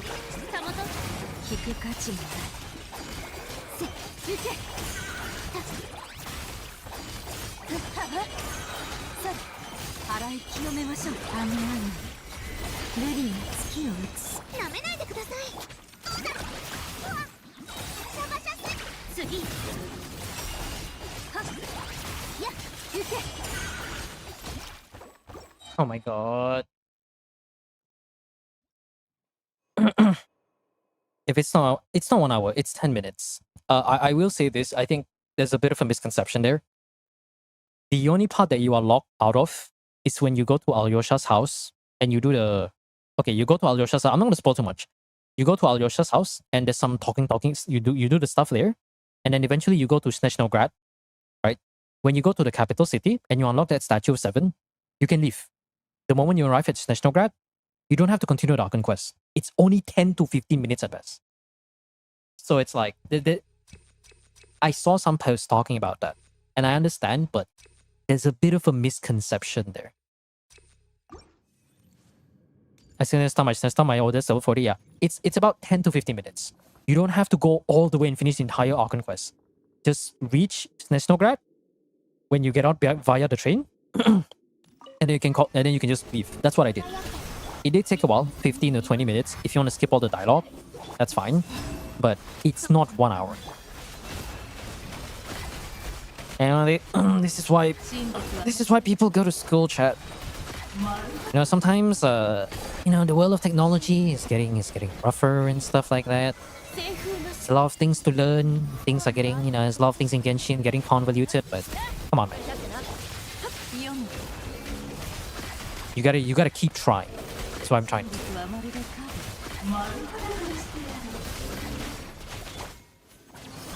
Do that.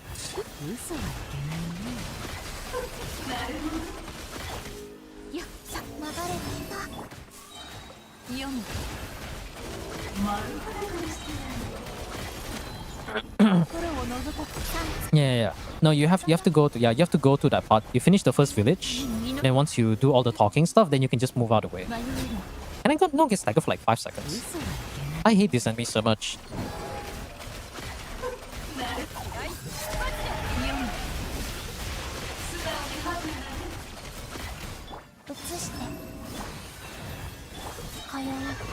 You know the worst part about this 輪廻の永遠 The worst part about the wild manifestation is not the fact that they have the whole shield mechanic.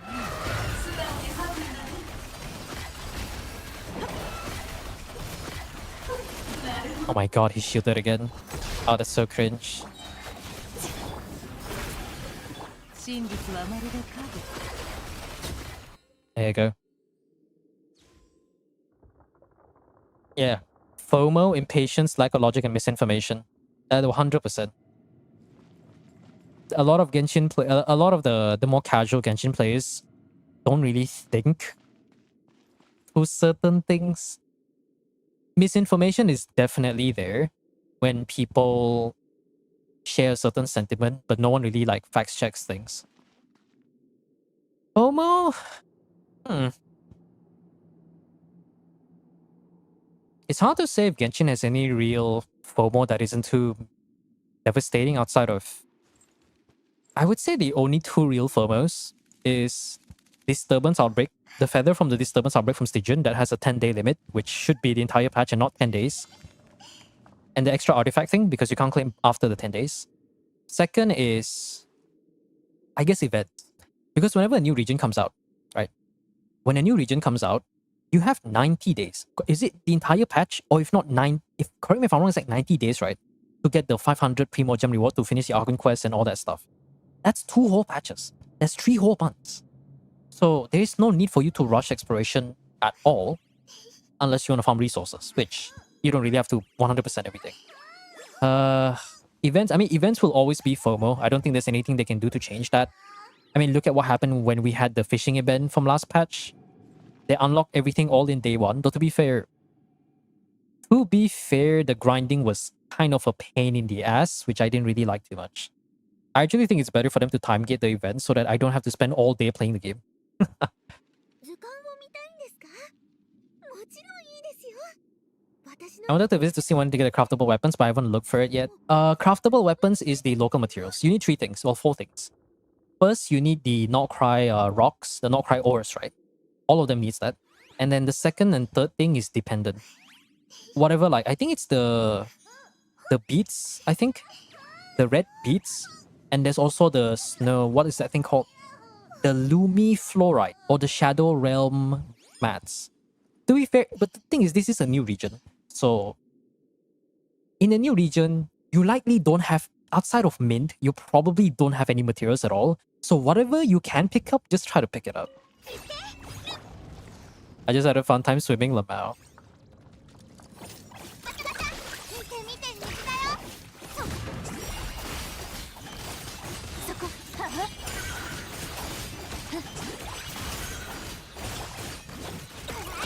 お望み通り水遊びの時間だファッションは私が定義する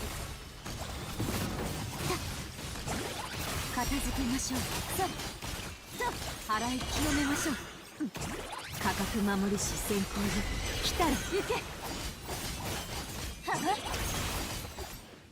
Oh, nice. Oh, you gotta be kidding me. 次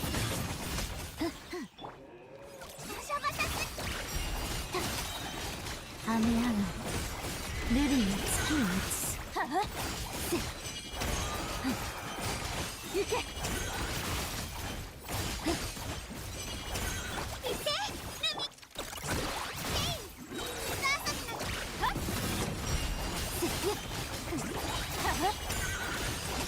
Oh, there you go. Holy King of Stall. King of Stall, your timer is ready. There you go. The rocks are available in Snezhnaya. So you can farm them both in Notcry and Snezhnaya, so it shouldn't really be too difficult to deal with. Event weapons are the real FOMO. Honestly, what they should have done is they should have just give us a way to buy the event weapons. I'm pretty sure most players don't care. Even if the weapons cost 1 million Mora and the refinements cost like 500,000 per, people will get it. Like, okay, let me go back to my account. Anyways, that's that. I guess we'll just yap for a bit on my own account before I end the stream. So what was I gonna say? Right. There's only a few really good event weapons. And that is Mail Flower, Cardboard,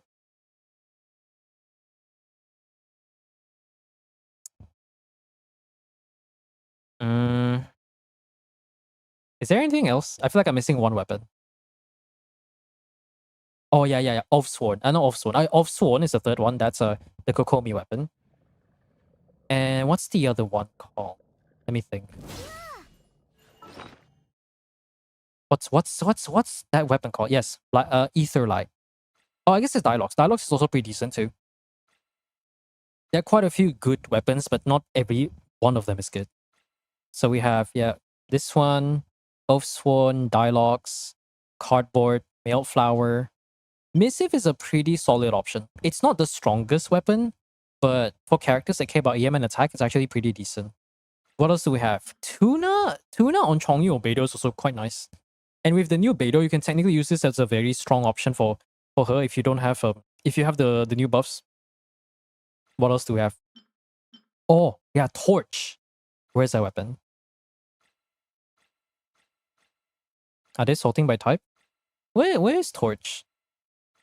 I should probably sort by type, but yeah, the Torch. You guys get the weapon, right? Wait, where did I put the Torch? Am I blind? There it is. No, that's the wrong weapon.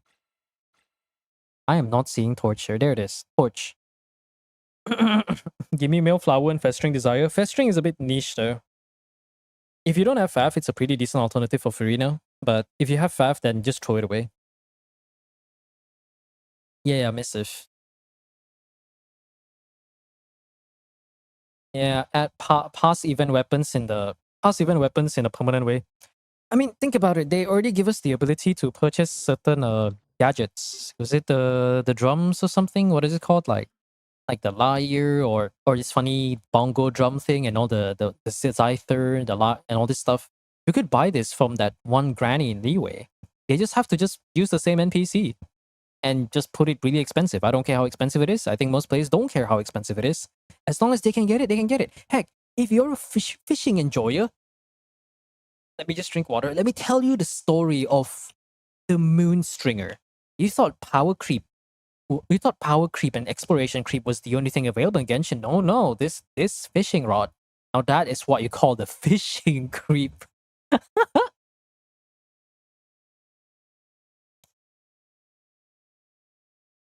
Like, before we had the stabilizer, which makes it easier for you to, what do you call it? Makes it easier for you to put the bar to capture the fish faster. The Moon Stringer was that. And I think they made it so that the Moon Stringer is basically all of these passives. Where is it? The Moon Stringer is basically all of these bows, but these freaking fishing rods only work in their own region, which takes a lot of fishing to farm. You see this? The Moon Stringer works in every single region. And I remember there was this one time where I farmed every fish from Mondstadt, Liyue, and Inazuma, like just for getting the achievement. I use these pieces, the regular fishing rods, it takes like 2 hours plus, 2.5 hours, both day and night cycle. I use the Moon Stringer, it dropped to 1.5 hours. Fishing rod creep, man. What does the gadget even do? It makes it so whenever you put the bar within the thing, right? Whenever you catch a thing, it makes it easier for you to follow it, I think. Let's see what it does. When you are capturing certain fish, you will obtain certain buffs based on number of fish of the species you have caught when you're within the idle tension zone. Your fishing will progress faster. Yeah, this is the one. Basically, the more fish you catch, the faster the bar will fill up whenever you're trying to catch it in this tension zone thing. The Moon Stringer also does that. Yeah, the Moon Stringer shortens the time even further. So you stack this and the stabilizer. Whew, yo, the fish is going in your freaking bag in like 5 seconds. It's only available from the first fishing event. Yeah, this one is only available from the first fishing event. This one I think you just get like permanently, if I remember correctly, from Fontaine or something. See, this is the fishing creep. For anyone trying to go for the 2000 2K fish achievement, or you're trying to get the catch, ooh, man, good luck. I remember the days of like fishing before Toma was a thing. Before this was a thing, it was so pain. And then this came out, it saves so much time, man. Even the zone it gets faster, yeah, basically. Because all of the fishing rods does the same thing. As long as you're within the... This is the basic rod. This is the Mondstadt rod. It shortens the time the fish will struggle, which makes it easier for you to capture the thing. And you combine with the stabilizer, it'll be much faster. All of these rods are tied, the abilities are tied to the specific region. Moonstringer works in every region. So even if, I don't know, fishing were to come out in Snezhnaya, you can just bring the Moonstringer. It's so ridiculous. Yeah, dude, I had to farm for the catch and the 2K fish achievement before Toma was a thing. Fortunately, COVID was still around, so I had a lot of time at hand. I got achievement a while back, but now it's just nice new fishing shop. I'll need to farm again. Yeah. Anything for Shangling, I know, right? I heard no, I actually got it for Raiden, but I ended up giving it to Shangling because it's so freaking good. The extra crit rate for the burst, which is perfect because Raiden still does damage from a skill, but Shangling, we Goba is just there for motivational support, so you don't have to care too much. Toma doesn't affect the 2000 fish. No, it doesn't. But if you're farming for the what do you call it again? If you're trying to farm for fishes, Toma does help. But yet again, those were the days, man. I remember when I got R5 catch because it's tied to the Raime angelfish in that Electro region. By the time, where is it? Is it somewhere here? This one, this fucking place. By the time I got enough to get R5 catch, I was at 1,200 fish. That's how bullshit it is. These fishes only spawn during the day cycle, and if one of those fish is an ornamental fish, you are fucked. We're like, oh look, that's the one angel fish you need to reach to buy another refinement piece. Unfortunately, that's an ornamental fish, which means you can only put that little shit inside your fucking teapot.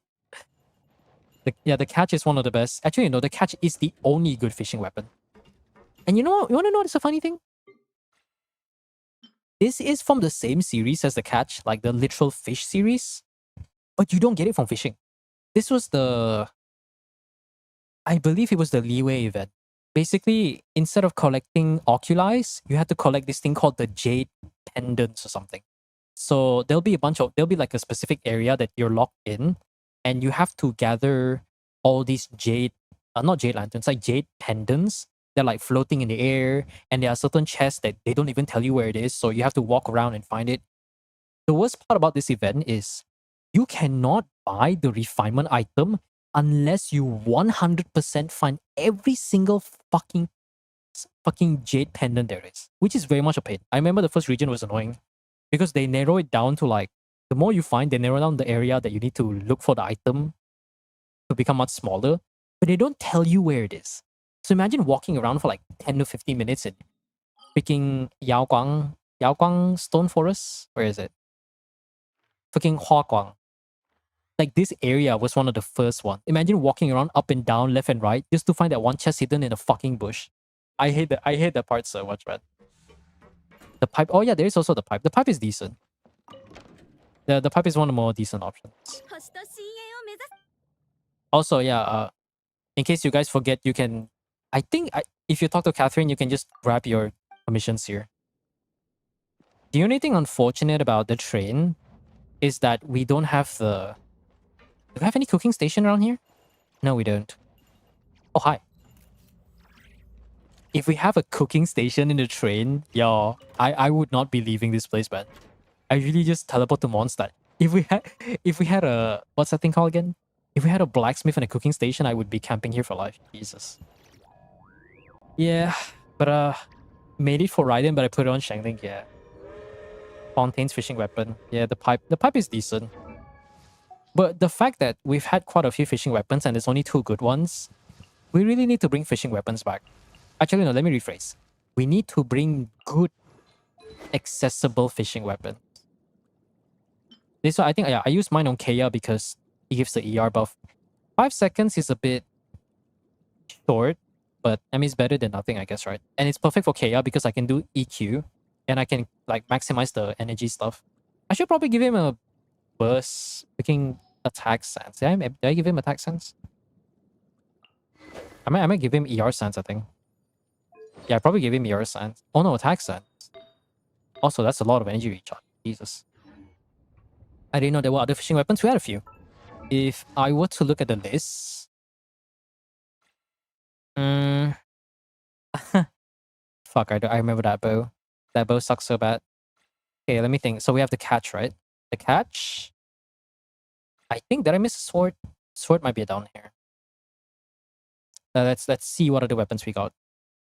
Festering Desire. Oh no, sorry. Fluff or Pipe, as we like to call it. I think the rest kind of suck, if I remember correctly.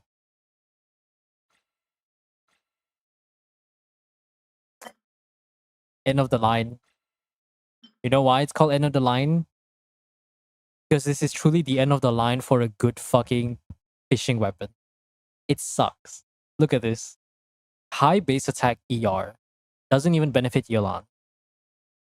When you use a skill, you get that AoE damage. And you do 3 instances. So 480% every 2 seconds. 480% every 12 seconds. Wow, extra physical damage. So cool. I hate myself. What a shit weapon. My goodness. The only fish weapon we don't have is Callus? Yeah, I think so. We have bow, we have... do we even have a claymore thing? I don't think we do though. Technically, we do have the tuna weapon, but that tuna isn't actually from fishing, it's from an event. End of the line for the fishing stuff? Yeah, it's truly the end of the line for the fishing stuff. Anyways, it's almost 1 a.m. So I'll put the announcement tomorrow. But for you guys right now, but here now, there will be no stream tomorrow night because I'll be going out for an occasion. But I will be streaming on Sunday. And this Sunday just so happens to be Abyss Reset.